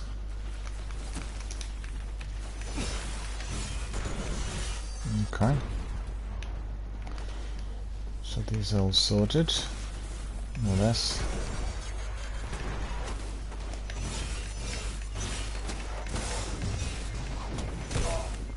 got me. How is this possible? Ah!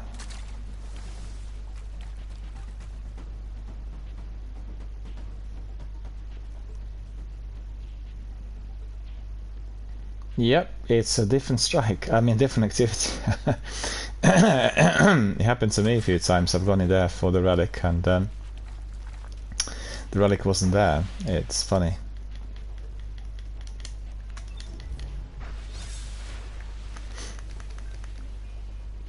It's the other way. We're not going downhill, we're going up.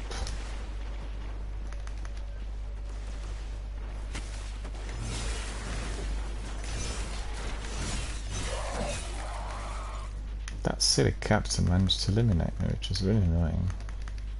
Nice work. There's got to be a central terminal around here. Found one. Let's see if I can get it to work. Yeah, we need to put a ghost in there, so that's it. And then there are going to be a few more enemies. Revival. I'll see what they discovered here. Vex, they're coming. They're coming, they're coming, they're coming. That is it. Oh, look at this.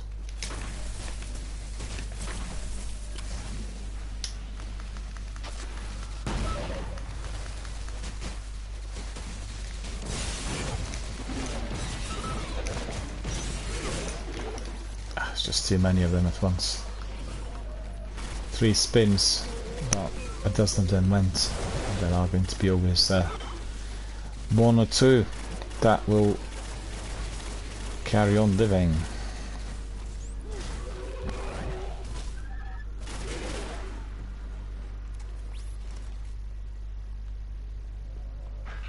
The Vex share one mind across 1,000,000 units. That's why they react so fast. Thank you.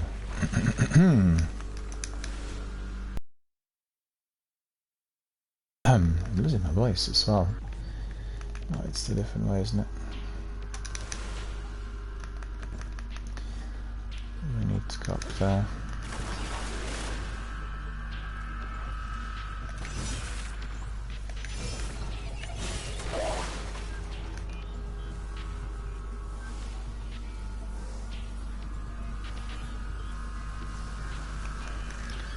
Yeah, there are still some Vex.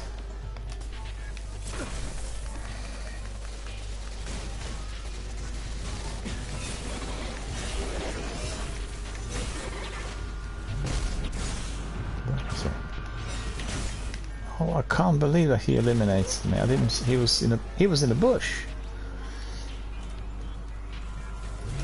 And some goblins will have very powerful fusion rifles. So if you're not careful, these rifles cause us our untimely demise.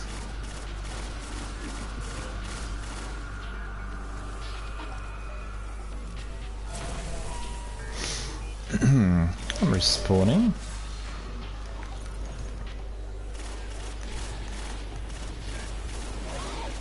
Ah, you got him. Okay. Yeah, they take about 3 hacks, these ones. Some of them take 2. Amazing. They can warp across star systems in an instant.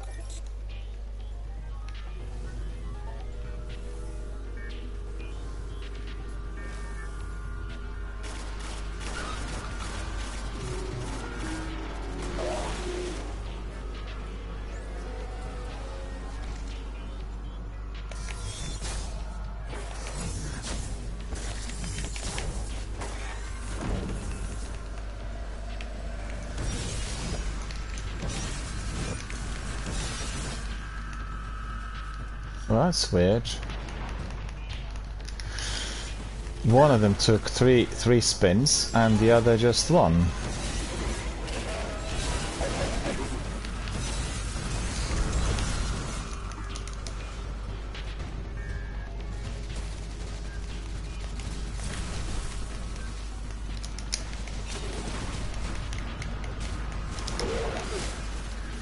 Yeah, that's me being brave, doing a punch-up with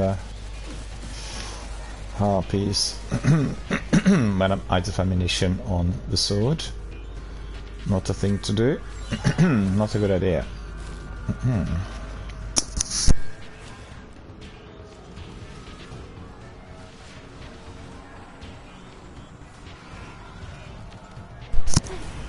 Oh, thank you, thank you, thank you, thank you.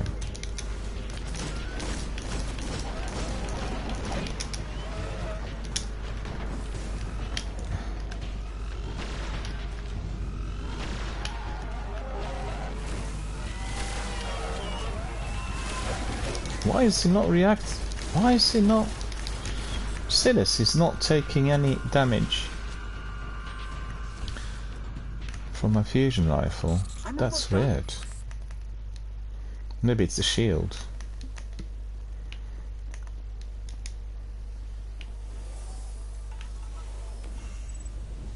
Ah, that's complete. Alright, we'll do another weekly story mission and then we'll call it a day for today. Oh, what's this? That's quite good. You know, I've played Destiny a million times and I've not seen this before. Take a screenshot of it just to memorize and immortalize the experience.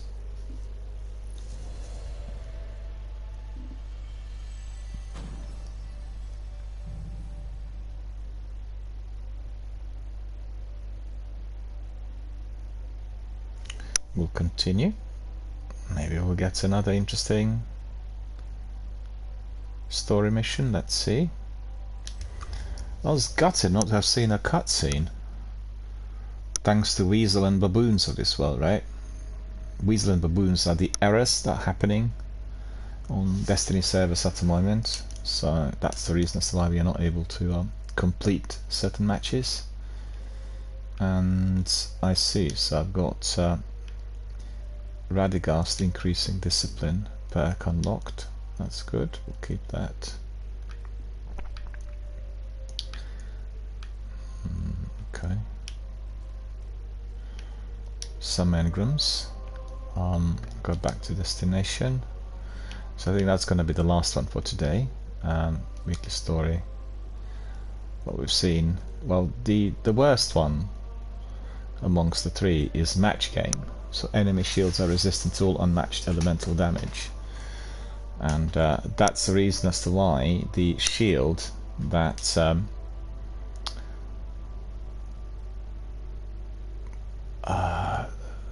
what was it called, the thingy? The Minotaur.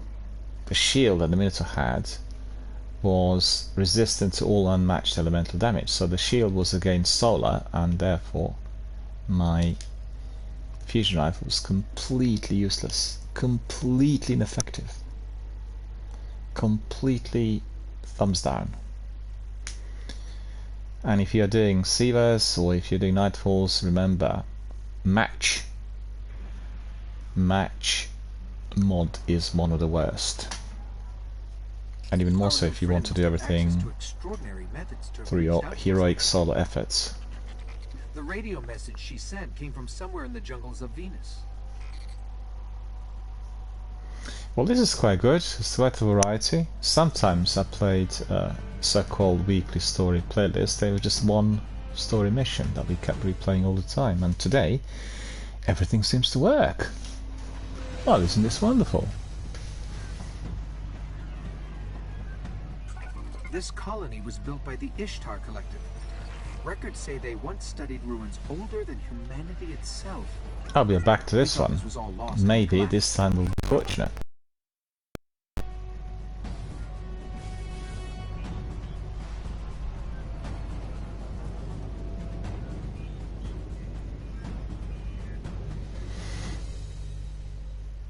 Future War Cult ship.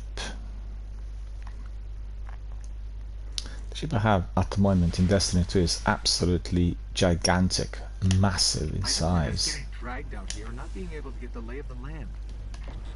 There used to be a Guardian outpost nearby. Let's see what they have on this place.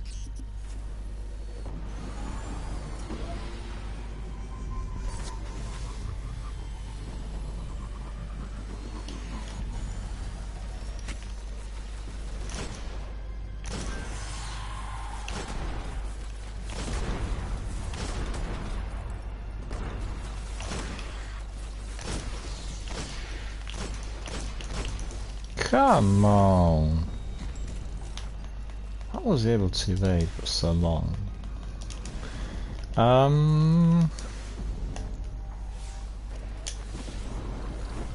Let's go down there somewhat.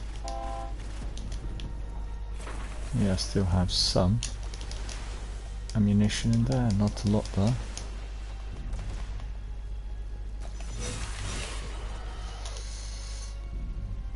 Playing Ghost. I quite like the Ghost I have on me at the moment. It's like Ghost with a sheet. That's like a proper Ghost, right? Ghosting it everywhere. This one. And they can teleport. Great. Guardians used to have sensors to track them. Let's get them back online. And guess what? His name is Ghost. And I just like the appearance of the Ghost, but actually we get additional glimmer. That's useful if you're chasing certain bounties, and then helium filament sensor and helium extractor. So these are very good perks if you're collecting materials, and then increasing the discipline as well. So that's just good all around. That's just good all around.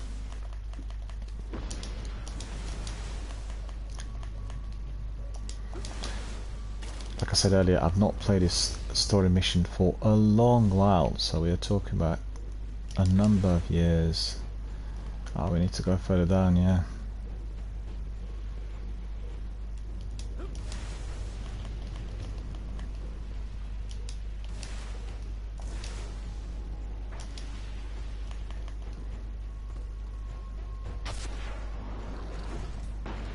Yeah, that is going to the Vex sensor should be up ahead. Destroy them.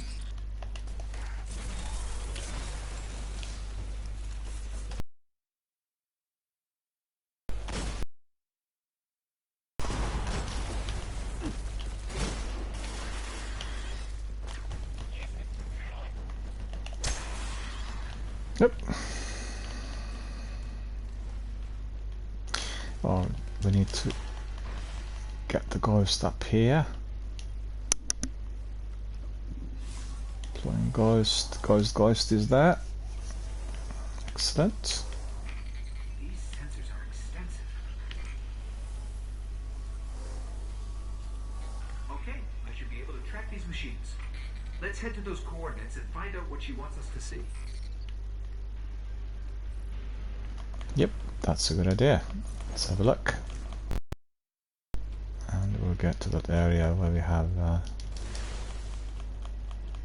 the big sculpture, and then we need to destroy all the Vex, and then the character called Exo Stranger pops up. So, you know, when you played Destiny 1 from day one, and also when one completed the game after its release, Exo Stranger was completely mysterious. People didn't know at all who this character was, but thanks to the sequel, and thanks to Beyond Light, we got to know lots about this character. So you could see they had the overall Destiny universe in mind right from the start.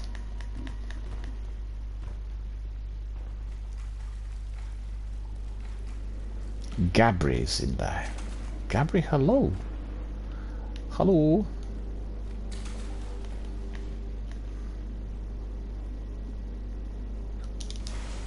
The coordinates lead here? What is it? Let me get a closer look. I need to scan.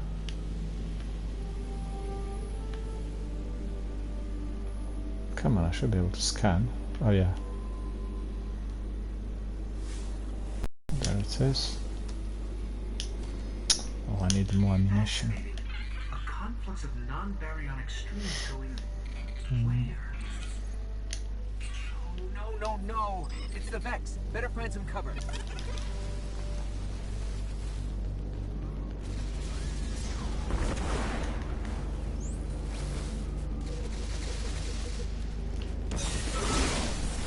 Dark Drinker, look at this. Astonishing.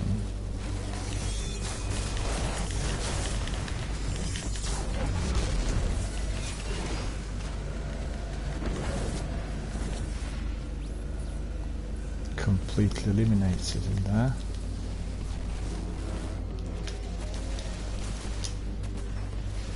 Watch this. Isn't that incredible?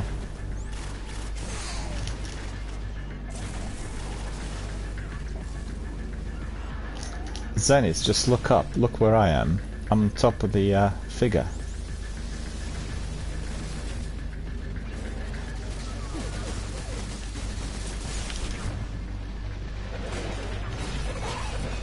Time to get fully engaged, but I paid the price for being a bit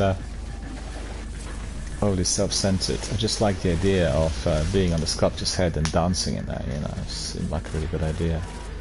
Just afterwards, wasn't sure whether that would be possible. Thank you.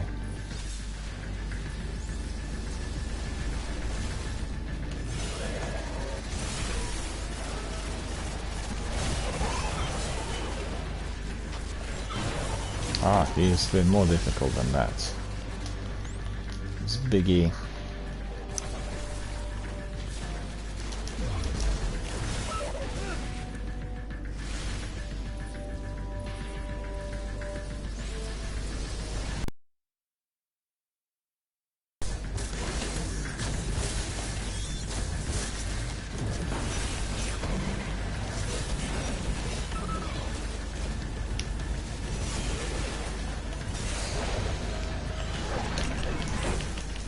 Come on, he didn't want to rotate, didn't want to spin.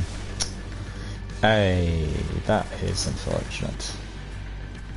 I was banking on that, you know, with those 2 Minotaurs in there, but slightly careless of me, would you not say?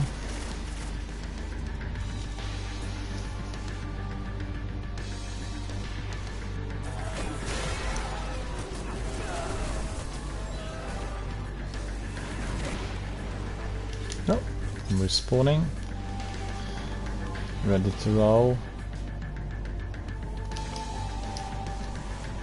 Yeah, I can't grapple.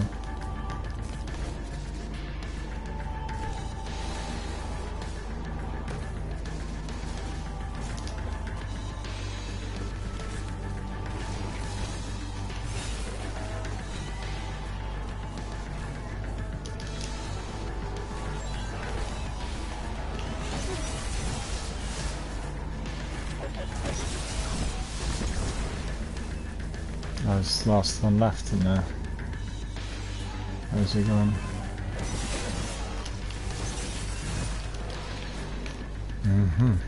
Okay. That's it. What are these things? Are there any still intact that I can analyze? Don't tell me I'm booted out again. Ah. Okay, good. Well fought. You're here. We haven't got much time. Who are you? Why have you been watching us? I don't even have time to explain why I don't have time to explain. I will. I will. I know. Will what? I wasn't talking to you, little light. I'm a ghost, actually. Many Guardians fell.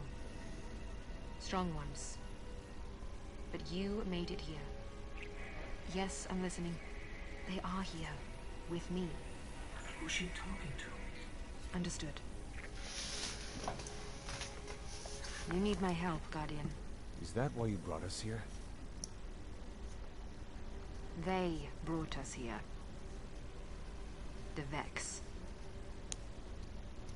Evil so dark it despises other evil. You're not a Guardian. No. I was not forged in light. But I believe where our paths cross, ground could break.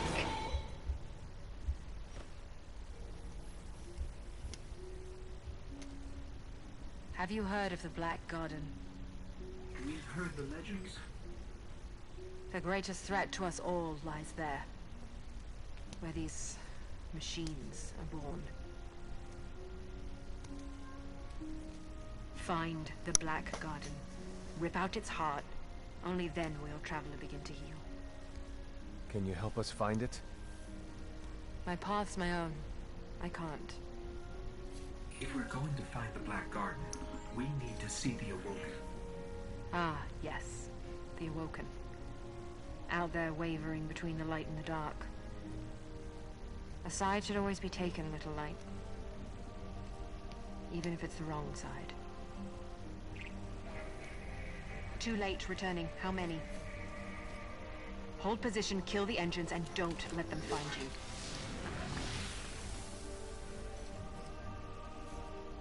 So, how do we find the Awoken? They live all the way out at the edge of the darkness. Last place the light touches. Can't we just stay here with the murderous robots? No. Little Light. Don't do that.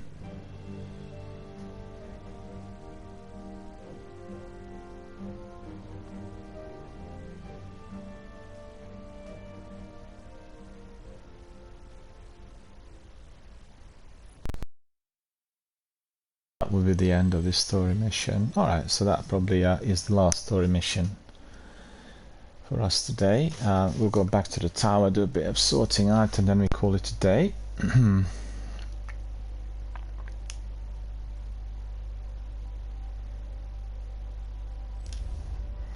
Definitely very enjoyable. I've not played this mission for it's quite a few years now. It's always great to revisit. And one chapter of Destiny was actually ending with this cutscene, so the next chapter was exploring the Black Garden and everything associated with it.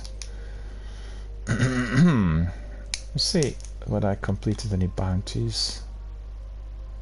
I did complete several, you see. Reputation up multiplied. More reputation. Okay.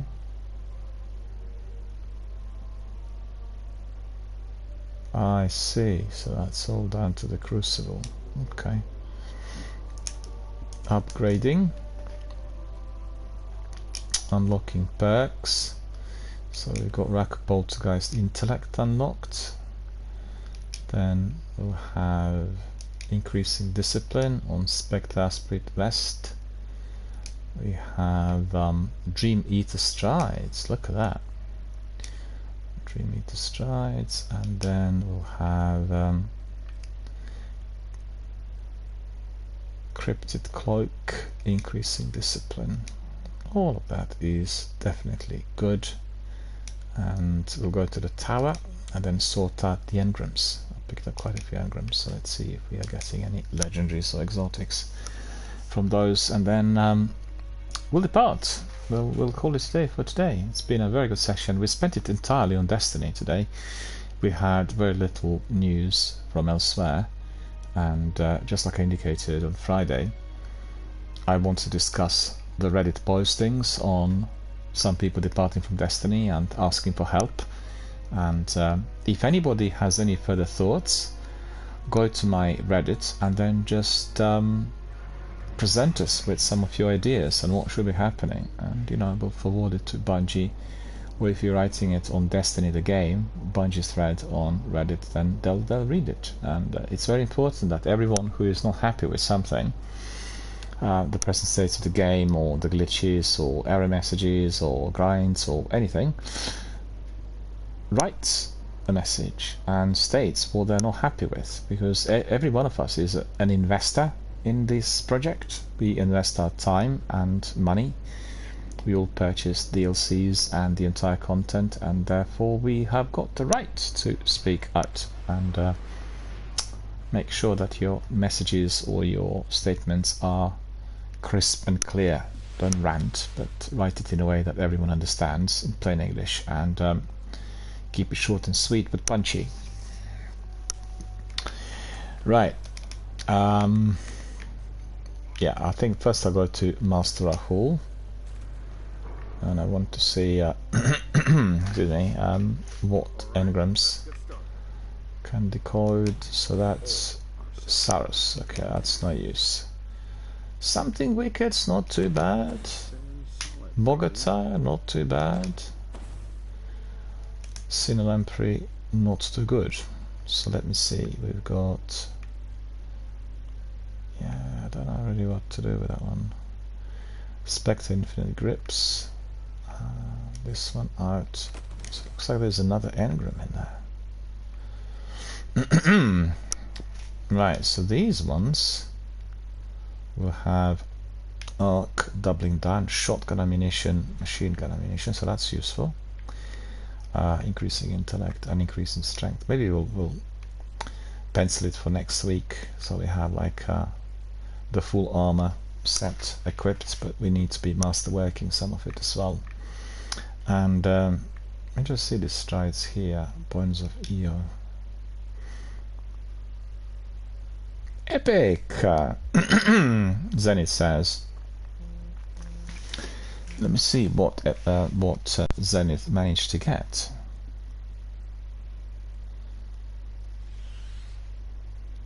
Oh, there is us. Oh yeah, fantastic. Oh yeah, I like that.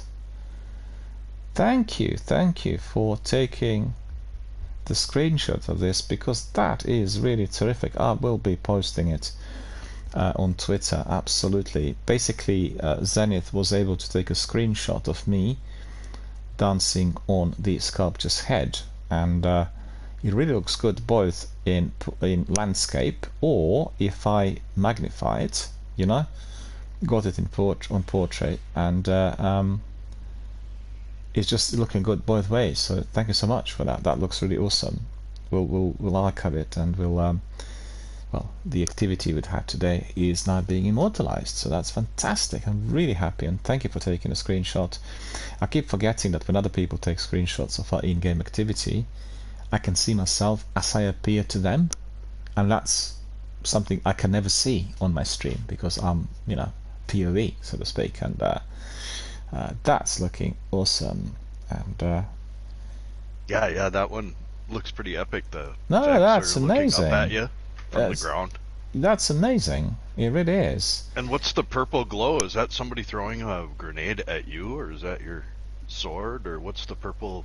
It's probably a combination of my sword and some of the ads firing at me, because eventually I got, well, I wasn't killed on the head there, but there were incoming rounds, so it must be an incoming round hitting the sword, you know, and then kind of exploding. Yeah. Obviously, the purple glow is Dark Drinker glow, but being hit, because Dark Drinker always gives you, well, some sort of protection if you are being hit by the ads, and it's just looking really awesome. I really generally like when people take screenshots or clips of certain activities, because it immortalizes the activity, and if you have a you know, a regular community of gamers, they can always go back to it. Because I had well, quite a number of people coming in and then asking about things we were doing with Warzone, and it was just like a moment they treasured. You know, it was during the pandemic where everyone suffered from isolation, and our community was having no isolation at all. We had plenty of fun, and one of our community members frequently got back and said, I just watched the whole stream, and the stream's like lengthy, it's 7 hours long. He says, oh, it's such good fun, I always like watching it again. And so, you know, that's the benefit, I guess. And a lot of people who were ranting about Destiny being addictive, they don't actually understand the purpose. They don't understand as to why the game was created, you know? If you do it with your community and you spread it out, it's just a completely different experience. And I never really enjoyed doing any of either the original games or the sequels missions by myself.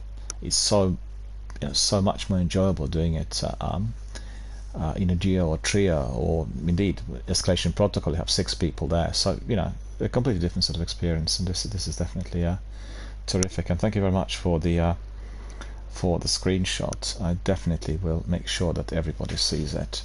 And the other one, you know, the other ones that you've sent me, we sat on the roof, and the other ones. I've posted all of them. They're all on Twitter, so you have time, just have a look.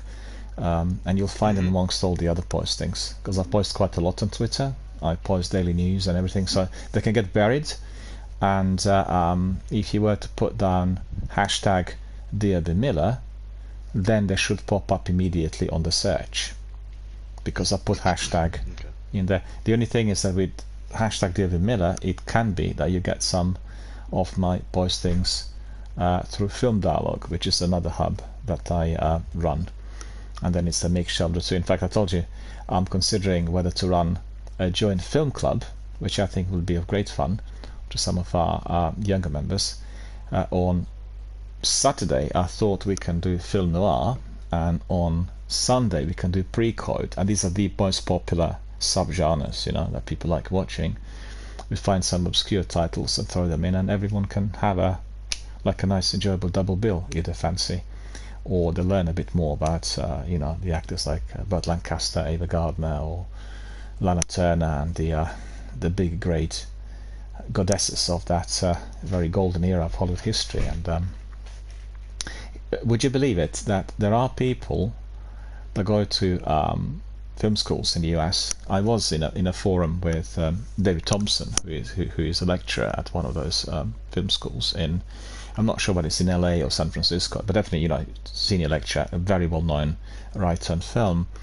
And he said, it was about 10 years ago, it wasn't that recent, so about 2013, 2014 or so, he said, I couldn't believe that when I mentioned the name Gary Cooper, that most kids in there didn't actually know who Gary Cooper was.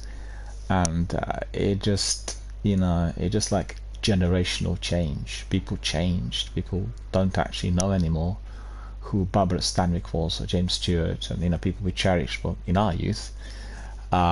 Because guess what? They'll know more about Harvey Keitel and Robert De Niro and Al Pacino, people who I guess they would have heard of in the meantime.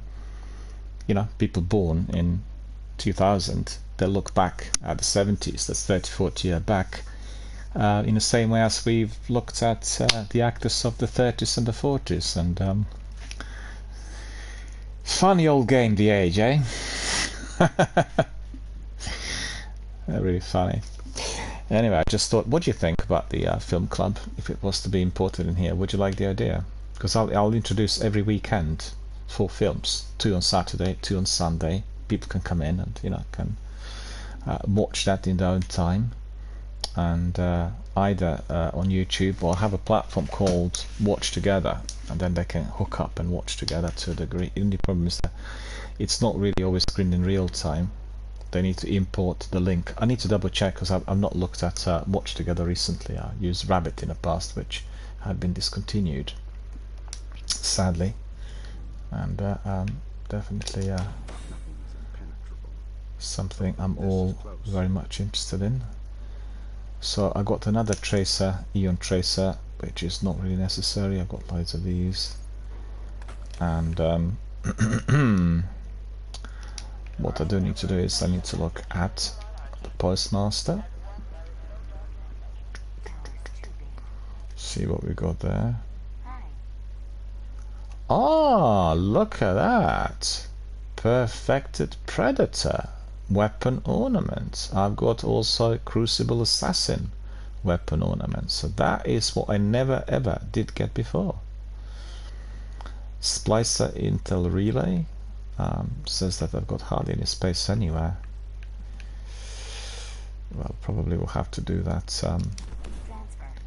at some other time rather than just now. But that's looking good. I'm happy, and they will need to be going to my inventory.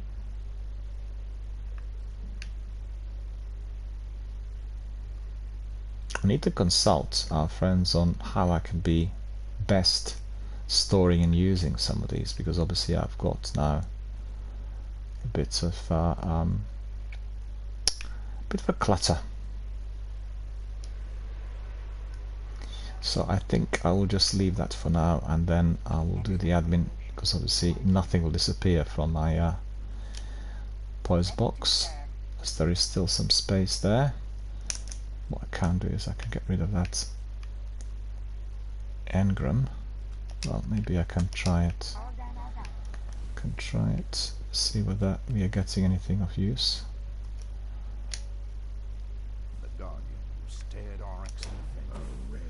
Sometimes I'd get even an exotic from some of those blue engrams, but that's not happened for quite a while. Takanami Ranger, okay, that's it. Finished for today. So, first and foremost, I want to thank our friend Zenith for joining us. Thank you for joining us today. Sure thing. It's been great fun. It was really fun. Thank you. Absolutely. It's just that we were plagued by those weasels and baboons a couple of times, which is annoying. And a message to everyone, it's nothing to do with the internet connection or your setup, it's all to do with Bungie servers, and that keeps happening. We've heard yesterday that they've resolved the problem, but we had the experience that told us otherwise. They have not resolved it. Just want to ask you, what did you think of the idea linked to Film Club with some films on Saturday and Sunday? Do you think that's a good idea? Would people be, warm to that sort of suggestion? Oh, look at that. I would assume so. Yeah. I just have to be, I guess, selected by the titles, because with film buffs, what you'll get is obscure titles. They'll jump on that, and then with people who are perhaps not familiar with film noir or pre-code, they'd go for the biggies, the Maltese Falcon and the Killers, and the films which obviously most representative for that era. So I'll probably just throw in a biggie and another obscure title, so that people can really pick and choose whatever they like, and it will kind of merge the two communities together. Some people can then go to Film Dialogue and find out a bit more about film there, and vice versa, because I still think these communities are fairly divorced from each other, although there is so much similarity, and there is a lot of apprehension between the people who are in either communities. But things will change as we go along, so we'll try it and then we'll see how it works. Let me just take a screenshot of this, and we've got another very nice screenshot of Zenith there on the poll, and myself looking at Zenith and the Traveller. So once again, thanks to Zenith for coming in. Tomorrow I know you'll be celebrating the Independence Day. It's the 4th of July, and that's going to be the case for many of our US-based friends, and I was thinking maybe to give it a miss with the stream as well, and I'll go to cinema.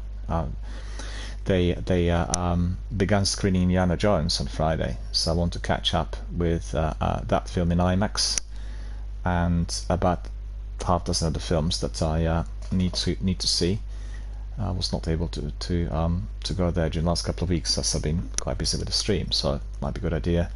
I think most people tomorrow will be busy with their families, and the best way of doing it is just having a free day, and then we'll carry on as usual on other days, and maybe we can throw in a short session on Saturday or Sunday as well, just to compensate for the absence of it.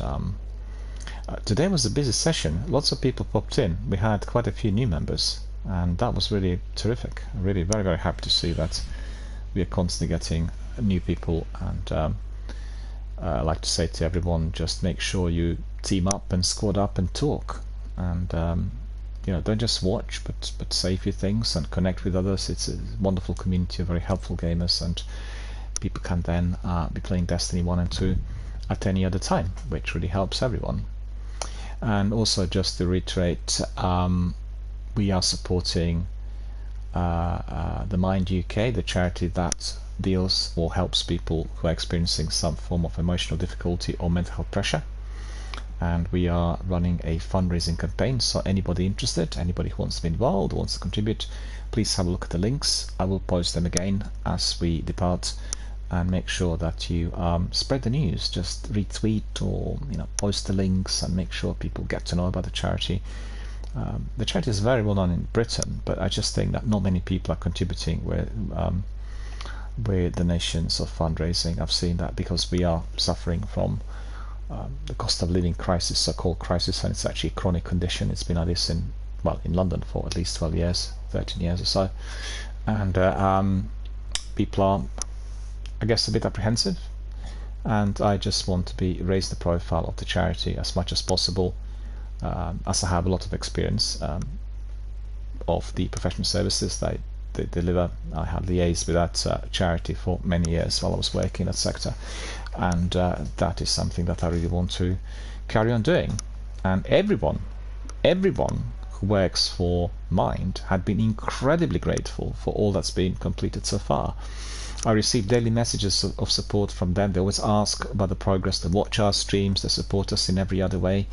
So it's really good. As in Britain, we have not had the same amount of charitable fundraising attached to video gaming, and particularly not on Twitch or YouTube. So, you know, I'm hoping that other people from Britain will see the stream and the postings and all the other information, and then join forces and do something which will be absolutely worthwhile. In the near future, we'll support also Shelter. Shelter helps people who are faced with homelessness. Then we'll support Epilepsy Scotland, helping people who are suffering from epilepsy. National Autistic Society, again, a charity that helps individuals, adults, groups and couples who are having autism, or the autistic spectrum disorder as it's called today. And then we'll be supporting Great Ormond Street Hospital and St Jude Hospital. The first one is a hospital based in London, and it's a specialist hospital for children. It's got the best research facilities in Britain and some of the best in the world. And the equivalent in the US is St Jude Hospital. So we want to be supporting the research hospitals in order to enable them to carry on with their research, because guess what? The research will provide remedies for some of the most incurable, the most deadly diseases that children are suffering from, and then you know, the lives will be saved. So that's the idea behind it. So I want to thank everyone for coming in today, for supporting the channel. Thank you to our new members, thank you to Zenith.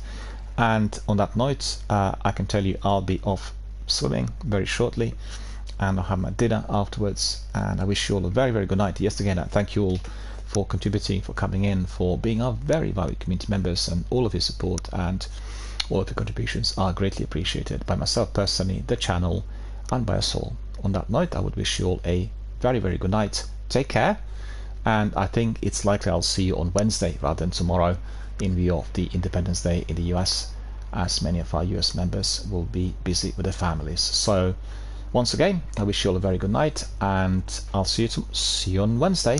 Take care.